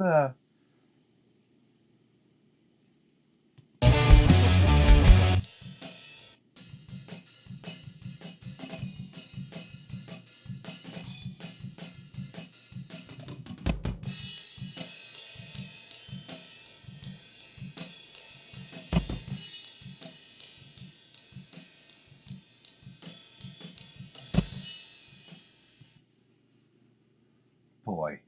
Yeah, we have no choice but to do something with this.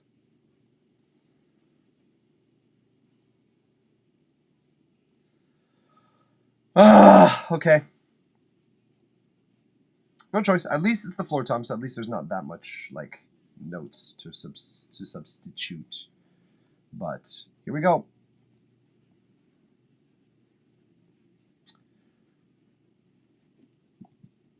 Floor bip. Oh, I bypassed the effects. Oh well, okay. That's that on that. You know, I prefer it. I prefer it. Okay. What do we got?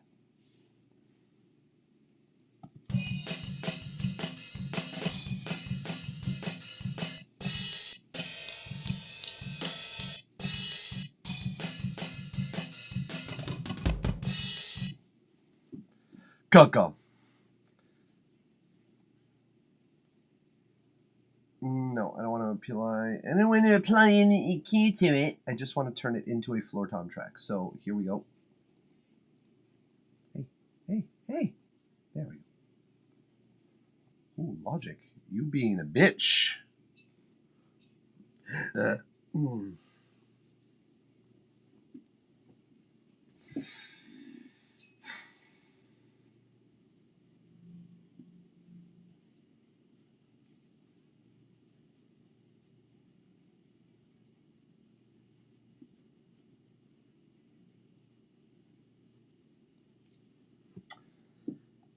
We're going to turn this into a tom, and the trigger note is going to be, what did we say? It was D1, I think, right? Which is normally a snare, but this can go fuck itself. What is the low tom? F. Okay, it could be F, but let's start with D. I liked the sound of D compared to the other.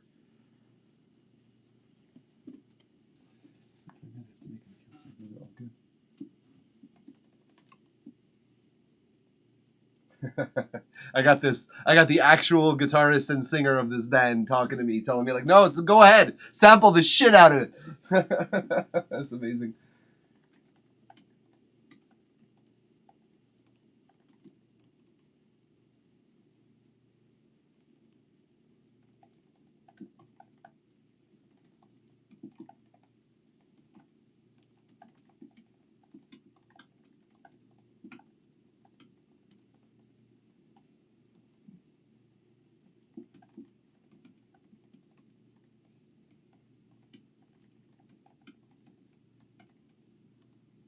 All right.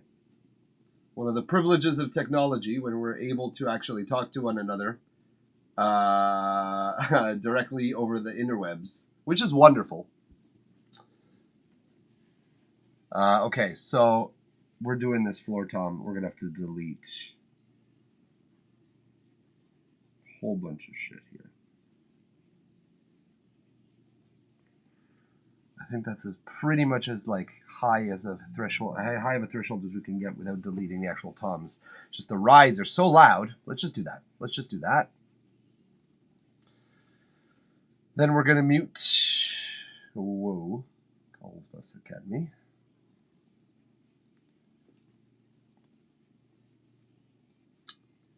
So what we're going to do,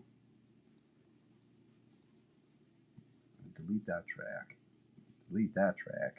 and this is the tom that we actually want to use. So, back at it, like some crack addicts. Am I right, Alex?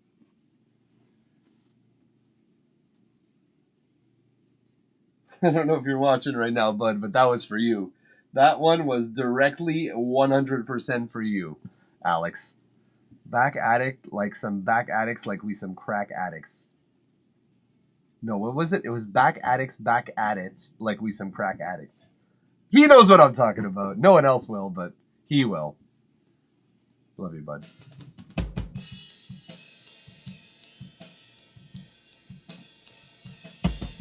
Aha! So we have the first one. We don't have that second one, so let's zoom in.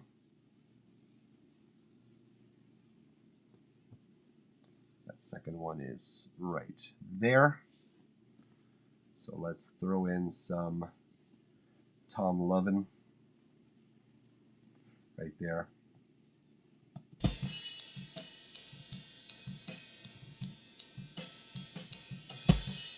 Okay, we have one right at the end, which I think we caught. Yeah, cool. Odd placement for a tom, but I'm not the drummer. Okay, we have two there when we only have one. So let's get the placement on that bitch.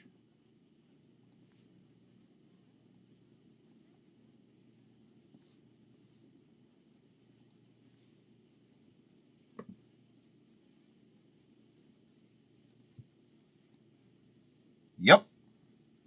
That looks about right.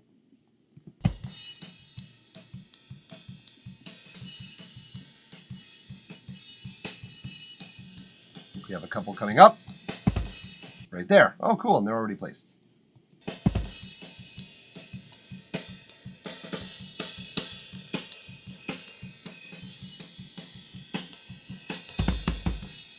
Dun-dun-dun-dun.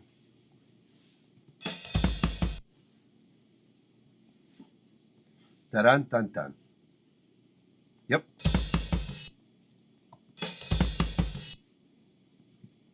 Dun-dun-dun-dun. Yep. Oh, one right there. Odd again. Okay, now we have a bit of a build here.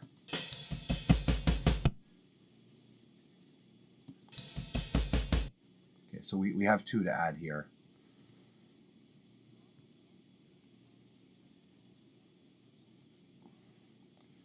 Throw this one here. And we're going to throw this one in a similar place. But we're going to make these nice and quiet compared to the rest of them so that it actually builds in nicely.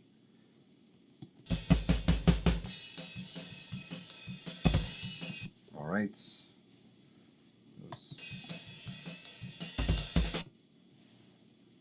So we're missing one there, I think. Oh no, we're missing two. Great.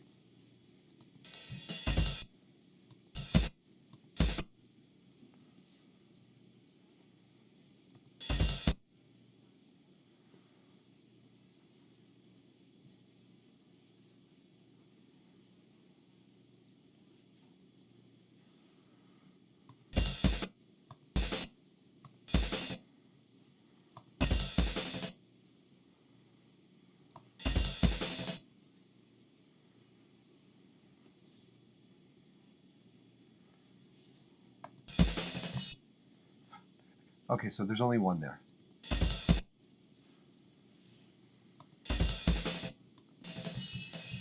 Okay, good.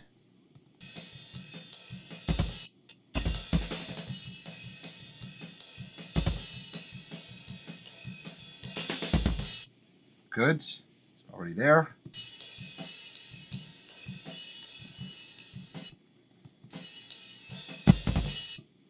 Those are already there too. That's nice.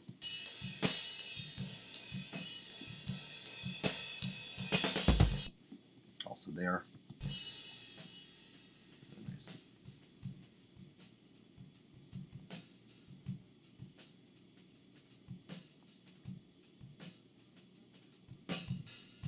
Taking that noise gate off because why have it? Who are you helping?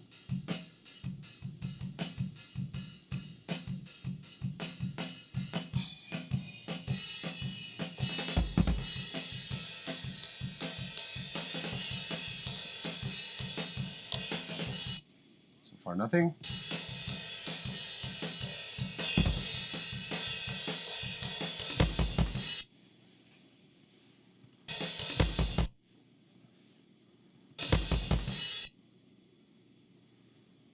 Oh, he goes back up there. Okay.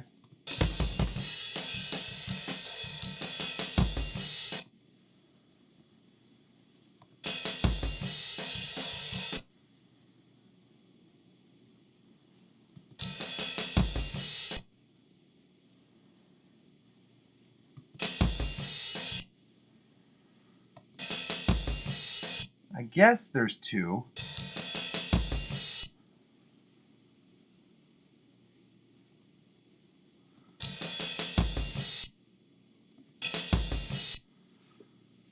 I don't love the sound of that second tom, but I don't think it's a tom.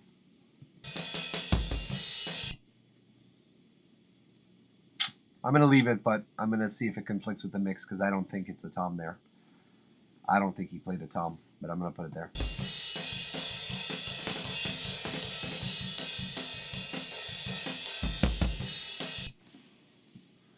There's three though. Ba ba ba. One there. That's the one that's missing from here. Starting there, that wave that gets a little thicker.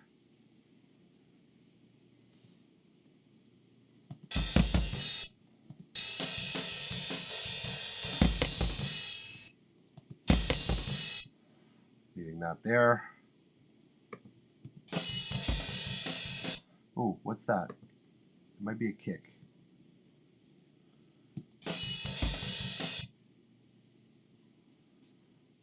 Might be a kick. But I'm going to put one there. Okay, I'm going to leave it there.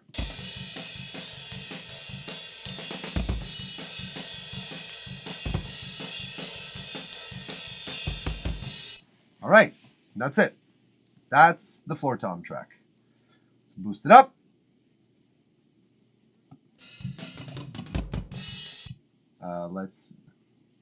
Before we boost it up, actually, let's go section by section. That's what I thought.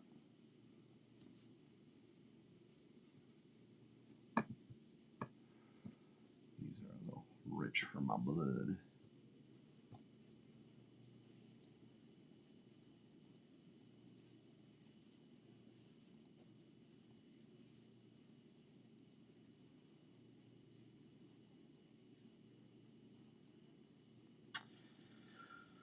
Oh, editing drums, oh, editing drums. It's no much fun, it's no much fun. That's a little better, a little more consistent. We're going to have a little more even strikes here. Even strikes. Well, shut up, coppers. All right. These ones are going to be higher. Sure. Yeah. Let's hear how this sounds with the new tom in the mix. I'm also going to noise gate this one. And we're going to reduce the amount of bass in this and just reduce everything there because we don't want any of that ride bleeding through. Woo! Did you hear that? That sounds about right. That sounds like what a tom should sound like. I'm going to give this a tiny bit more high-end juice just because it is a digital tom, so it needs a little more of it.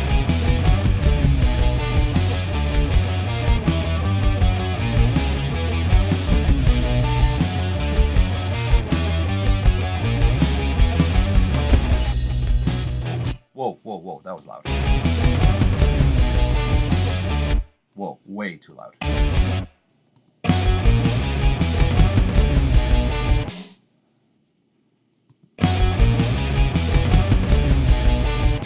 What? Okay, too much tom distortion. Attack, fine. Sub, fine. Where's that tom distortion? Way too much.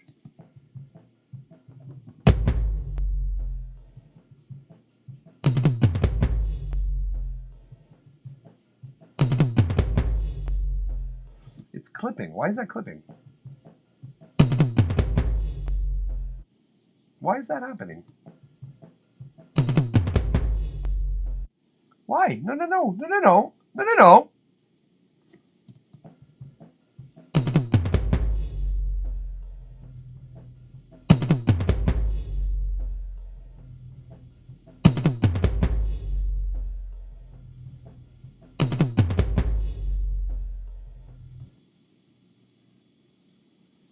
Okay, that's fine.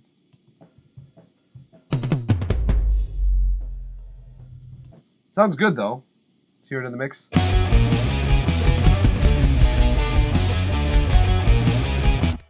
It's better. It's better.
God damn it. There's so much leakage.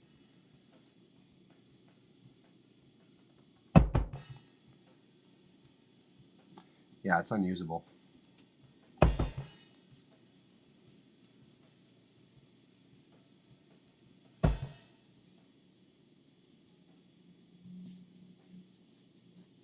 What's up, Alex? Alex, oh, the bassist is also watching as well. Well, shit. What's up, guys?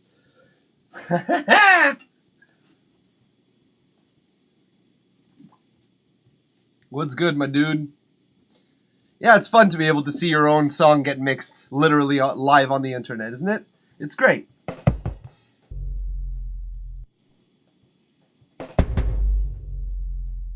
I might have to just ignore this tom mic altogether. I might just have to use the sample.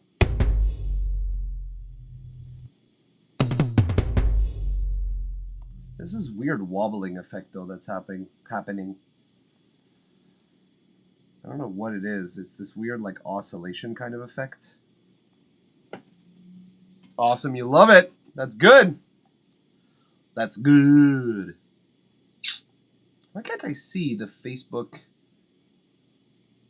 comments in my session though? That's weird. I should be able to. It's connected. That's weird. I have to look over to my other computer. Stupid.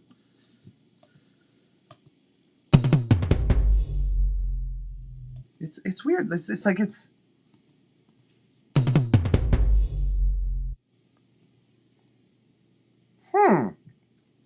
That's super weird.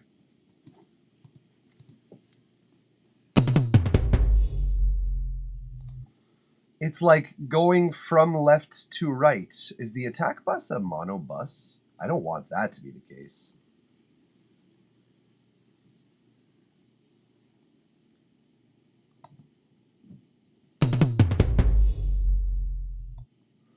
But I'm penning. But I am penning. I do not understand. Why am I hearing this in both the center and this makes no sense. This makes none of the senses.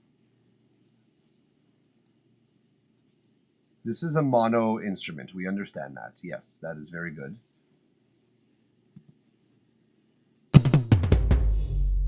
Why am I hearing this in both mono and fucking stereo? That is incredibly frustrating. Incredibly.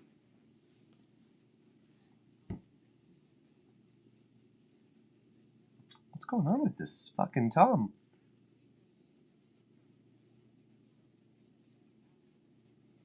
No, nothing to do with stereo here. So then why?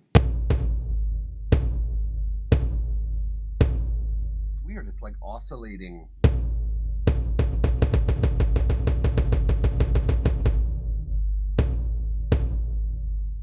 It's like wanting to come to the center. And if I play it repetitively enough, it actually does come to the center. I don't know if you guys can notice that. Just one is like not bad. But it shifts to the center. What the fuck?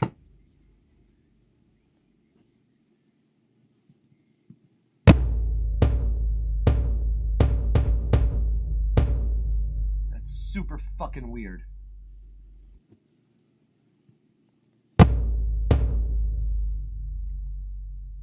This better not be some form of... I'm gonna just start turning off effects.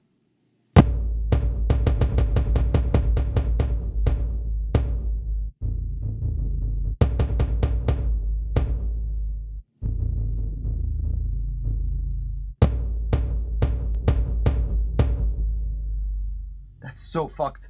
That's so fucking fucked. That's so fucking fucked.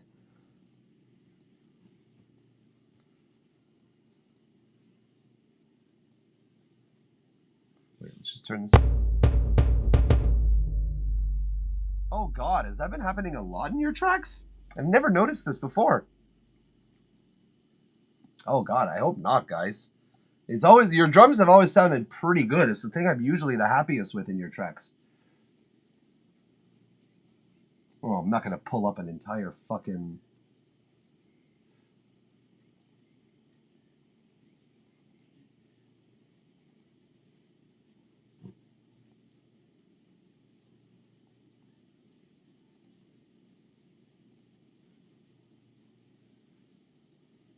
That's super fucking weird. And yet it sounds so good. But it's just that weird effect. I'm going to look it up. I'm going to look it up before I fuck with everything. Logic sampler toms panning automatically to center? Question mark? That's not even a question mark that I had.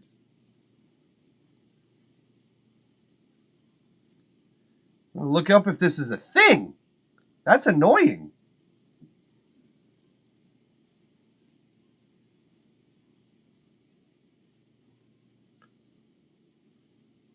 No.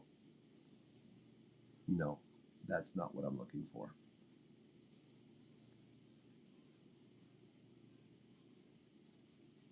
I'm going to go with the Drum Machine Designer. I think I'm going to just like take a different preset altogether. First thing I'm going to do though, because this sound is good, so we're going to just save it as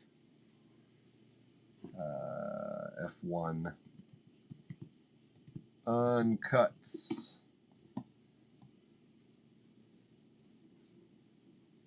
Yup.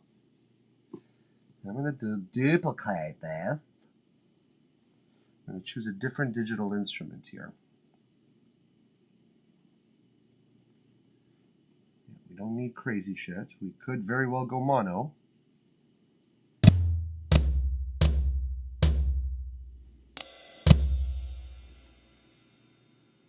Wait, why can't I?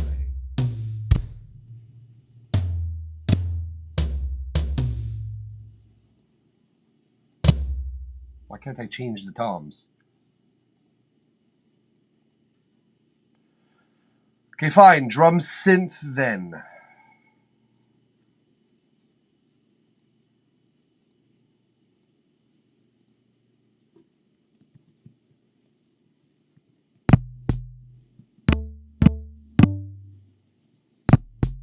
That's not what we're looking for, I don't think.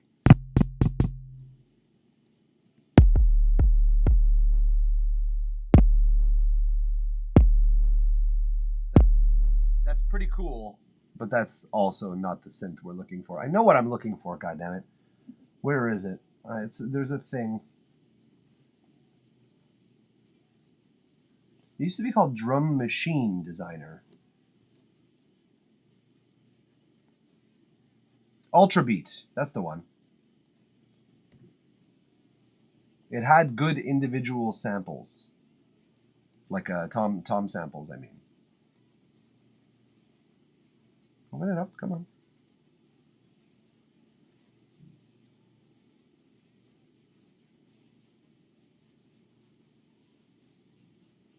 Analog kick. Drum kits. Yeah, there's the electronic ones, but the drum... Let's say analog percussion. Let's see what they got. Let's see what they got.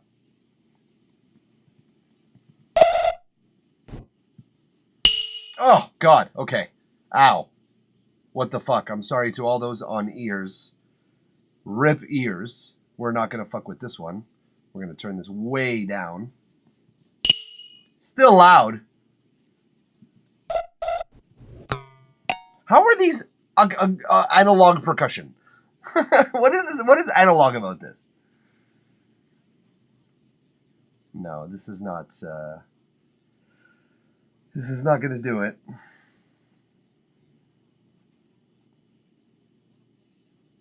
Let's go mono sampler again, and let's see if just calling it up is a problem.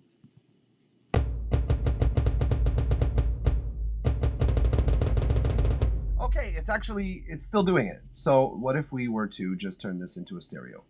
Because mono doesn't seem to be cutting it.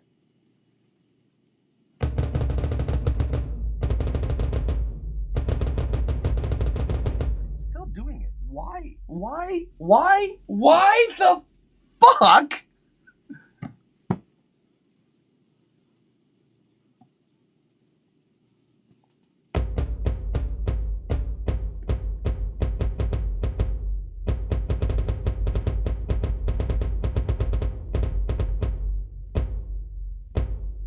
No, because especially for something as stupid as this, is like, it's going to affect the sound of all the toms. It's going to step on all the toms. Or at least two of them, which is not what we're going for here. Why? This is the stupidest thing. Quick sampler. Let's say quick sampler. Can we pad sliced vocal. I never tried this. I've never tried this sampler, actually. One shot, let's say. Nope, this is not it. This ain't it, sis!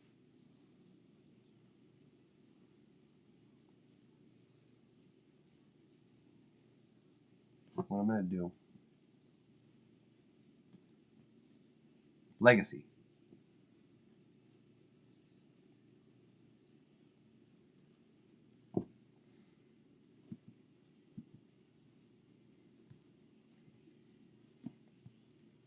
Fuck off, mixer.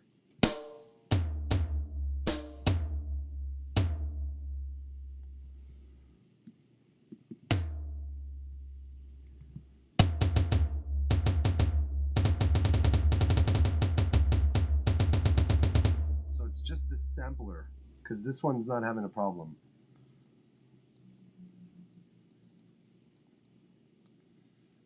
Okay, well,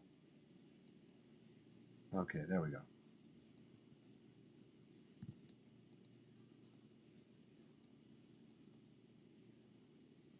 Whoa, whoa, whoa, whoa, whoa. Where is the, what?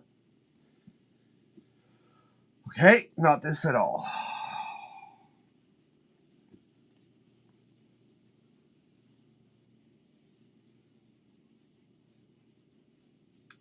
Tuned percussion, don't think it's that either.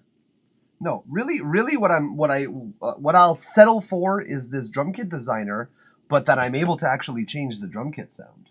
Like,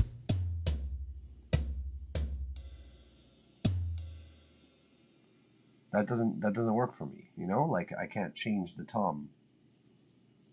I could tune it. That's fine.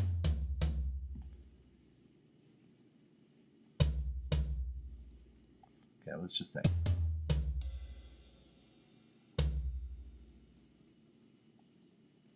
Let's say. Actually, let's bring up the. Let's bring up a couple of my presets here. Go back to the acryls? Why can't I change it here? I have all of my options now. Bro, I don't understand what's going on here.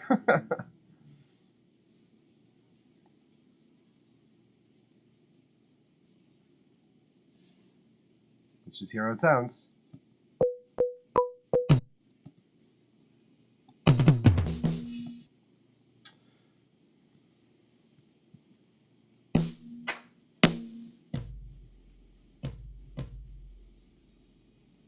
Like, just for one tom, I'm using an entire fucking drum kit simulator, you know? So shitty. Okay.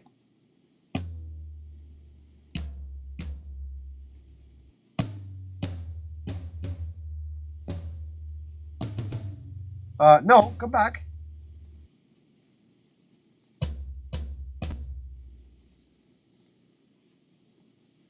What's the one? I think it's this one that I use all the time.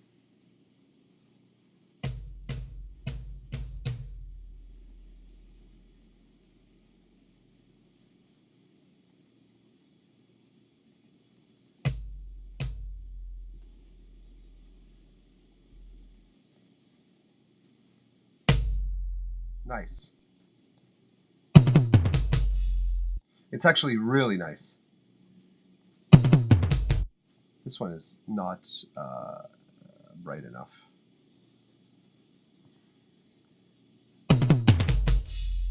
Now it's too bright. Split the difference here.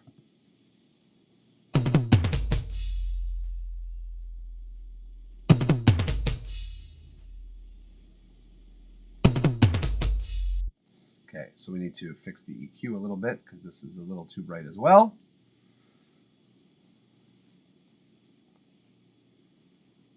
We're going to need a little more juice in those mids. It'll do. It'll do.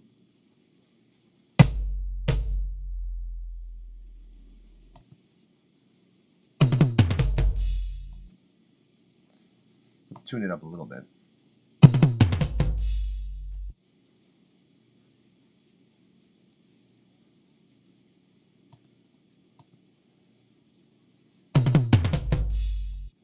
Let's hear the original.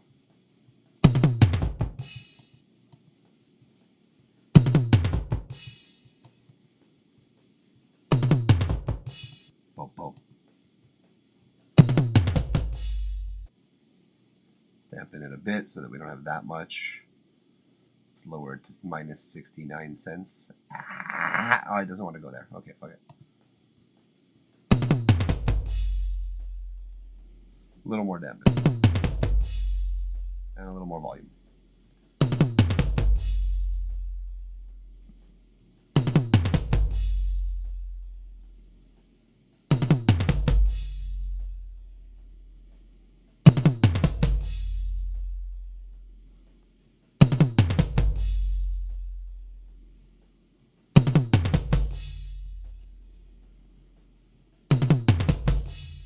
All right, I'll deal with it. I don't love having to use an entire fucking drum kit for that one thing, but here we are. It sounds better, so we're sticking with it. Like that's that on that, you know? Like when it sounds better, we have found something that works, so we're gonna stick with that shit. What do you guys think? Anybody have any thoughts on the way that these drums sound?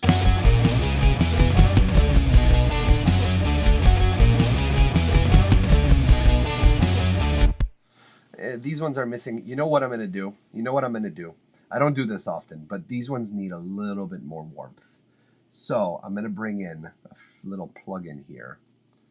We're going to go in the low frequency response. We're going to put a lot of drive, but we're going to put it relaxed. We're going to put asymmetrical.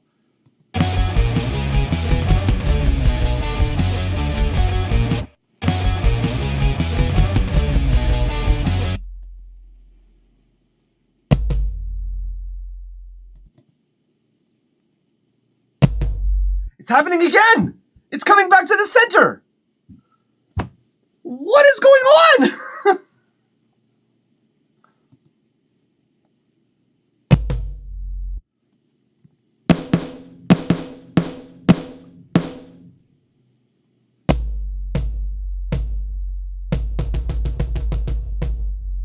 What is happening, though? No, for real, what the fuck is happening?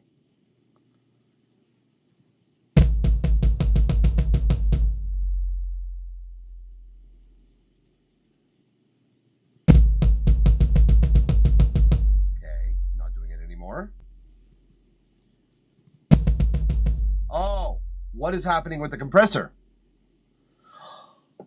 It's dual mono, guys. Oh no, we can't have that.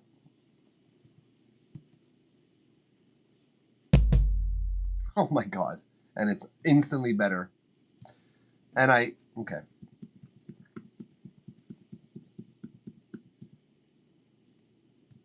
I'm going to undo a lot of work for myself here. A lot of troubleshooting. Son of a bitch.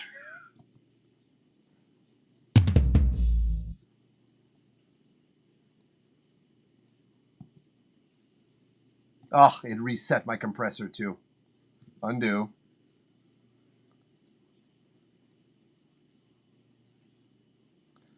Let's take, wait.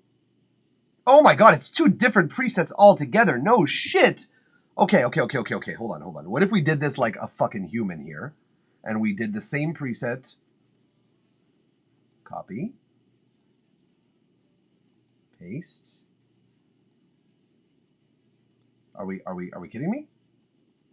Copy this one.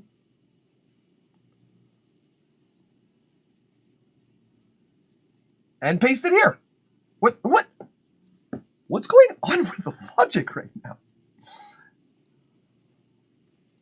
Okay, you know what?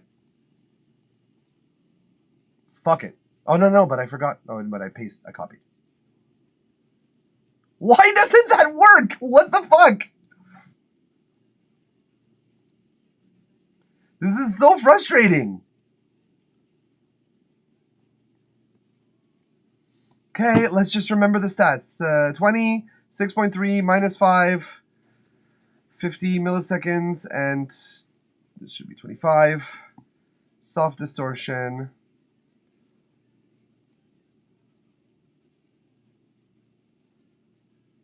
$20, 6.3, minus 5. Soft distortion, 50 milliseconds. Oh my god, all of this causing all of these stupid problems, and it turns out that it's some stupidity. Just copy and paste in the mixer. Hey, K Bruce, what's going on? Tone James 826. Just copy and paste in the mixer. No, I know. I should. I really should. But it should also be able to copy one of the sides of the stereo and use it as the preset for both. It's copying the entire preset of the compressor instead of just the left or just the right. Fuck. Anyways, I'm glad that we figured out what was causing this stupid, weird issue here. All right. There. That sounds a lot better. So much better, actually. So I'm going to delete that one just because it's a problem.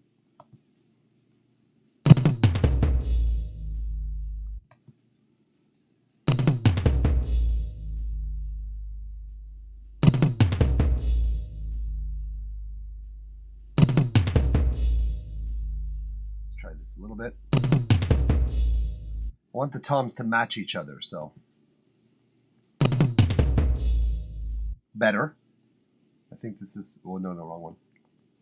Undo. I think this, no. Oh god, I hate when I do that. I think this has got to be a little less exaggerated. Tone James, you're probably right though, Tone James. Honestly, it would have probably been easier to just copy and paste it from the mixer directly. This one needs a little bit more high end, I think. Yeah, because we're cutting here, so I want to back off that cutting effect a little bit. Thank you very much, Tone James. Appreciate that. We're at 370. We were at 369. But now with Tone James's, he's with us. His follow has aided to forget that we are out of the 69th realm. Man, I gotta get a life.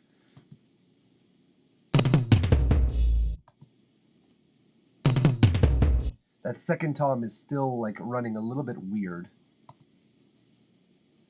Feeling a little bit weird.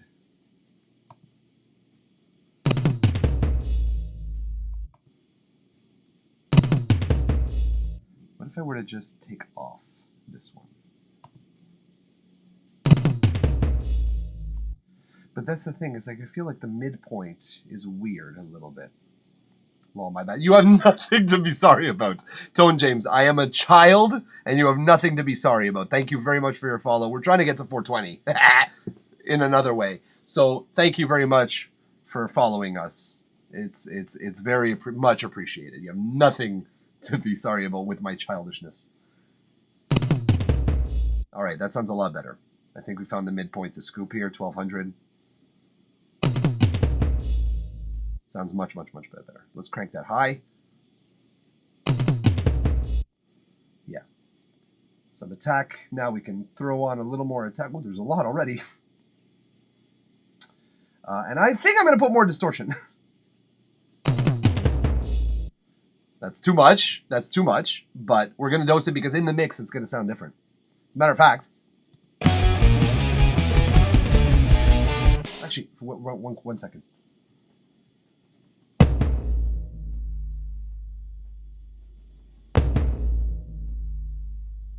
Too much distortion.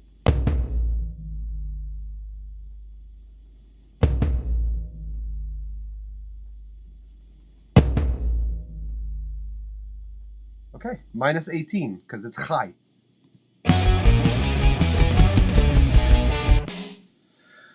I'll need a little more attack from this. What am I scooping here? 915. Let's bring it up to 1,000. Yeah, let's say. Let's bring this down to 4K and let's boost these high ends. I need more attack. Oh, I did have attack on this though. And sub, good.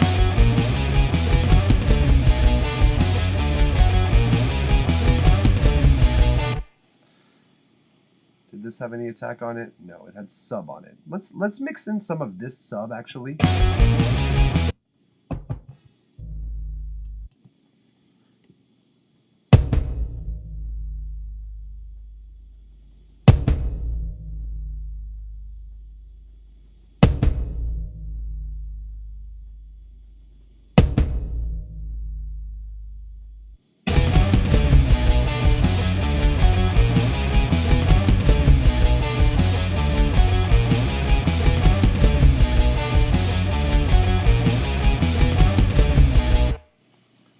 Bring these toms down now that we've fixed this godforsaken fucking problem here. What's this one doing here, I'm wondering? Is it doing anything at all?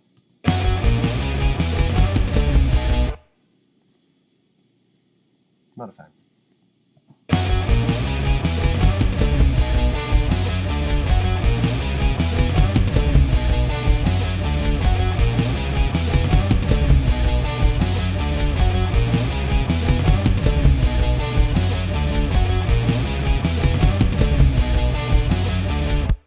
Okay, that does the job for now, either way. Whoo! What was going on? Like the fucking shit with this compressor. Dual mono.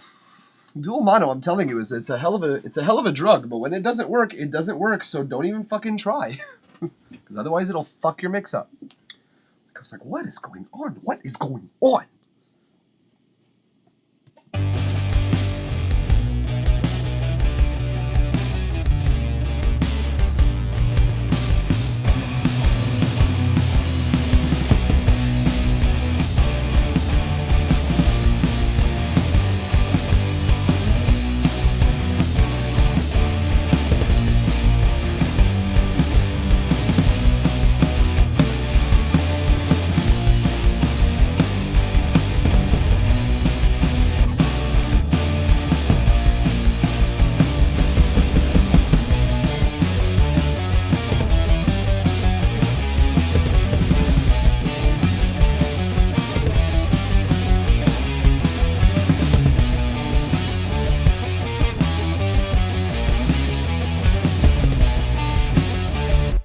need...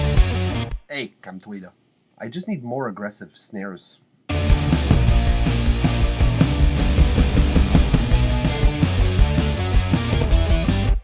I'm going to turn the velocities of these up a little bit.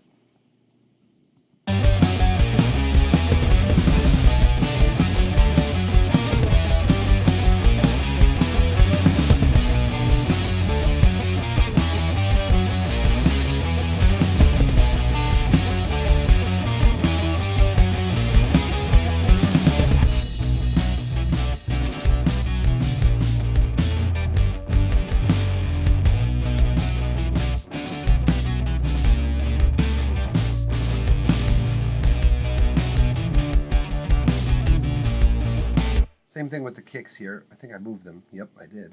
So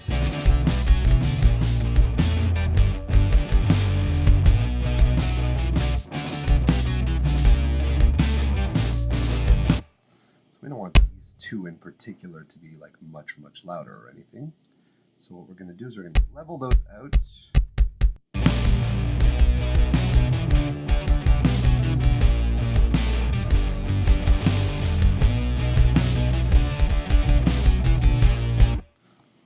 I see you, the one I didn't get. Haha, motherfucker.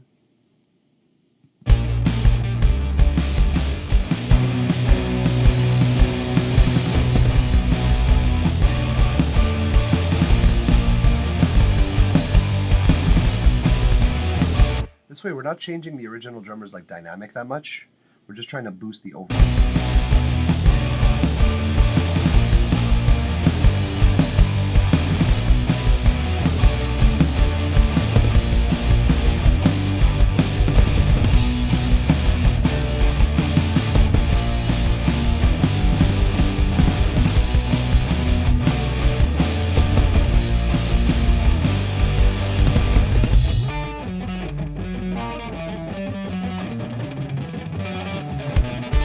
Ah, Alex. Ah. That's funny. No, there's no hate here. There's just like you missed your shot there, bud. You missed the take. It's okay. It's okay. It's fine. But yeah. It's a little off there, bud. Let's listen together. I think it's this one here. Let's listen with the click.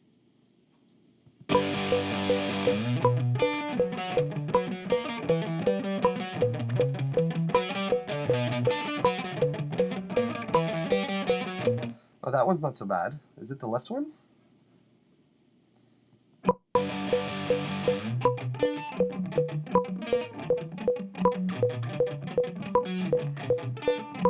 Found it!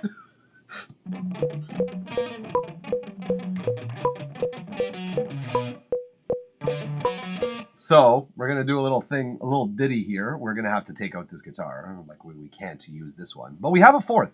But it stops there. Unless, wait, let's hear this. Everyone watch your ears. This might be loud. I'm actually going to turn it up gradually. Let's hear.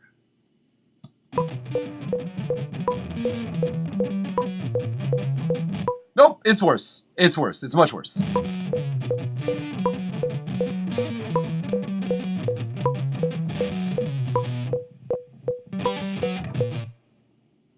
Nope, it's far worse. It's worse than the other one. So that's no problem. That's no problem. We found the problem. We found the real problem. It's this one.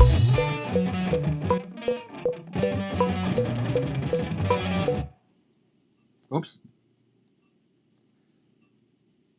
Just gonna take this out. What's up, K Bruce? I haven't seen you in a couple minutes, man. How you been doing?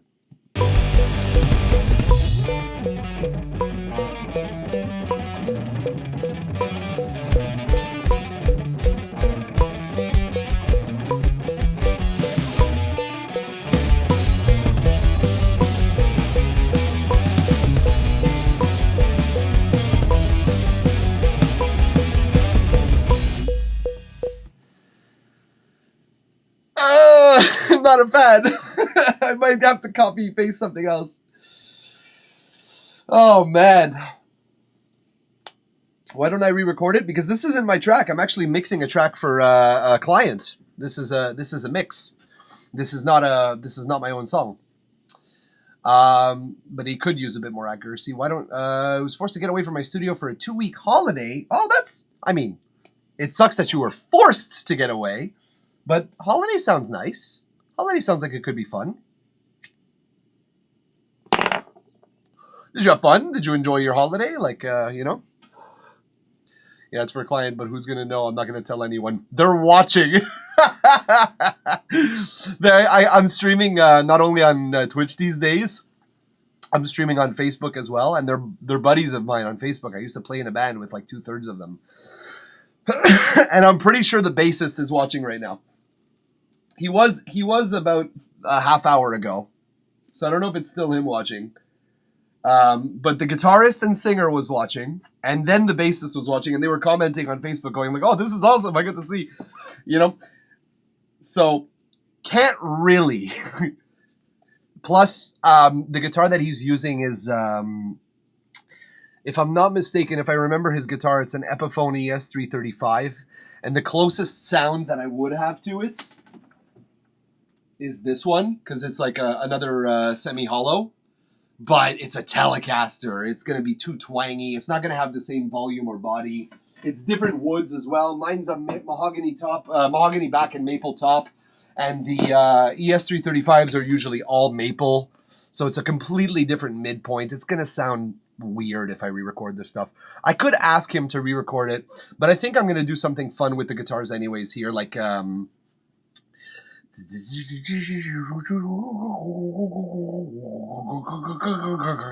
something like that. So I'm only going to need 1 or 2 that match anyways, which we're having trouble finding here, but that's okay. That's okay. We're going to fix it. Yeah, it was a fun holiday, a lot of family time. It was fine, but damn, I missed my synths, VSTs and stuff. Yep. I get it. Family could be great. Family could be great. If you have a good family, or a fun, an enjoyable family to be around, some people that really don't take more out of you than they actually give you in terms of energy and in terms of support. Family could be awesome, but it could also be terrible. Just saying. Not that I know. Right, panning, fun, and low pass filters. Right. Essentially. Thinking about it, we're gonna see what they say. I'm gonna probably like introduce it in mix 1, but they're pretty like, they appreciate brainstorming, they appreciate ideas. So if I do end up sending them that, they probably won't mind that I tried, but they might also tell me, it's not our thing. Maybe not.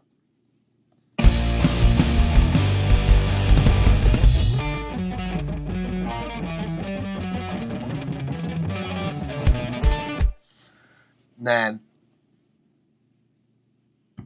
Oh man, I gotta find 2 good takes that match.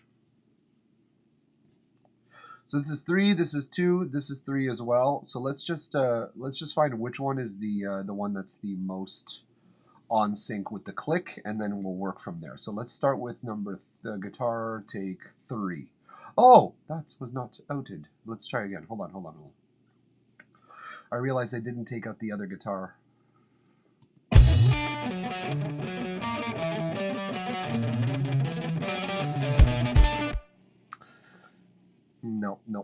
Nope. I think it's going to be number 3. That's the most on time, if I recall.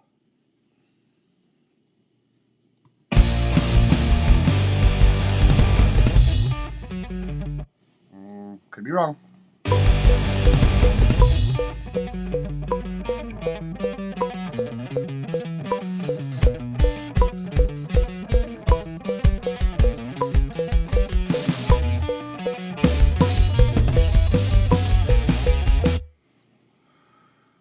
Okay. I don't love the way that that's played in that specific fashion.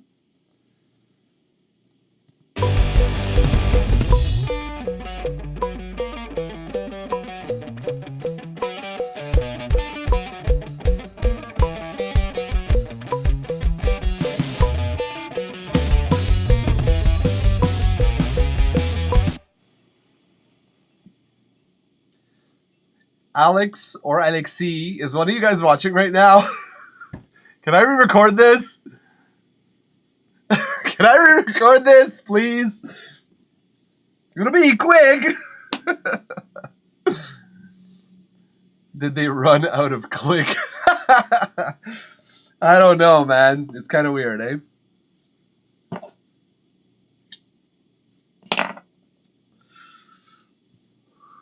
Sorry, just being mean for the laughs. Of course.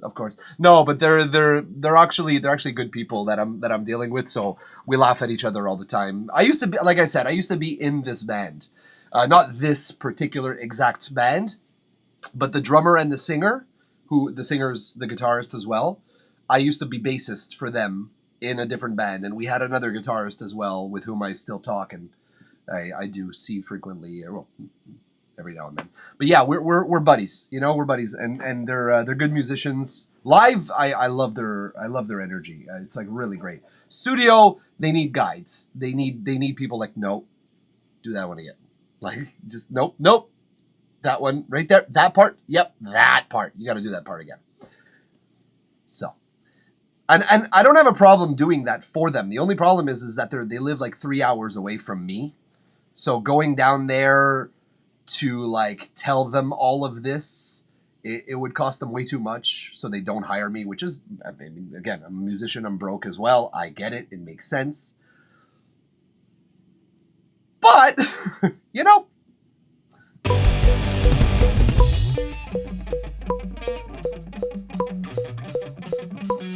Yeah, no, this is the most out of time one. I think number 2 is the one that's the closest. And then we could work with number 3 as well. But I think I have an idea anyways. Because number 2 we're going to keep for sure. It's going to be the left guitar.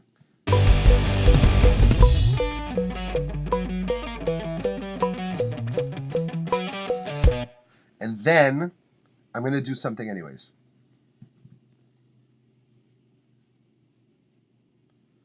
Oh, but 34 is the bad one. So I'm just going to keep that there. We're going to switch these two. Whoops. Yeah, that's what I want. Oh, but first, hold on. Sorry. I'm getting out of order here in my own head.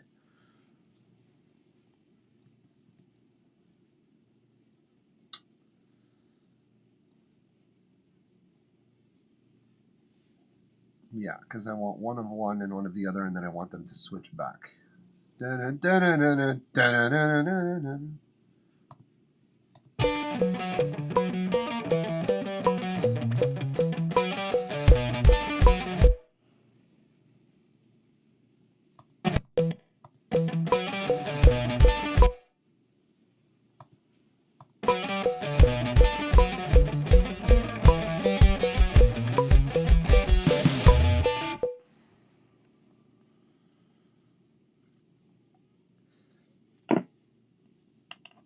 It's a quiet part and it sounds quite cool. It's really worth the effort. I agree with you. They're really good. They have really great ideas.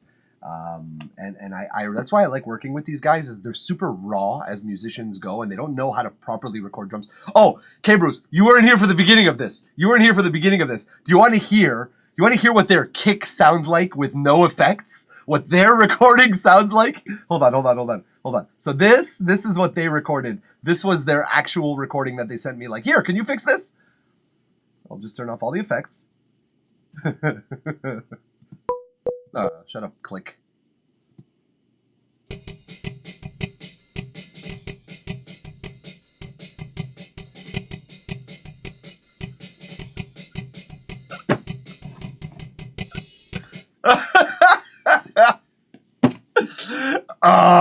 Exactly. So at first this is my 4th track working with them. So track 1, did they record that in a submarine? No, man. Their kick, they took their pedal and they were using a basketball as the resonating shell. That's what I can only assume is what this sounds like.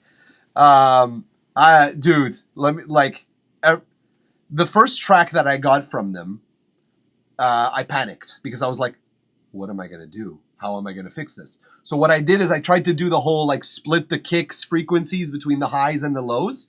So I like threw on a whole bunch of shit here and I like split the two. Let me hold on, put on the compressors and stuff like that.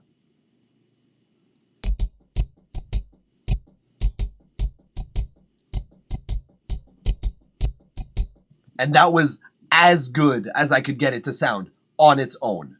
Just on its own as a kick goes. And I was like, that's not good enough. I don't know if I could do that. So I tried a little bit. I tried working, and the snare was even worse. No, the snare sounds good, but there's so much bleed from the hi-hat that it's like impossible to get sounding good. So I did something completely different with the snare. But this kick,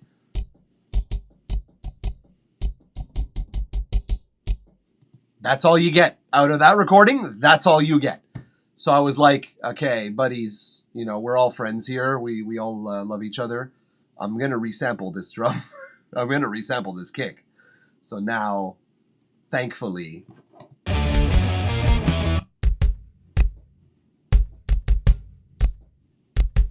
the heavy lifting is done by the sample, obviously.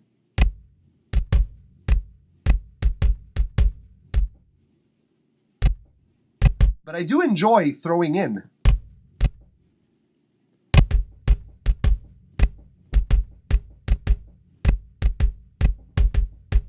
it does add a little bit of charm to it when I add in my mixed snare kick into it.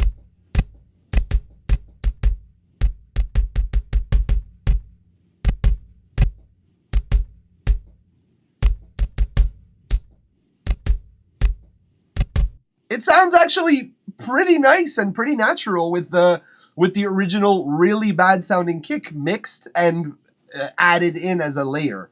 But yeah, I mean, the obvious, as you say, right, it sounded terrible. Better trigger a sample at that point. I mean, you know, when we're talking about this. And I didn't change the drummer's playing at all. I kept all the same notes. This session, if you go to watch the VOD, the first, 2 hours of it is me just re-triggering the kick and re-triggering the snare, going over every hit to make sure that it's in place and it's timed. That's the entire session. The entire half of this, first half of this session was me just fucking with that. But the result is just...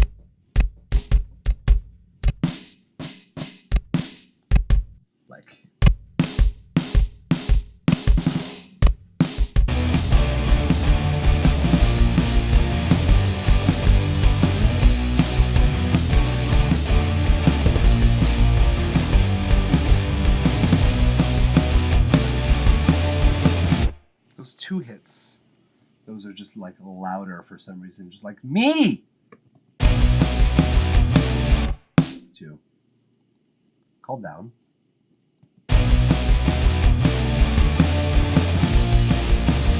I feel like if I now turn everything up, no, I can't because there's other notes that still. Yeah, well, shit. Did you resample the snare too? Yeah, evidently. The original snare. The original snare didn't sound too bad. Like if I show it to you quick, it didn't sound terrible. It just didn't sound good. Here's what it sounds like.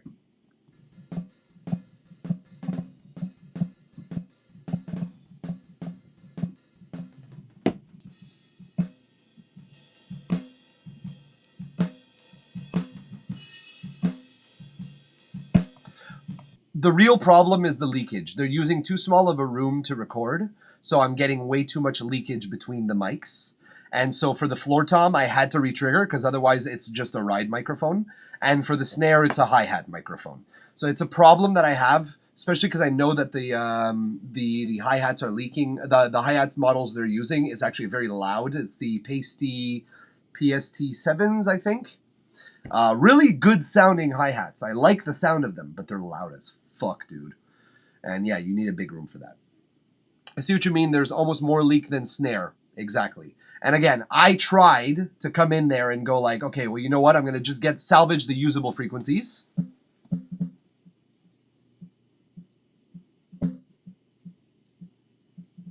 Wait, sorry. My noise gate's cutting everything.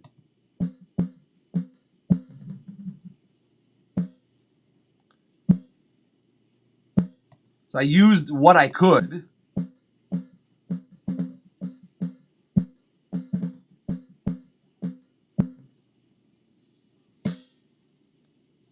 But I don't need an extra hi-hat or ride hit every time that I hear the snare.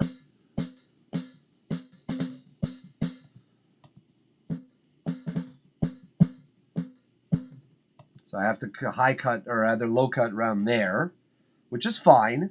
And then I tried to do my thing where I like decompress the drum, or like I rather hyper compress the reverse of the transient. So I tried to do my untransient, is what I call it.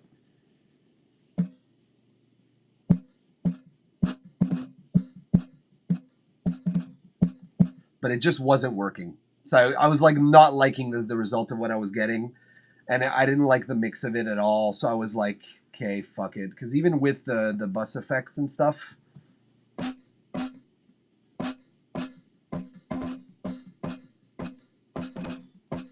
it sounds like a Street Fighter sample. It sounds like something you would, when you're Hadouken! It sounds like that. That's what it sounds like. And that's with like a lot of work put into it to make it beef it up. Yeah, we got some very 16/8-bit sounding shit. 16-bit would be lovely. See, I would love 16-bit. This sounds like 4. But again, I put this into the mix with the other snare, and all of a sudden,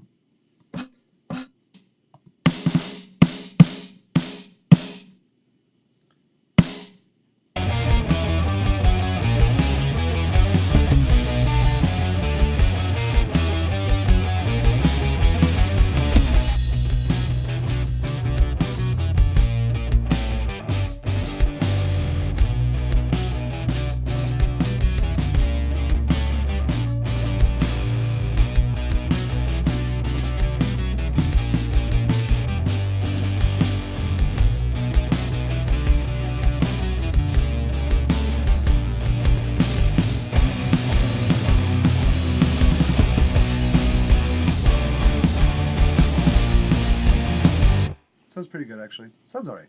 Sounds workable.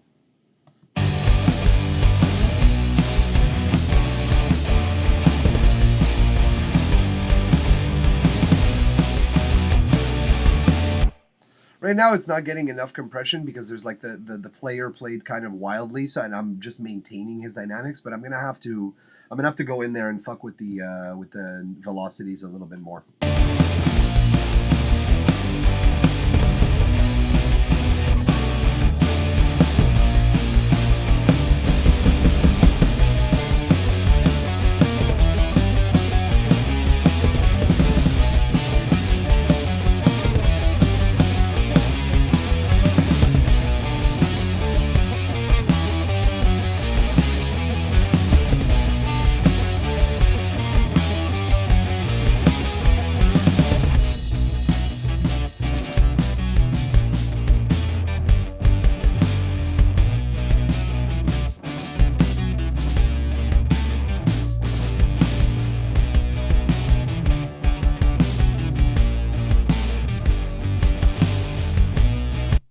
Maybe it's this. Maybe it's the exciter that I put on this one that I'm not liking. No, I like it.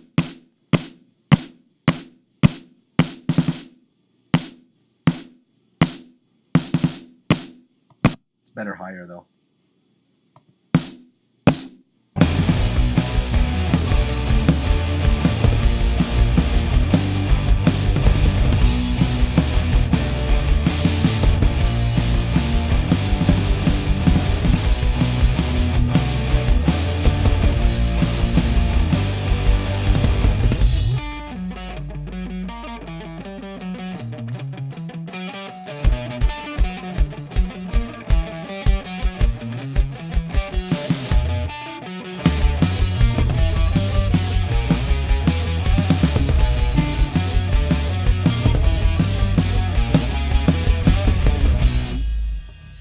Pretty cool tune. It's a pretty cool tune. Some songs add a bit crusher in the drums. Ooh, I gotta try that. I gotta try that on one of my own. To the drums, on the drums. Can't get my prepositions right. Bro. don't worry. It's like, if I understand you, who gives a fuck? If you want me to correct you just to get better at English, okay, Bruce, vamos, way. Pero I don't give a fuck. Yeah, I'm a grammar Nazi, but when I'm writing, you know? And like when other people are speaking or writing, yeah, okay, I notice, but like, bro, if I understand you. It's only if I don't understand you, I ask. But it does sound like a cool song. Can't wait for the vocals. That's coming up, actually. That's actually coming up soon. I have all the other guitar tracks, guitar ideas that they have sent me as well, like the guitar tracks that they've recorded. I'm fortunate enough to be working with someone in this who's actually working with Logic as well. So he was able to send me just the entire Logic project. And all of this stuff he wanted in. Now, we've used these. I keep forgetting. What's this? What is this one?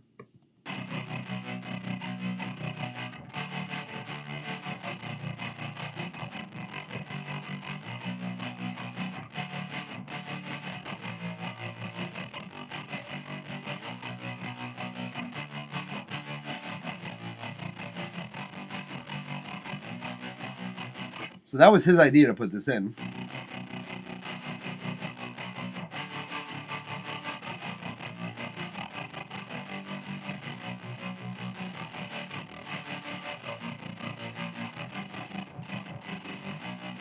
Wonder how that sounds, because I already have Octavers here. I already have Octavers doing their thing.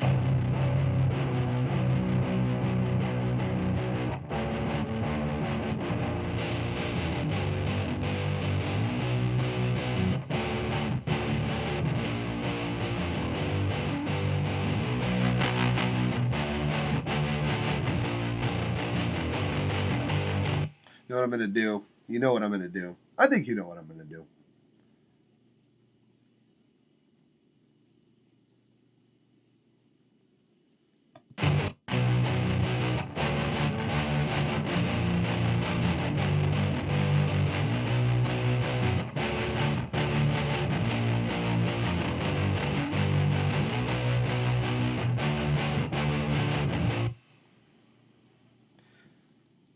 The effect reminds me of a song, I think it was an Oasis tune. Ooh. That's cool.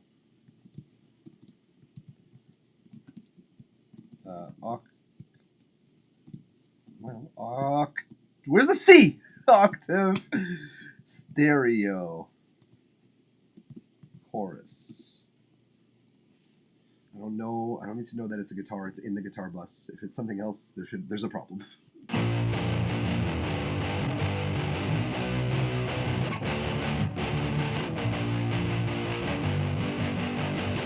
All right, so that is one of the things they wanted me to add. The other thing they wanted me to add was this. I remember talking way back when we were going to start mixing this song, like a year and a half ago, and we decided to mix another one first. But I remember the guitarist, telling me, I recorded this thing, and I think it's enough for the song.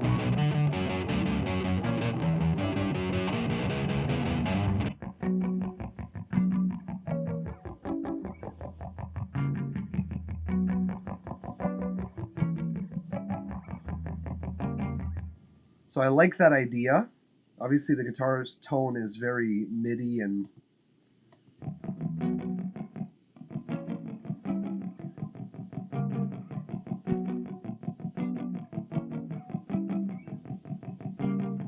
so he had phaser instead of chorus on it. I'm going to leave the chorus on it, actually, but I'm going to put it at the end of the channel.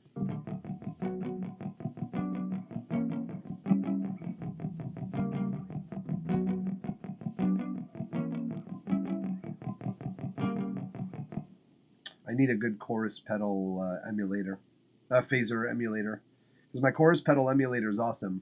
My microphaser is okay.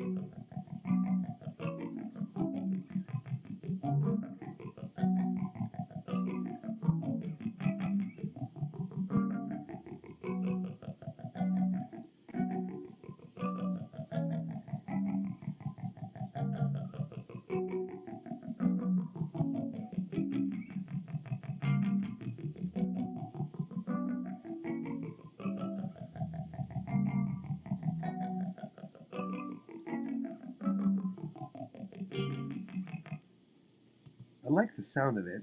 I think it needs to be higher notes though, because it's specifically going to be stepping on the other guitars. Is my I think my biggest concern with this.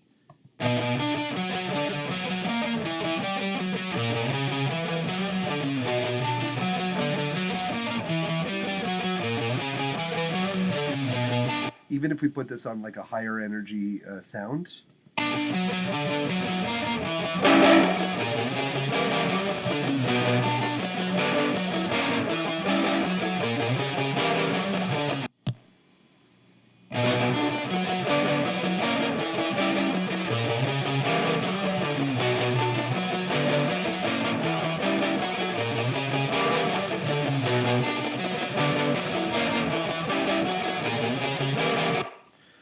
I don't like octaving things up. Octaving things down is not bad, but octaving things up is a pain in the ass.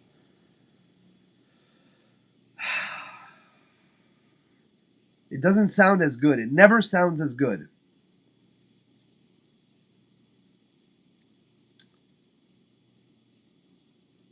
But you're right. Of course you're right, K. Bruce. Naturally you're right.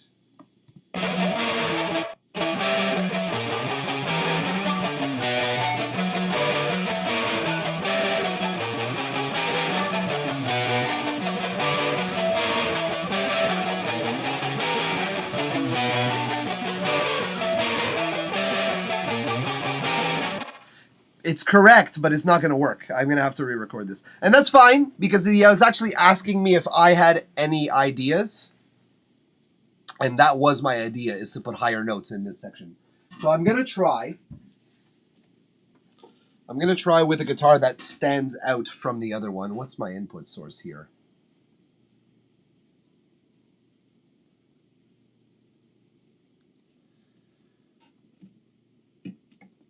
Even with the cursed effects, it is a lot better. I agree with you, K. Bruce.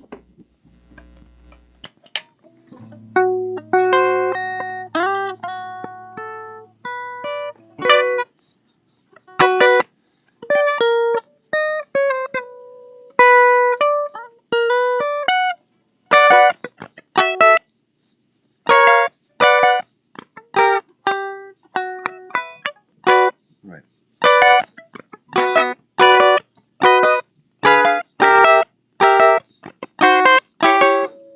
It's going to be something like that. It's going to have to be.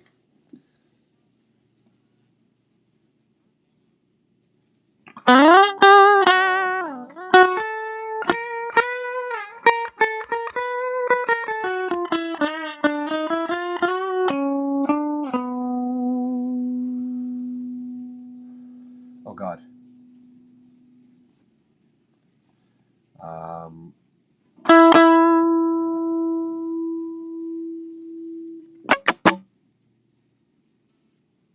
Why doesn't this have the same... This has the same input. Why aren't you... Oh, it's not so low.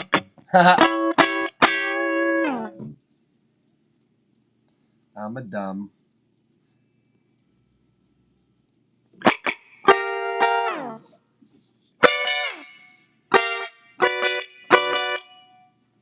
What's the chords he's playing? It's good chords. I like the chords.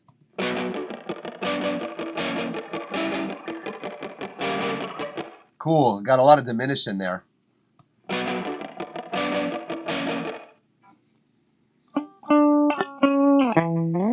So what is it?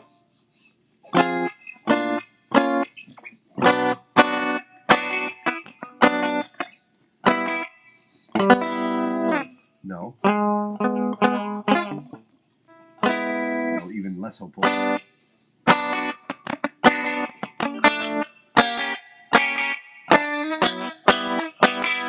Oh, that does sound good though.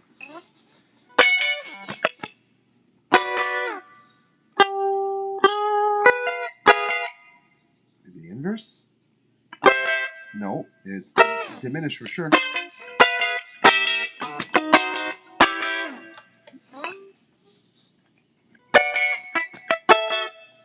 What's the timing on it? So it's 14/4 this section. Okay.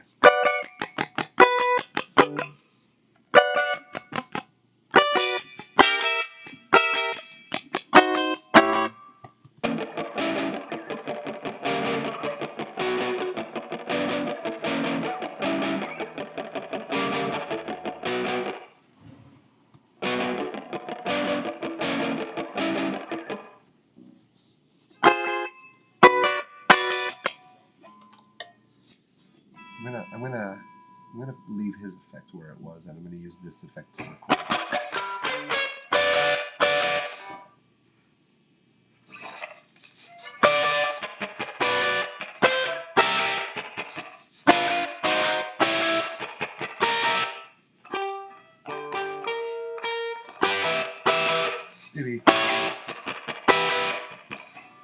Maybe it's a better? Maybe it's a better?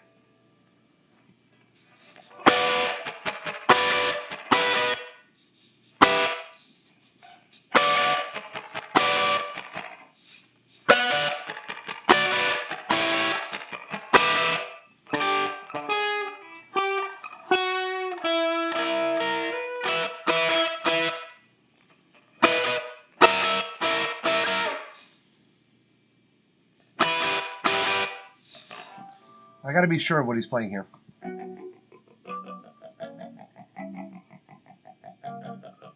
Oh, da-da, da-da, da-da.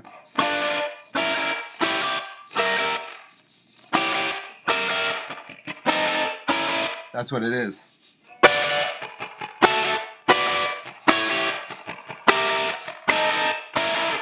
Let's try that.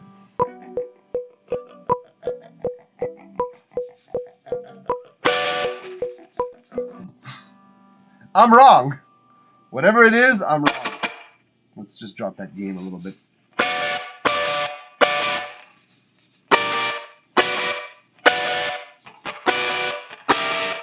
No.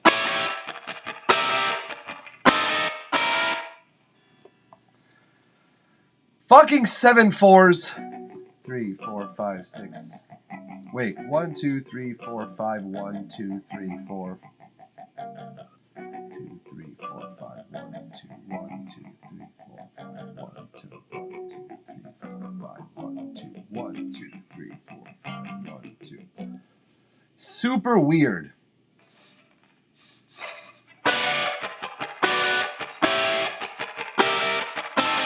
No.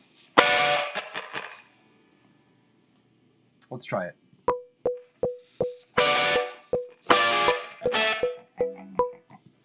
Fuck, I'm thrown off by this.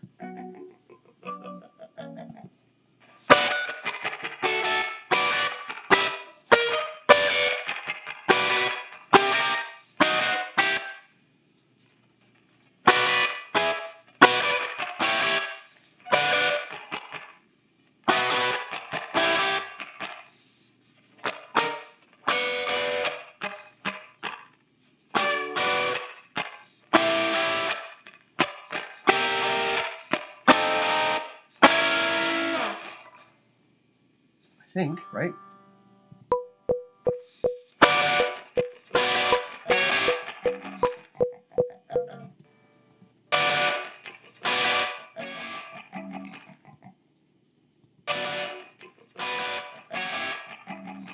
Oh. Wait, what?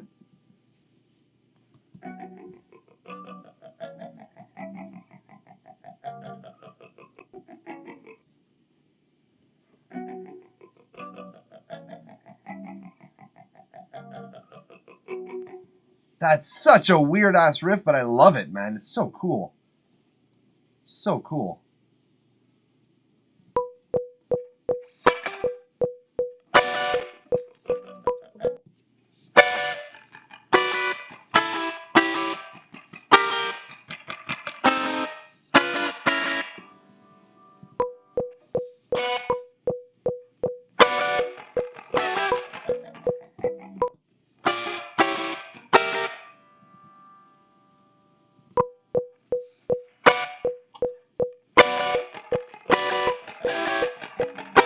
Ah, fuck. It's right after that one is going up twice. Right.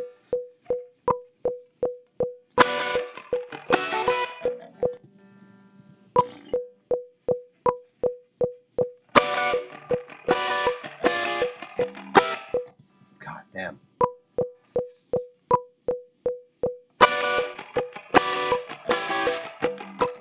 I always forget that second or fourth one rather.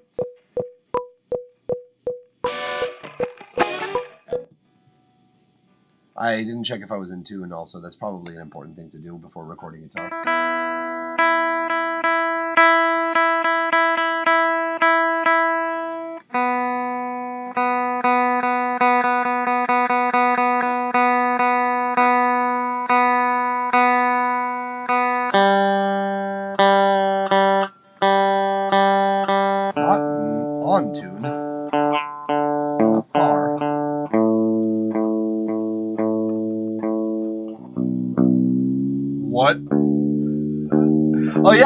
recording Muse.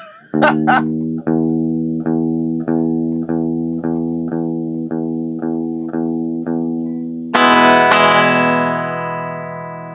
was funny.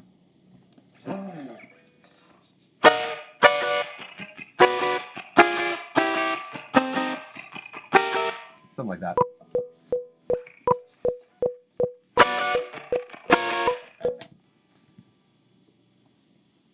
No, fuck off.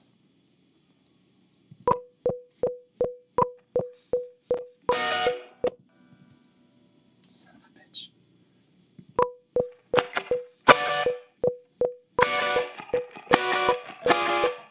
Close.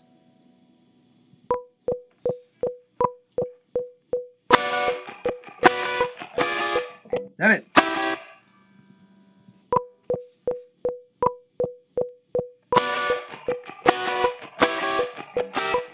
So close.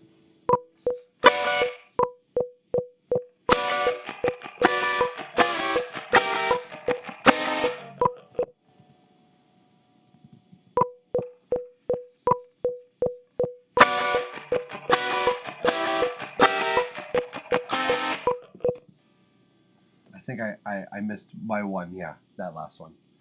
By one semitone and also one quarter note. No, eighth note.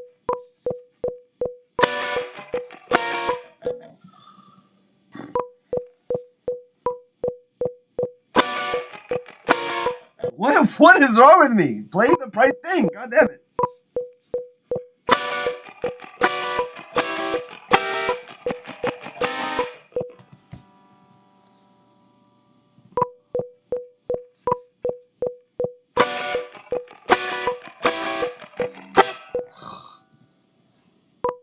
Confusing.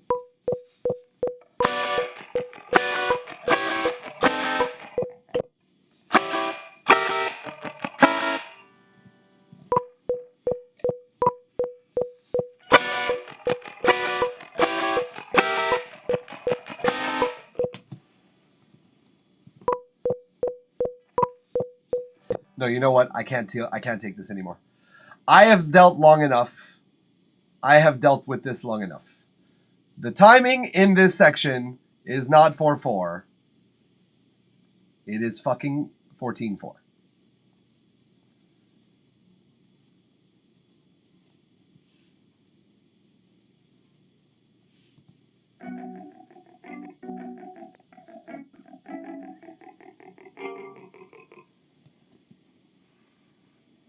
And then the signature in this is now 4/4 again.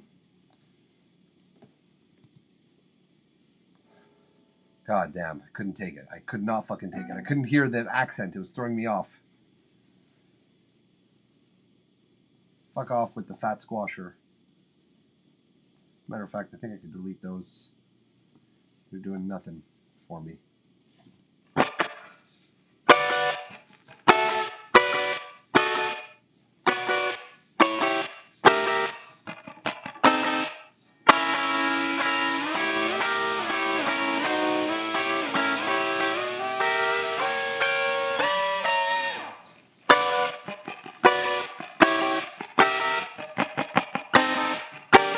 I keep going down.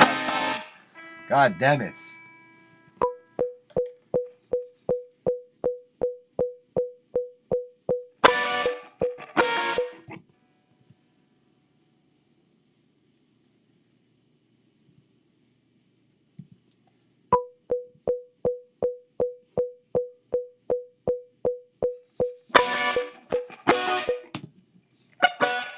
This is more confusing because I don't have any point of reference. It's just 14. And I can't do 7 because it will fuck with the timing of the rest. I promise.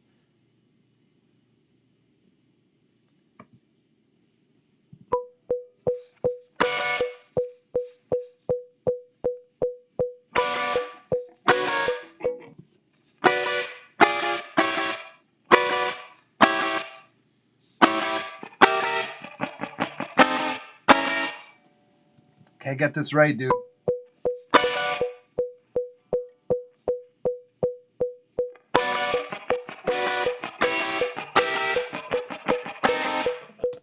almost got it right.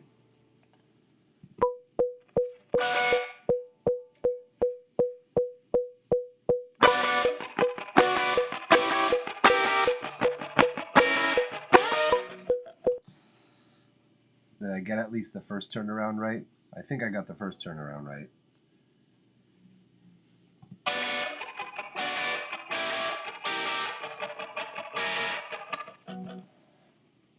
Da-da, 1, 2, 3, 4, 1. Okay, so it's 1, 2, 3, 4, 1, 2, 1, 2. Okay.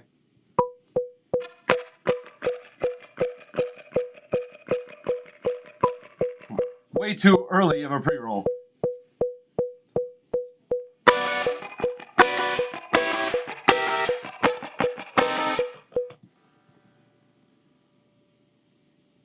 I think I'm going to take off the pre-roll. 1, 2, 3, 4, 5.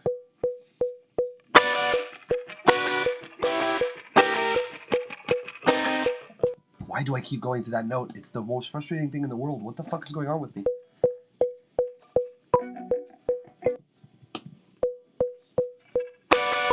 Damn it.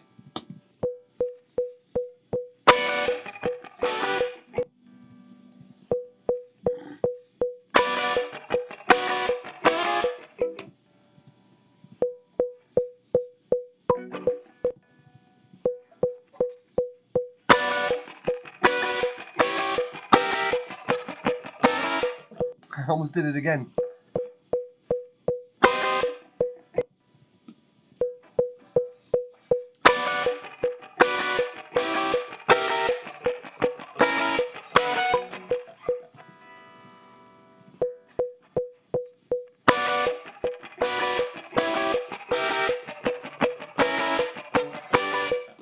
Okay, okay.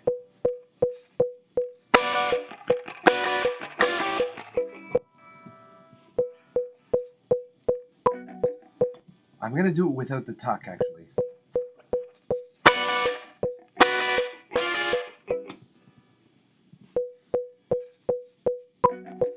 Oh my god, this 5 is throwing me off.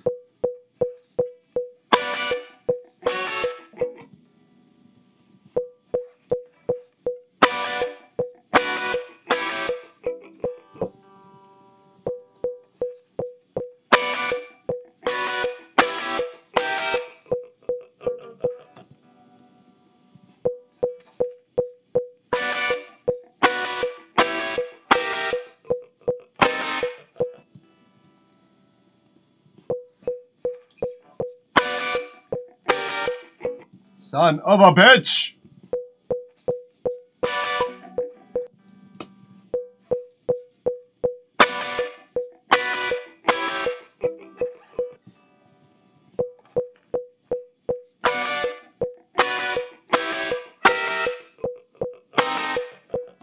Still hitting that shit.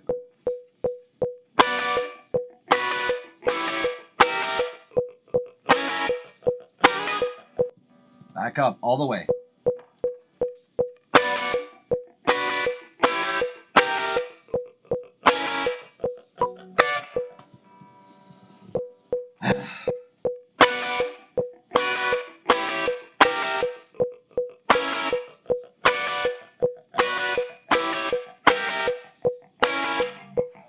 So close.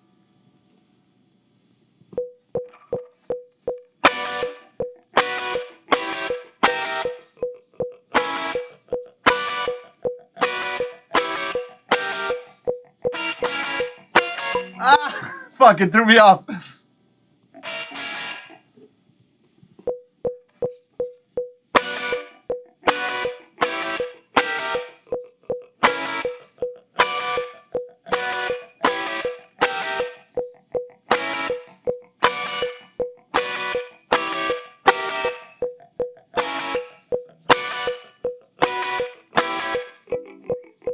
So close! Oh my god, I got so close! I feel like punching in.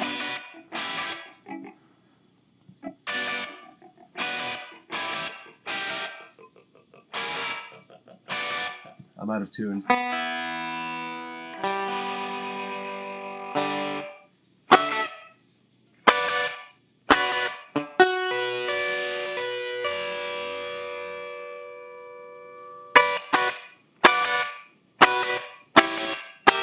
All right, now I'm in tune. Let's do it properly now.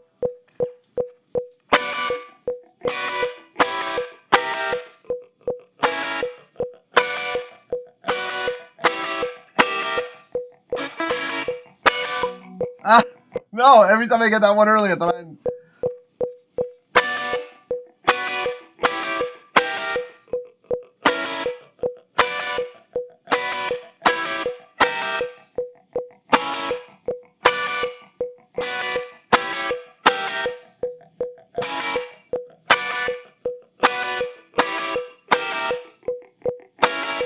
Woo! All right. That's one take. I just need one more. I just need one more, and then I could copy paste it to fucking hell. I'm going to keep that there. I'm going to shut that one up. Whew, let's go. Right. 5. It took me 60 takes to learn that and to play it on time, properly, one take through 60 times. Just saying, for anyone who doesn't believe in practice, 60 times. And that's not my worst.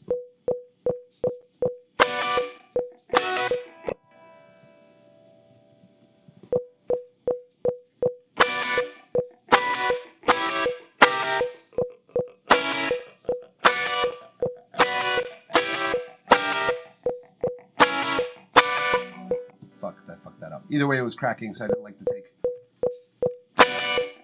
Oh, right.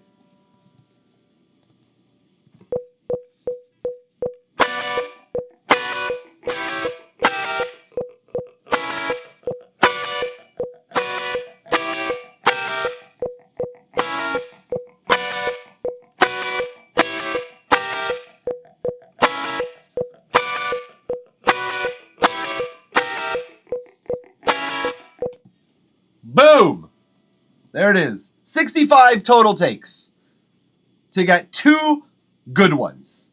Now let's hear how it sounds and if it was all worth it or fuck.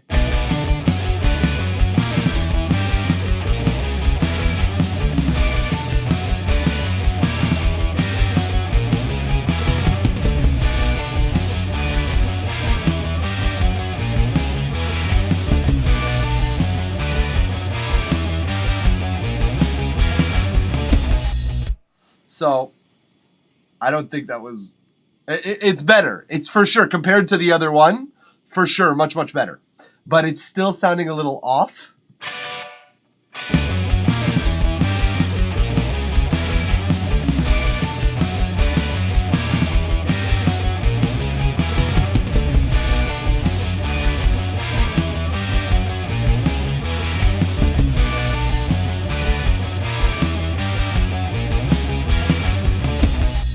I don't know what it is.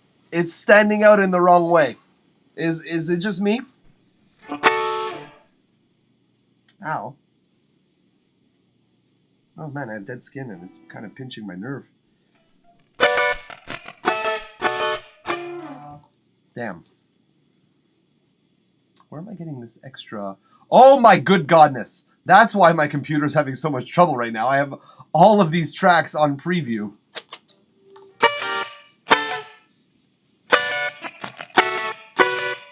Okay. Wait. Let's do a little like I like to do. Layering. Maybe it's too over the click. Maybe.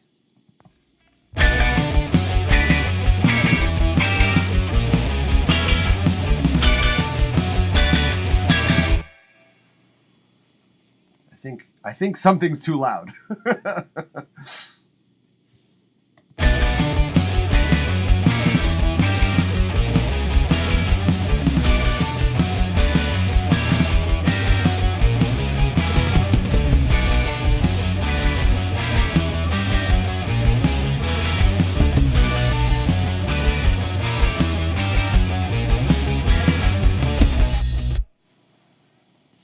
This is the one I already put the work into?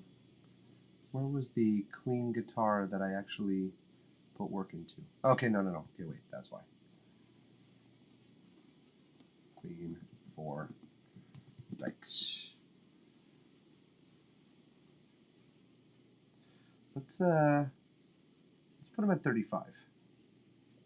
Just slightly more than 50%. And then these ones, let's match it actually. Let's put it all on the same fucking, on the same playing field here. Let's see how that sounds.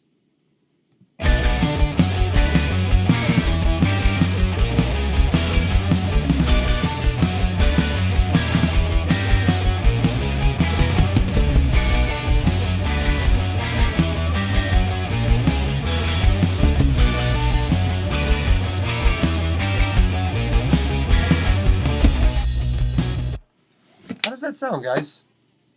How does that sound? It's not on the click. The thing is that's off. Oh, Hugo! Damn, Mike, 6 hours live. You're a beast. You're the beast, motherfucker. Welcome to the stream. Welcome back. Nice to see you. Merci d'être venu. Mon asti de chef. Mon asti de sexy Hugo, mon mother.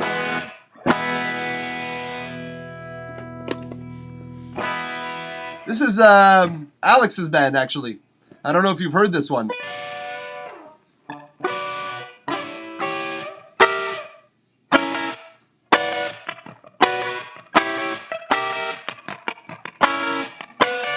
I'm never gonna be able to get this out of my head now. Never. Wait, what is it?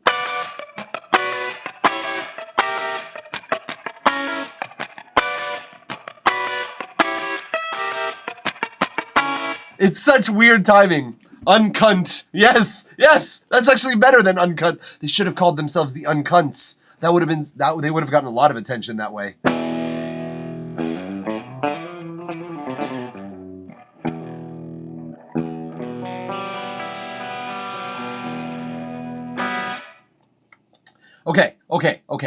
Okay. So I like that. I like the way that they interact.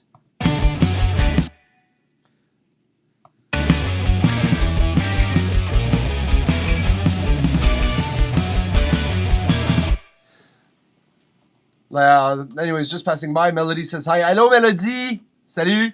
Bonjour. À bientôt. And see you Saturday, bud. Yeah, just quickly, Hugo, before you leave. What time Saturday? And also, is Melody coming? I just thought of that. What time are you coming down on Saturday? Because I need to know.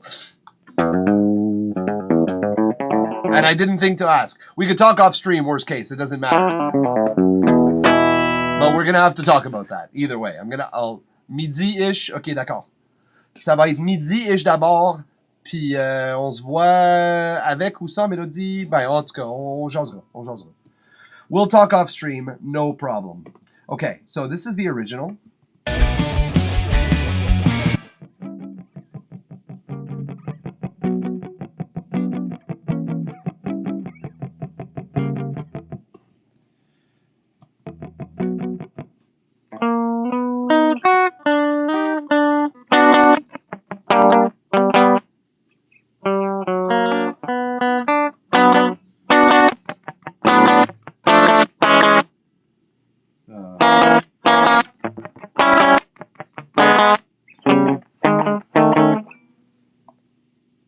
If we should put a clean layer of that reinforcing.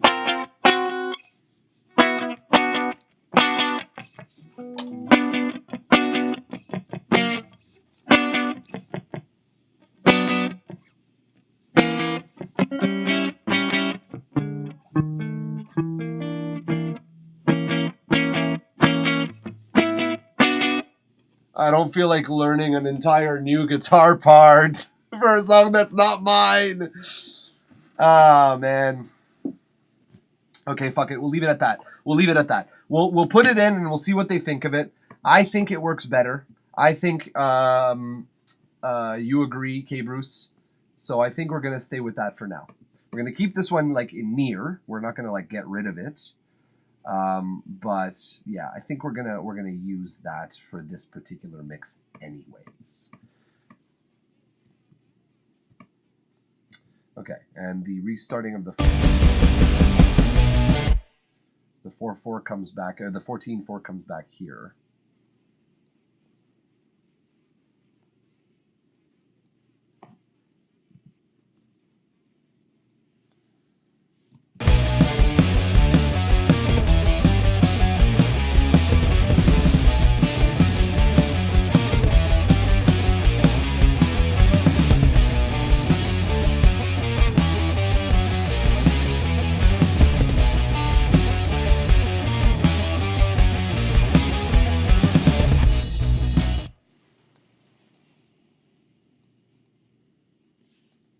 It's 4/4 again. Yes. I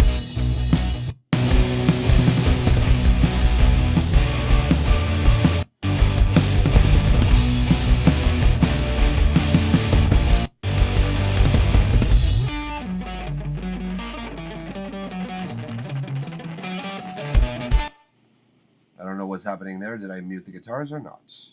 Oh, I gotta fix them there. Oh, that's why. Shut the fuck up, you octave.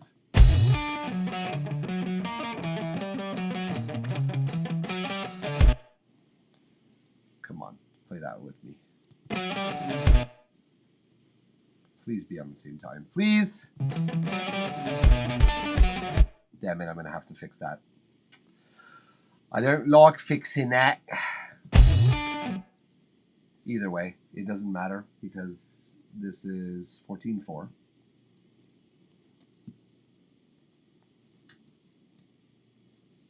That's how you properly time signature your song.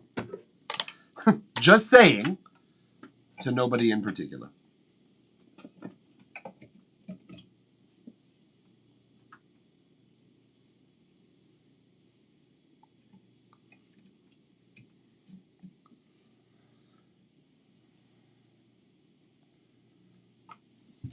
All right, well, we added our idea.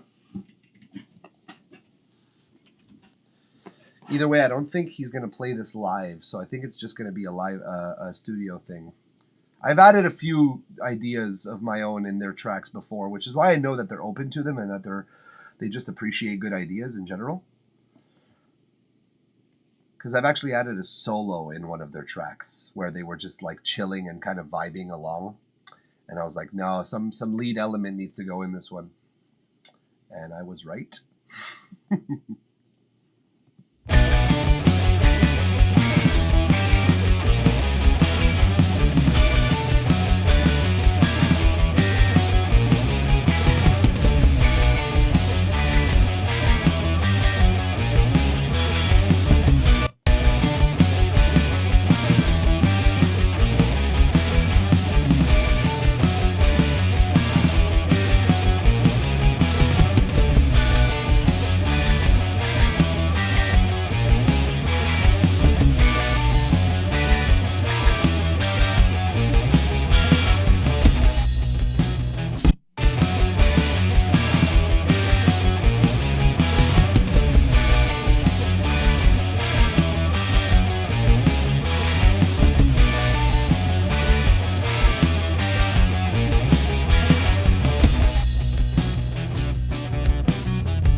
Really play nothing there for that long?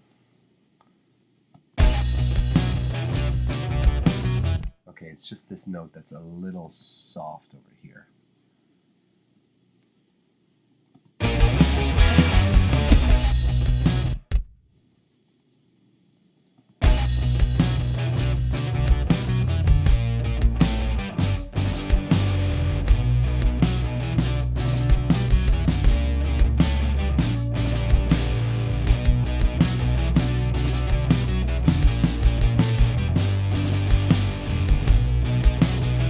Okay, as usual, the bottom, just to make it feel a little bit more like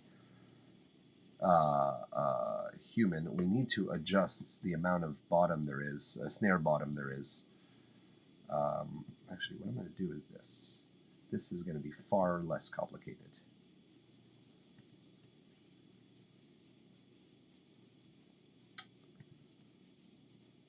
And then this.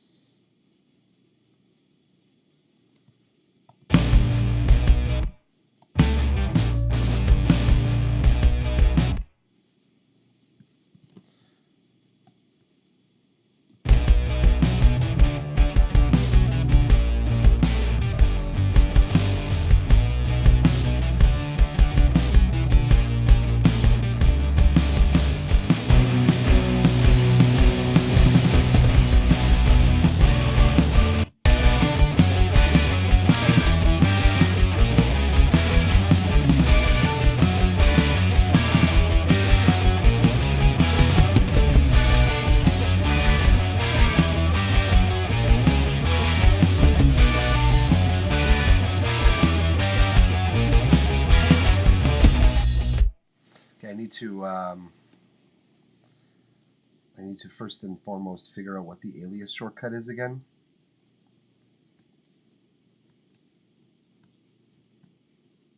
Aha, found it. So it's Option Shift.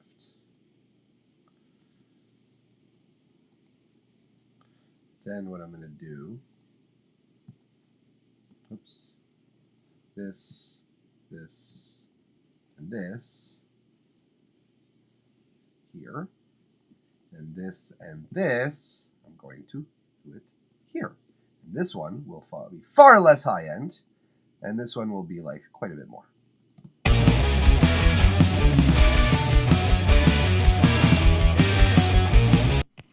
Oops.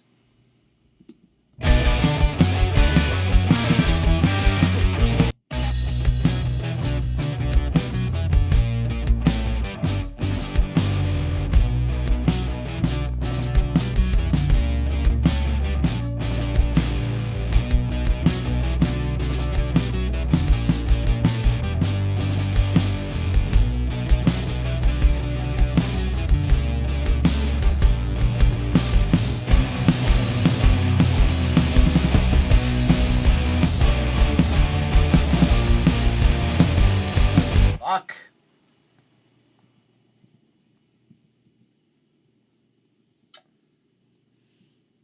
Still too much.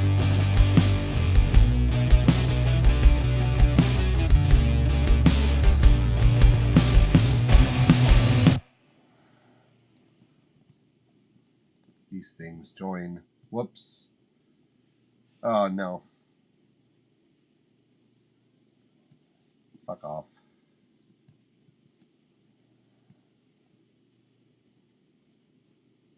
That and that. And also that.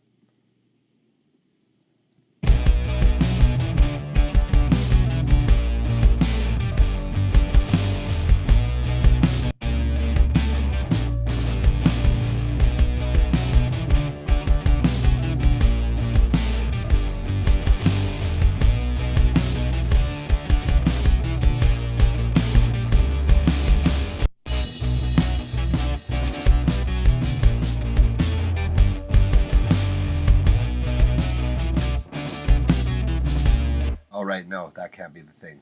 I have to do the same thing as here.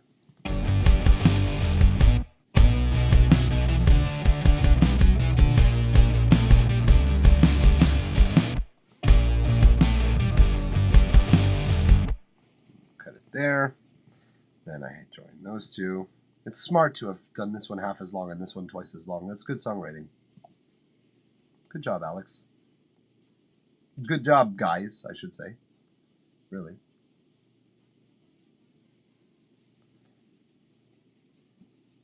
That there. Loud. And this one's going to be soft.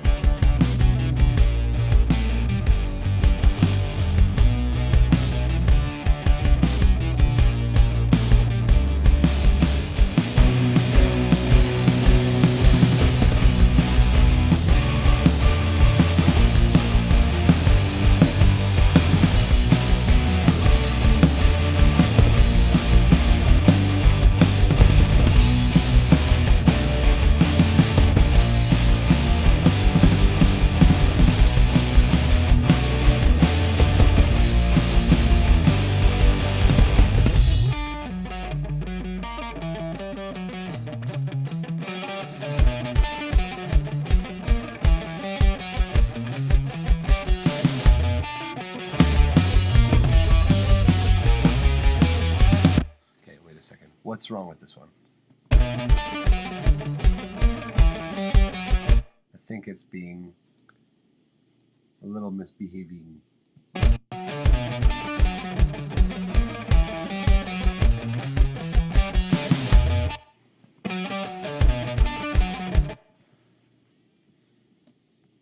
What is happening?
They need a baritone guitar.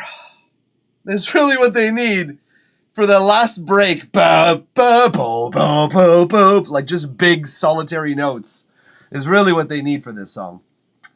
Unfortunately. I say unfortunately because I don't have one. Otherwise I would have been like, hey, that's what we're doing. It's good.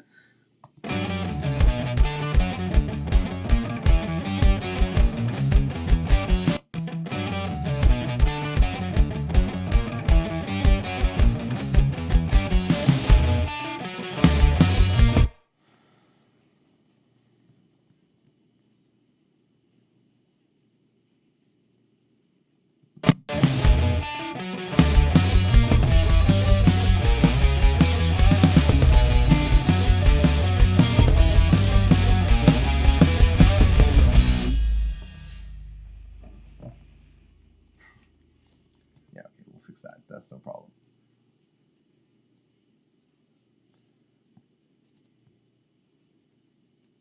Actually, let's do, I think it tightens up here, so let's do that.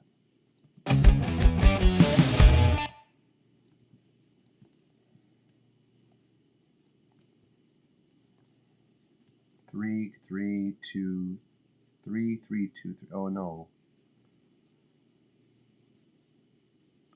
Which ones are being played? Right, and then the 2 left. Oh no. Okay, no. It's this one I want to put.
That sounds pretty good.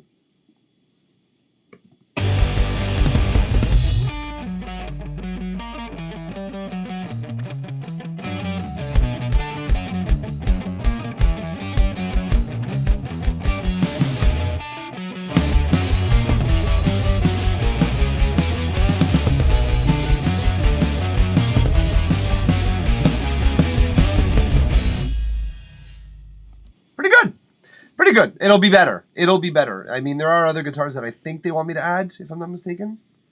Good Take and the Good Take, those have been added already. What is this little thing here that I'm missing? What is this?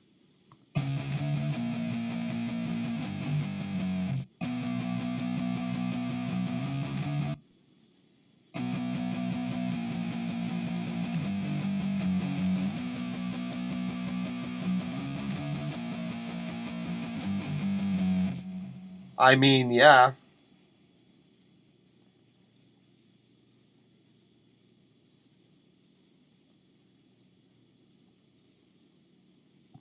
I'm gonna put that right on the solo track actually, because that's a good, it's a good one. The solo doubles, I should say. Just make sure those aren't gonna. Ooh, that might have.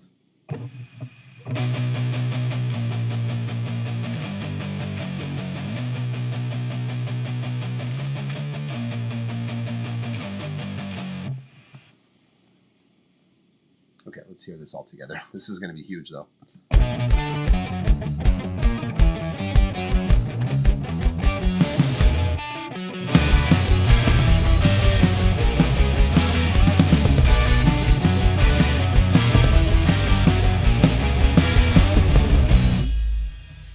It's pretty big. That's pretty cool.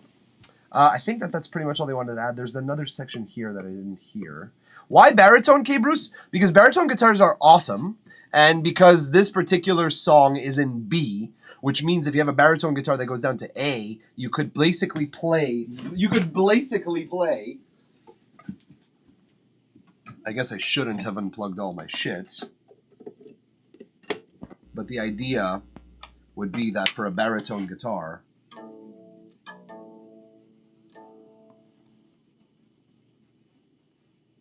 you'd be able to do something as crazy as like, oops.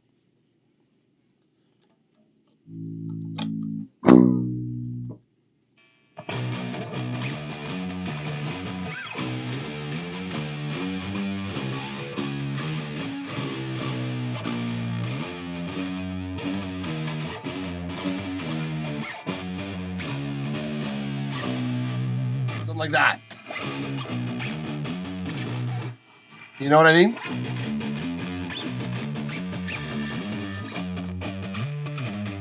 I have to learn the riff, but the idea, that's the idea, and it'll sound super good.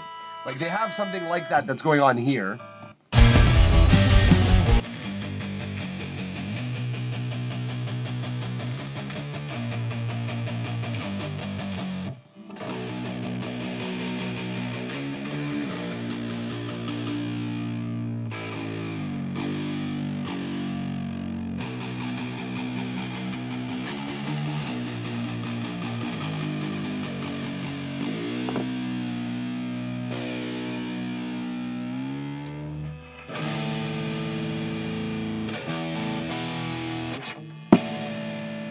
Dropped everything while trying to fuck with that. Stop, bro, you're giving away too much sauce. Really, am I? Are you being sarcastic and funny? Because if so, haha. But if not, really? Am I? Am I giving away too much sauce? I don't think I am. Okay, so just for the tuning, can you pull it off with the 7-string down tune to step? You could pull that off. Sure. The only reason that I like baritones more than that is because the actual scale of the neck itself is a little bit more suited to lower pitched notes, and the bodies usually are made of a different material than that of a 7-string guitar. And I think that to a certain extent they do sound different because they're different. The difference in tuning, the difference in the resonance between 6 strings that are tuned that way and 7 strings that are tuned standard plus 6 strings that are tuned standard plus an extra one, the interaction between the resonances is different. So I think baritone guitars sound better than 7 strings or 8 strings, personally. But that's just because I like the sound of them. The baritone guitar sauce. Dumb! Baritone is for everybody! Whether it be saxophone, guitar, fucking oboe. Baritone oboe is a phenomenal sound. But baritone is for everybody, all right? We share the berries in this bitch. Never had a baritone? Yeah, I know that because you would still own a baritone. Baritone guitarists never get rid of the baritone because, yeah, it sounds so good. It sounds so fucking cool. There's if you want to check it out, need a bass flute Oh, those sound so cool. Just my baritone voice. That's true. You're like somewhere between baritone and tenor, K. Bruce. Hearing your voice in the past, you're somewhere between those. Like a contra tenor or some shit like that. Not a contra tenor, but a contra baritone. Contra baritone is what it would be, I think, is your timbre, your range. If you're looking to check something out with really cool baritone guitar, there's two things that I would recommend to you. Number one is the Fearless Flyers, which is the bassist from Wolfpack, the guitarist from Snarky Puppy, the guitarist from Wolfpack as well, and Nate Smith on drums, 4-piece. Corey Smith playing guitar, Mark Lettieri from Snarky Puppy playing bass, playing baritone guitar, and what's his name? Joe Dart on the bass. Those fuckers. That's an amazing example of a baritone guitar in action. And the other thing is, Mark Lettieri himself, the guitarist from Snarky Puppy, made a baritone-like project. And if you check it out, there's one that's named after all like deep sea fish. If I'm not mistaken, the album's name and the tracks, the names of the tracks are all named after like deep sea fish, like anglefish and all that stuff. And deep because it's a baritone album. You love the Fearless Flyers. Awesome. They're incredible. They're one of my favorite funk acts right now. I really, really enjoy those guys. They have such a cool sound. Indeed, the guitar sound is a baritone. Well, one of the two. So yeah, something fun with that. Let's hear how this sounds, guys.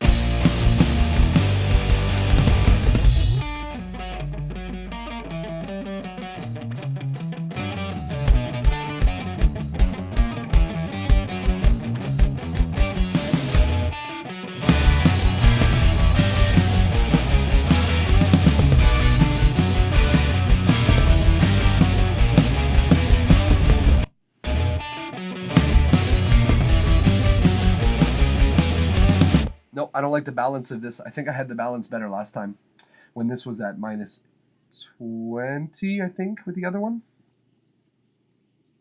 I think when they were both at minus 20, I liked the balance better.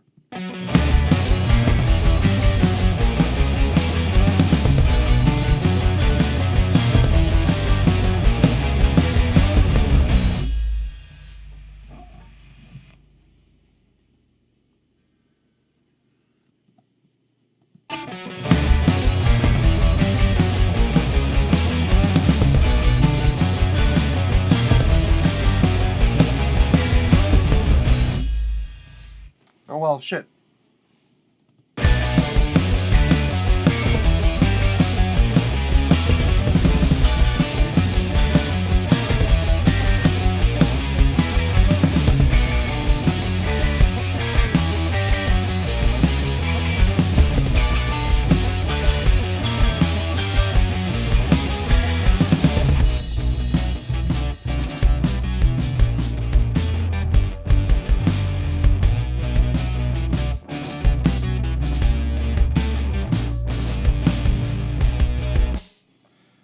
I don't like this one.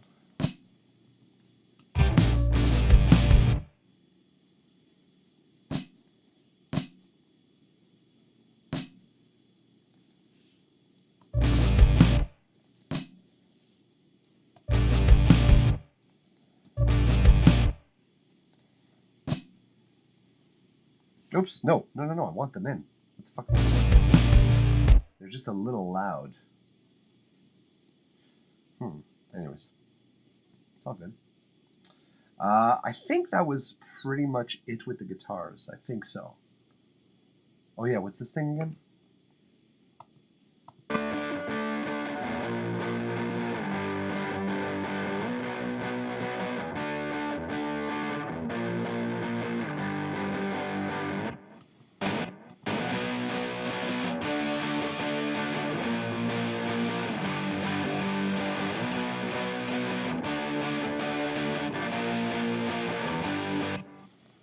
Okay, and what's this thing?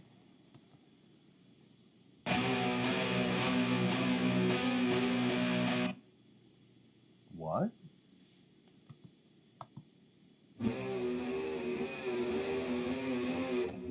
What the fuck was that?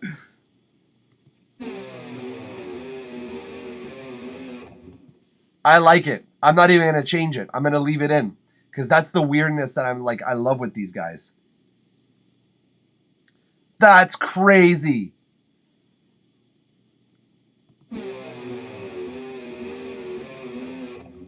Come on! They're so cool! These fuckers, man. And I'm leaving it askew. I'm leaving it like to the right.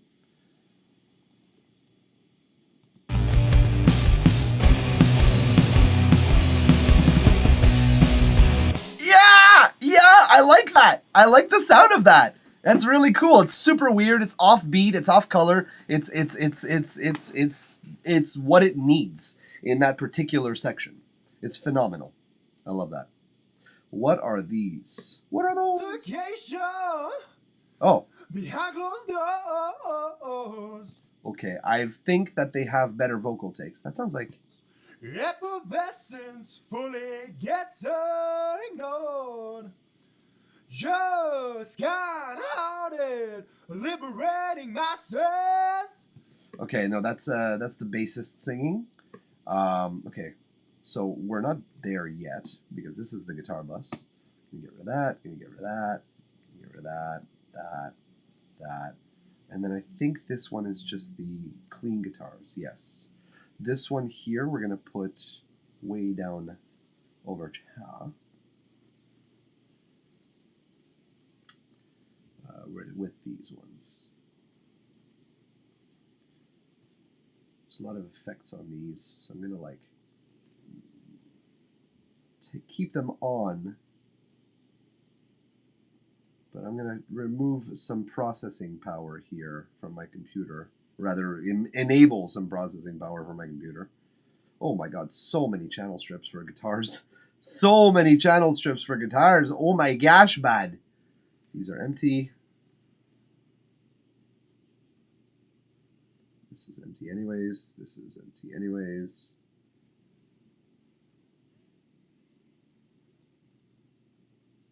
All right, good. We just saved ourselves a little bit of processing power. Look how little. Look how little. Okay, it's not playing. Let's play it.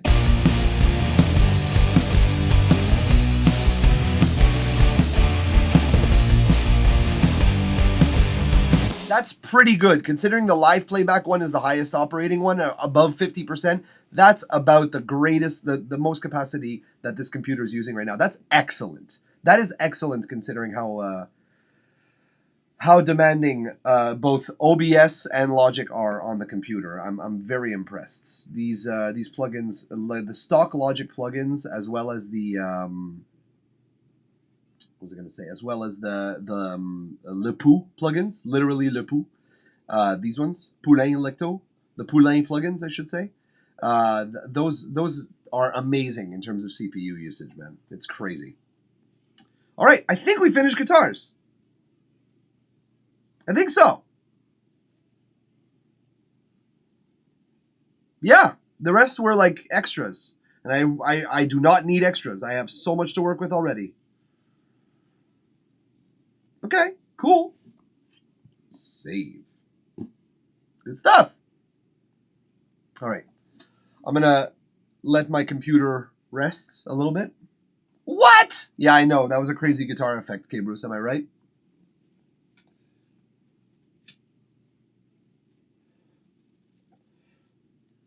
It will be me, a turntable, some... Oh, okay. I see. Sorry, someone just... Re-record it, man. Cool. I got the permission from the bassist. I didn't see it. But the bassist gave me permission to re-record that guitar stuff. So that's cool. I hope he's still watching. I don't think he is. Yeah, still here. Record it, man. Do it up, man. Cool. Let's give it a listen to rest of yours. I'm going to do both. I'm going to turn it down because it's a little loud in my room right now. Naturally, mixing. Duh. But I'm going to play it back.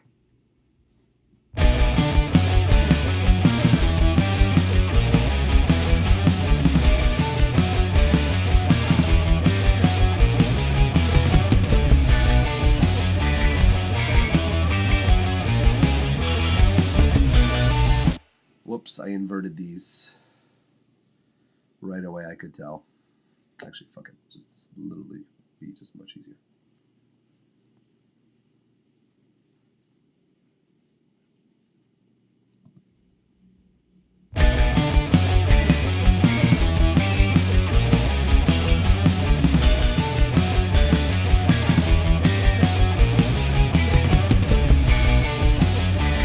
cool you can re-record, but also you thought you were done with the guitars.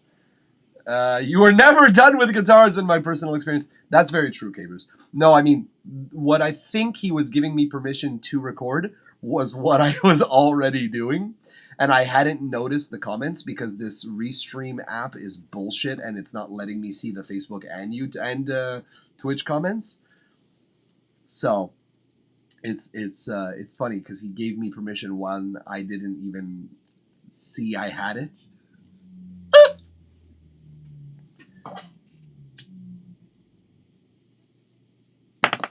What are you gonna do? All right, let's listen back here.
Put that in that other thing there, that weird ass guitar second time? No, we did not.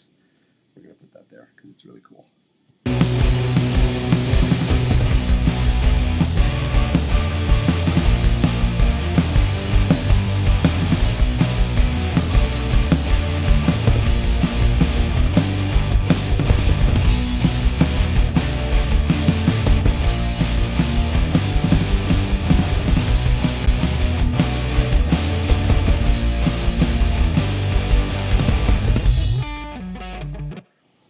Yeah, you're right, eh?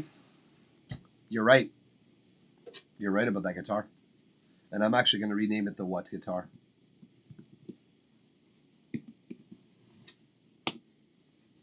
There. I did it. See? Oh, that's not all you meant? Hold on. What do we got here? We got some modulation delay, though. That's so fucking weird. Let's turn off the tape delay and see how that sounds.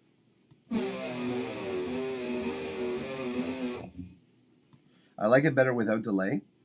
And yes, we are absolutely going to split this. Because I like the way it sounds. I want more.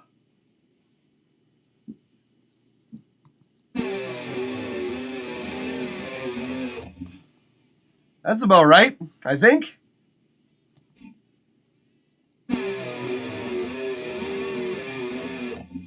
Yeah, it's got to be like aggressive almost. It's got to be like, ow. Song's very cool. I get that weird feeling where I can totally play that. I can't compose that in a million years. This is what I like about these people that I'm mixing. This is what I enjoy about these guys, is that I'm like, I would never think of writing music in this way, ever. 14.4, get a life. You know? It's so mean, but no, but seriously, in this way, using 14/4 in this way, I would have never thought to do it. Using these riffs, using these weird sounds, coming up with these ideas. I don't think of music in this way, and that's why I enjoy working with these guys, is that like it always brought out my weird side. Even for bass, when I used to play bass with them, I'll show you the song, K Bruce. As a matter of fact, I'm gonna take an ear break from this one. Let's just hear how this sounds in the mix.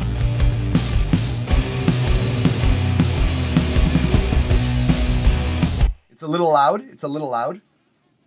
Like -5 will be enough.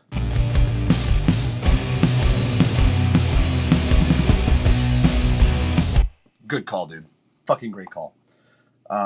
It sounds like it gives very Queens of the Stone Age vibes. That particular like accent, like the that guitar and that feel and that just oddness, that oddity rather. It gives very Queens of the Stone Age vibe. But yo, when I was working with these guys, because like I said, they're 2/3 of this band used to be my band. And when I was working with these guys, I would always like hear how they would come up with melodies and stuff, and I'd be like, "How the fuck? Like, what? Where do you? How do you approach? Where? You? Huh? What?" And that would be my constant reaction, and I'd be like, "Oh, I got a bass line for that." I'll show you one that I've already played on the stream today, but that I think is a testament to like those ideas. Where are they? Task managers. Here they are. There's some stuff out there, but it's not with me. None of the stuff that we recorded, we used. That sucks, right?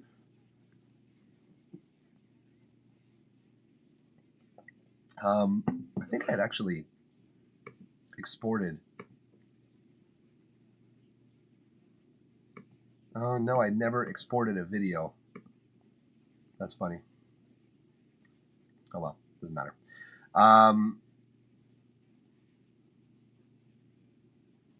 Where is it? Whoa, what? How many versions of this song do I own, actually?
Hello? Yeah, it's back. Yeah, thanks for pointing that out. I realized that every time I switch between sample rates, OBS doesn't like that. OBS says, "Oh, I can't deal with this." So I have to like refresh my sound card.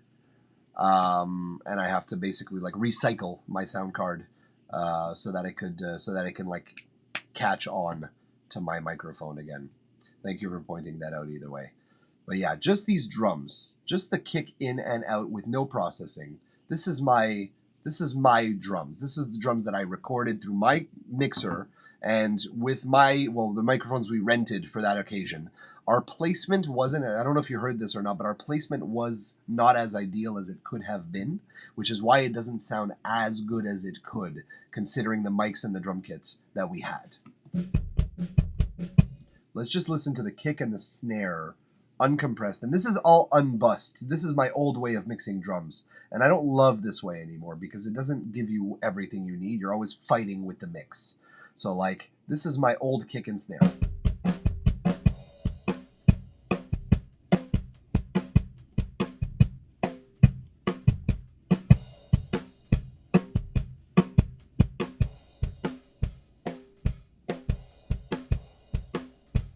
So like, we understand that those are just clean sounds. And that's enough. Like that, you can still get a good sound out of that drum recording. It's not going to be ideal. You're going to have to do more work. Like look at my snare channel and you'll understand that's the kind of work that you're doing when you have poor like mic placement. But good mics and good drums and a room that doesn't sound like absolute garbage, you can get away with a lot in the mix.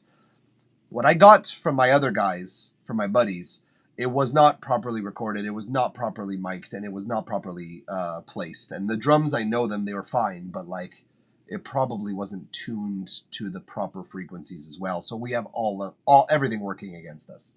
The only thing that sounds good on that kit is the toms. Like I said, for that I could work with it. But anyways, what's cool is that these drums, we actually ended up doing some cool stuff with like guitars and ideas and horns and stuff with this song, but we never went anywhere with it because our guitarist never got around to sending us. We literally only have his scratch guitar to know what this song sounds like. This is what the song sounds like.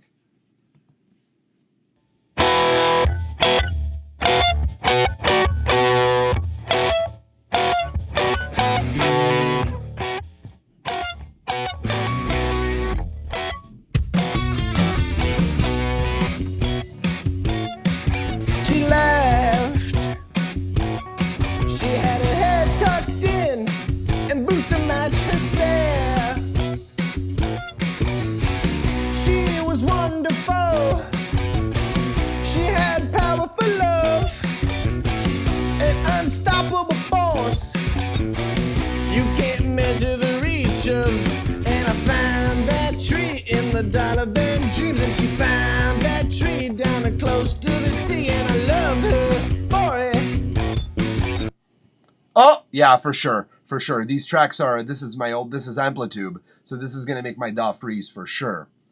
But yo, this song's good. I forgot how good this song was. It's a fucking groovy shit. And I'm so happy with my bass. It took me 460 takes, as you see here.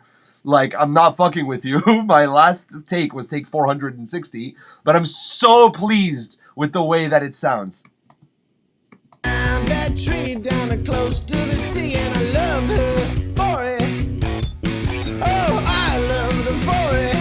Oh, and she knows that I'm a fine warrior. She was out of proportion. Little John had it going on with the stainless steel, loving wife and zero drugs. Tag along for the supermarket races. Like a rat, they ran through a million places. He cared and he wasn't scared to say how it should be. He goes into a couch potatoes in 2 weeks. He's about to blow it. All the girls, she knows her, and then she finds a way. Oh, oh, oh, and she knows that he's a fine gentleman. Out of proportion.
I miss these guys, man. I missed playing in this band. I miss playing these songs live. This is a good project. This was a good project. It's a neat ass fucking song. The break was entirely my idea. The bam bam bam bam bam bam bam bam bam bam bam. It's very Foo Fighters, but what do you want? That's who I be. So yeah, I'm really happy with these guys. Like, and this is the thing, okay? The same guy, same band,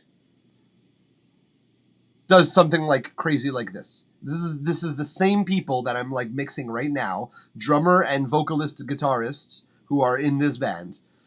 Same minds that come up with that last song that I showed you. They come up with this kind of stuff. And this is going to take a while because these ones we actually got pretty far on this particular song. So we got a lot of shit going on, so it might freeze. But that's okay. It's worth it.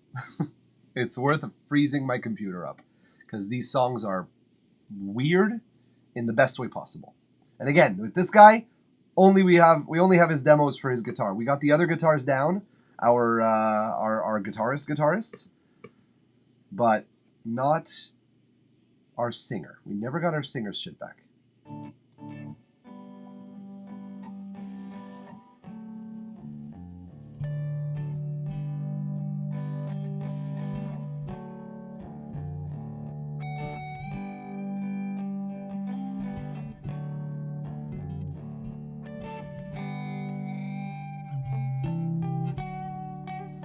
Trampoline man, where did your smile go? I had seen you land on the side of the door, and he said,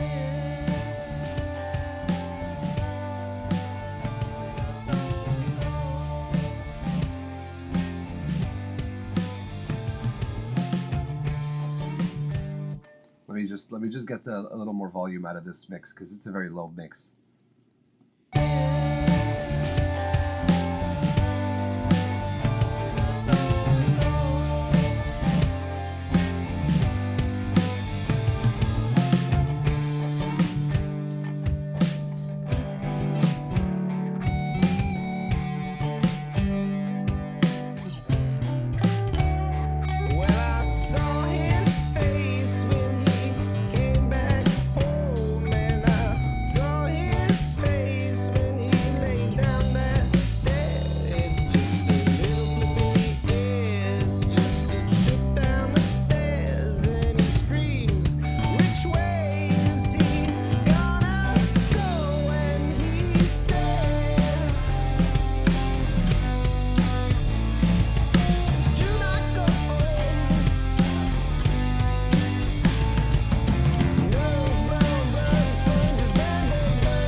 see you move. Especially the girl in red. Girl, you're so fine. I could use a glass too. I could use fire.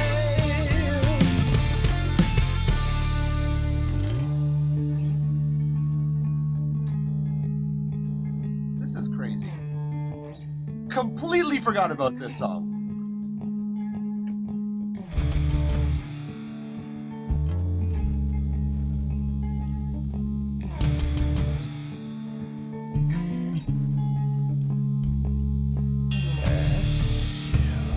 As he opens up the hospital door, he's on the second floor and he doesn't know why. And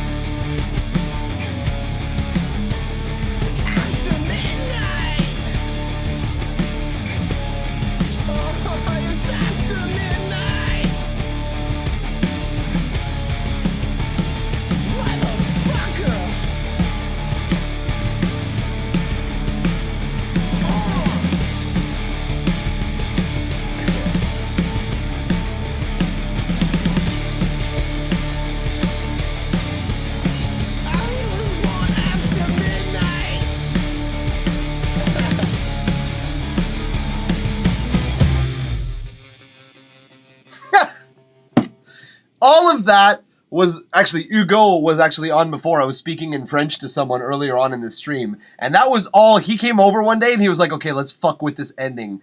Like, let's fuck with this. And I was really like, okay, this is kind of out there, but these guitars, I remember naming them like things that are like, what was it? Dude, what is this guitar even? Dude, what is this guitar even? Like, just if you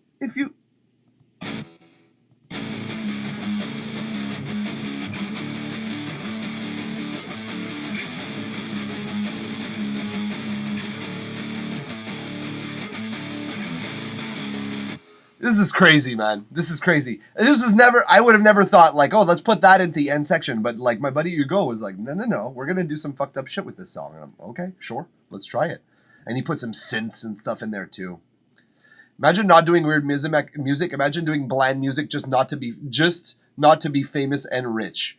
Imagine that though. Imagine that you're fucking making music either to not be rich and you just make bland music. Imagine not being somewhat weird. General Tips. What's up, General Tips? Welcome back. It's like Primus mixed with Rage Against the Machine riffs. Yeah, a little bit. That was my band, kind of, a little bit. It was very Primus mixed with Rage Against the Machine. What was this song? Oh.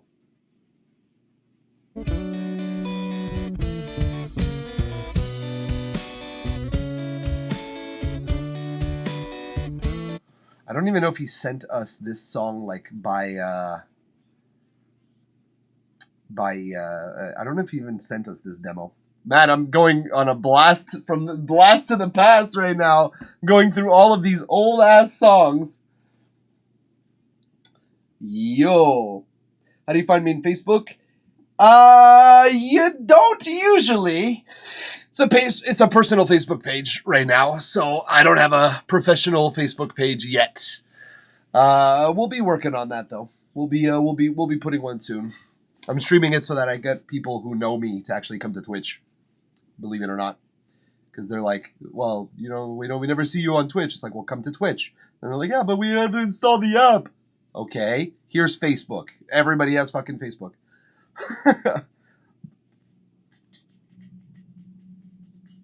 Okay, no, he did not send us his guitars. That's fucked. Because most of the guitars he doesn't play in this song. Most of the guitar, it's only vocals, and it was the vocals he never sent us. I was like ready for his vocal scratch takes, and he never fucking scratched his vocals out. I was mad about that. Because I was like, come on, man, we're waiting on you.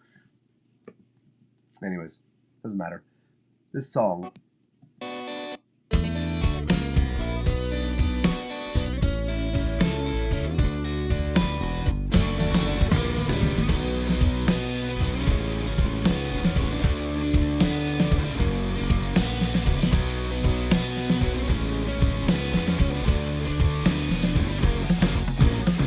Okay, so there's this riff that I know that I recorded, bass for the bass.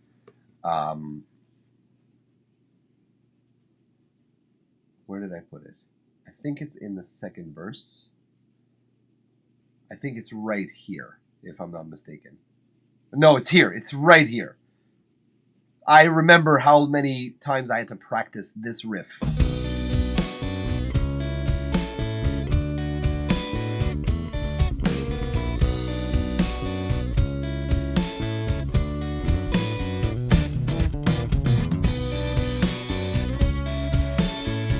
And it doesn't sound that complex now that I listen to it. Like the riffs in the first song I showed were much more complex. But like that, that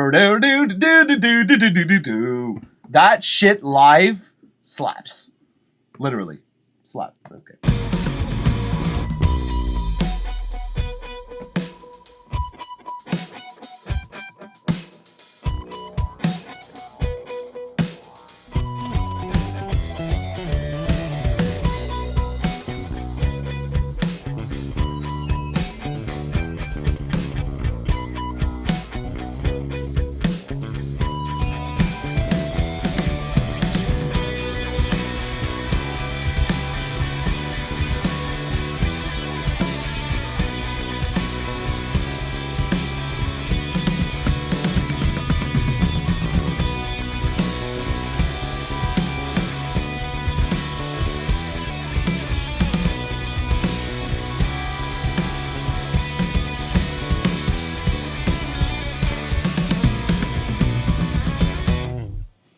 Damn. I miss playing with these guys. We wrote hella music. Like we were fucking on fire with these riffs. I don't know why the fuck it never. I mean, they moved, so that's why. But I don't know why the fuck we never really pushed to like finish this album and like release the EP as it is. Cause that's some good shit, man. That's some good shit. That's some good fucking shit. Oh man. Yeah, the guitar riffs are great. It's got a Hail the Sun vibe, maybe a calmer Mars Volta. Thank you. Wow, that's a big compliment for me. Because Mars Volta's too chaotic for me, but for me to be called near to a calmer Mars Volta, that's honorable. And the guitars, yeah, man, that's my buddy Hugo. Hugo who moved a little far. Actually, hold up. Stand by.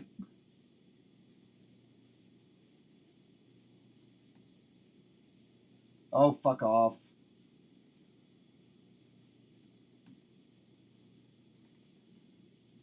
That's Hugo. That's Hugo. The emote for subscribers. That's Hugo. That's my buddy Hugo. That's the guitarist on those 3 songs that I just showed you. That's my buddy. That's one of my bestest buddies. He's a great guitarist. And he's got a very imaginative thought process behind making music. He has listened to so much music. He did this challenge at some point where he listened to like 500 albums in a year. Like every day he would listen to a new album. And I don't know if he got through the entire 500, but like the 500 top albums of all time is what he listened to because he wanted to be like develop his ear. And like he got far, man. He got very far. But I don't remember how far he got. That's a lion wearing a man's costume. Agreed. He's got a glorious mane of hair. It was shorter back then, but now it's just Fuzz City. Like, yeah. That's a ton of music, dude. That's funny because that's like one hard drive. Hold up. So like, I have my 4 terabyte bitch. Okay. Where's my shit? I guess it would be under this. I guess I would have classified it on this. Tracks? No, clients. These are just clients, actually. The uncuts, we had. Oh no, that's the uncuts. That's the band I'm mixing. Task managers. We had 4 studio tracks. We had a few more in the works. We had a remix that we made. We had an entire concert live at Piranha Bar that I mixed and mastered. Is this the song? Yeah. No, I mean to listen to 500 albums. Yes. Sorry, I forgot that I had said that. That is a ton of music. That is a lot of music to listen to. It was too much for me. I would never be able to. Like, possibly listen to that much music. I don't like music that much. I love music. Don't get me wrong. It's profoundly changed my life in so many ways. But that much to like commit to a routine where I have to do something? No, I'm not that kind of person. Would you like to be at NAMM? Is it expensive to go to NAMM from where you are? I don't even know where NAMM is, man. Where's NAMM 2024? Let's say.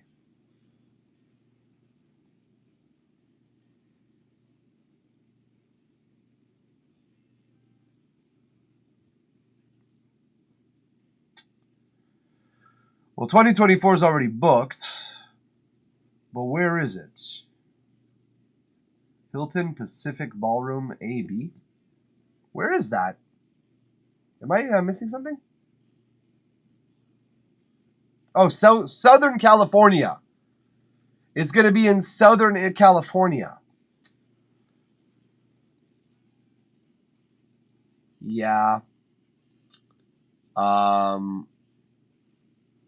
That's expensive for me. That's expensive as fuck for me.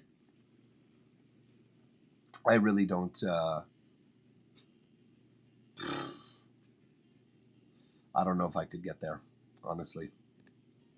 What's the time limit? What do you mean? I don't know what you mean by that. Although you're not talking to me, but like, I'm not sure what you mean by the time limit. All right. I guess for the 500 albums. Oh shit! My computer just spazzed. Oh god. Oh Christ. What's the time limit for the 500 albums? Oh, I think, if I'm not mistaken, I think that it's a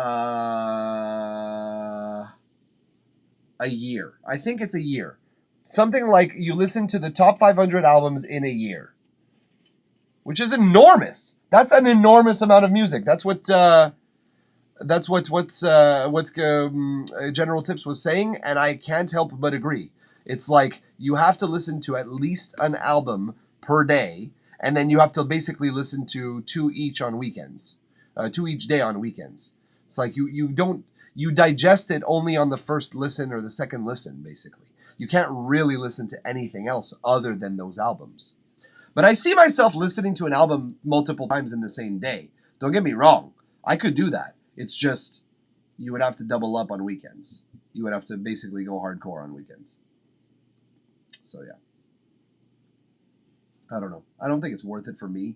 I don't like music nearly that much. And that's sort of my my mentality is like music is supposed to be something that first and foremost is either therapeutic or solves some kind of emotional disconnect. And if I'm disconnecting from music and just having it become like an event in my calendar, and then I'm like, what's the point anyways? I don't see a point.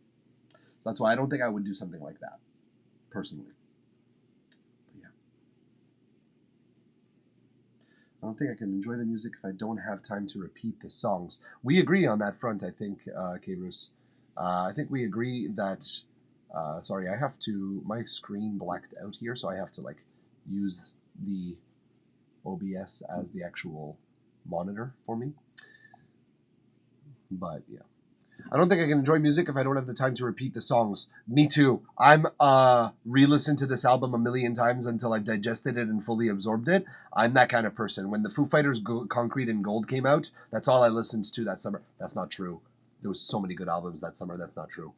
But I listened to it every day on the way to work, every single day without exception, on the way to and on the way back from work. That was all I listened to on the way there and back. I remember that.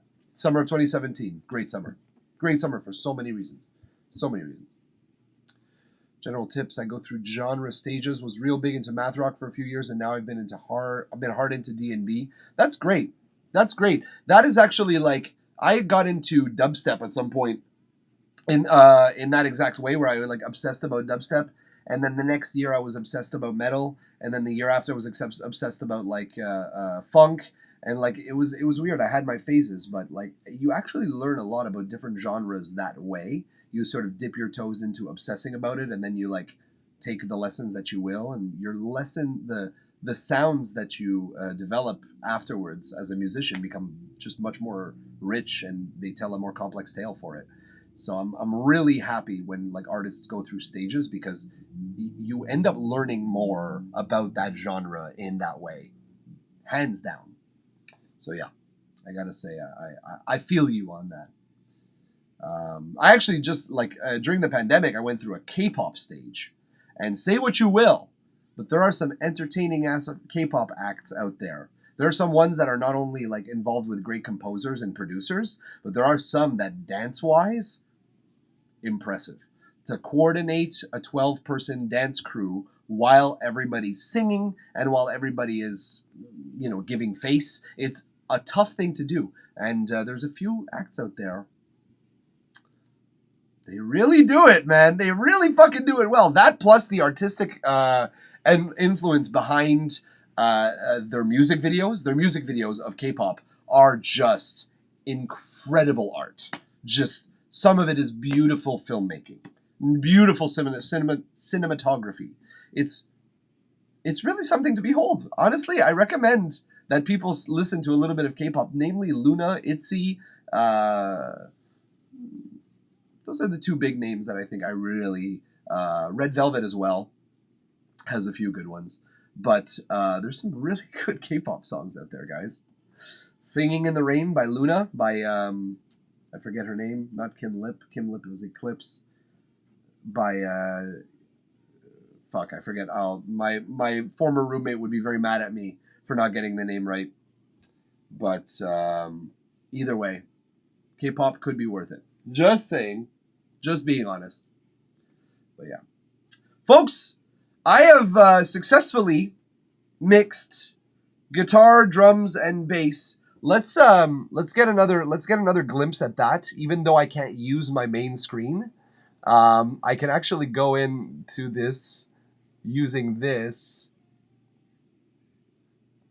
I could. This is janky as fuck because I don't have my screen. Here it is.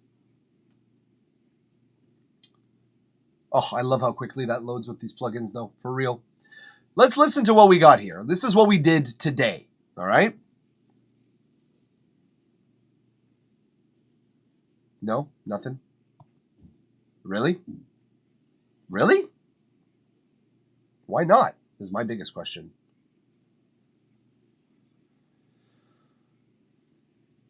Am I doing something wrong? Oh, God. All of my plugins are failing.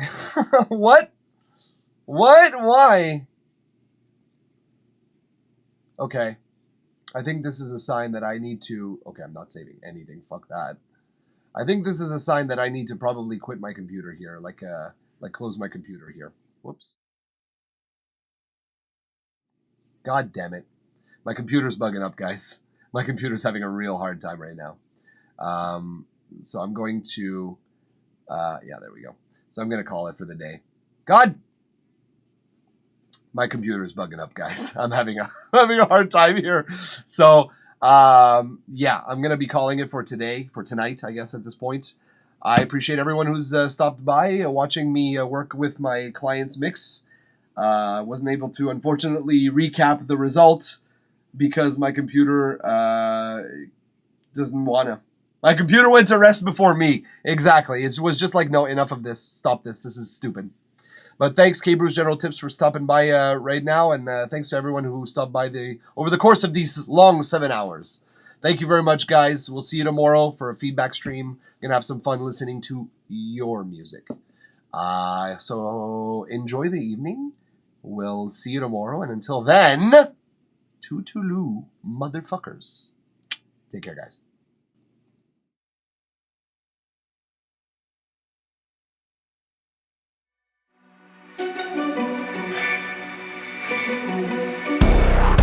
Never believed that I would concede and let someone trample on me. You strung me along, I thought I was strong, but you were just gaslighting me. I've opened my eyes and counted the lies, and now it is clearer to me.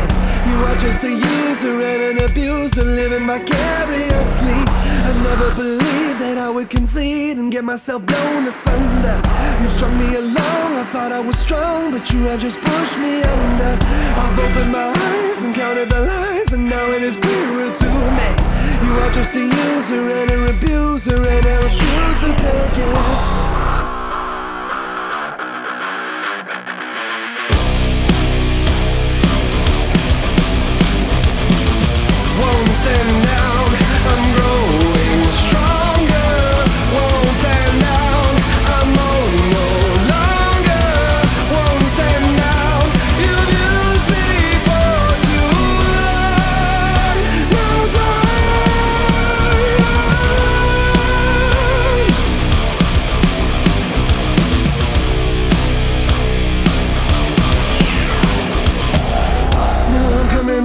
Counter-attack and playing you at your own game. I'm cutting you out, a shadow of doubt is gonna hang over your name. I've opened my eyes, I see your disguise, I will never see you the same. I know how to win before you begin, I'll shoot you before you take aim. Now I'm coming back, a counter-attack, a psychological war. I'm cutting you in, I'm under your skin, now I'm gonna settle the score. I've opened my eyes, I see your disguise, I will never see you the same. I know how to win before you begin, I'll shoot you before you take aim.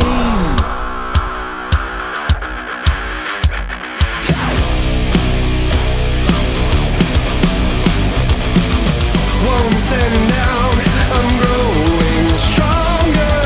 Whoa, I'm standing down, I'm no longer. Whoa, I'm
up. Run for your life with me. Wake up. Run for your life with me.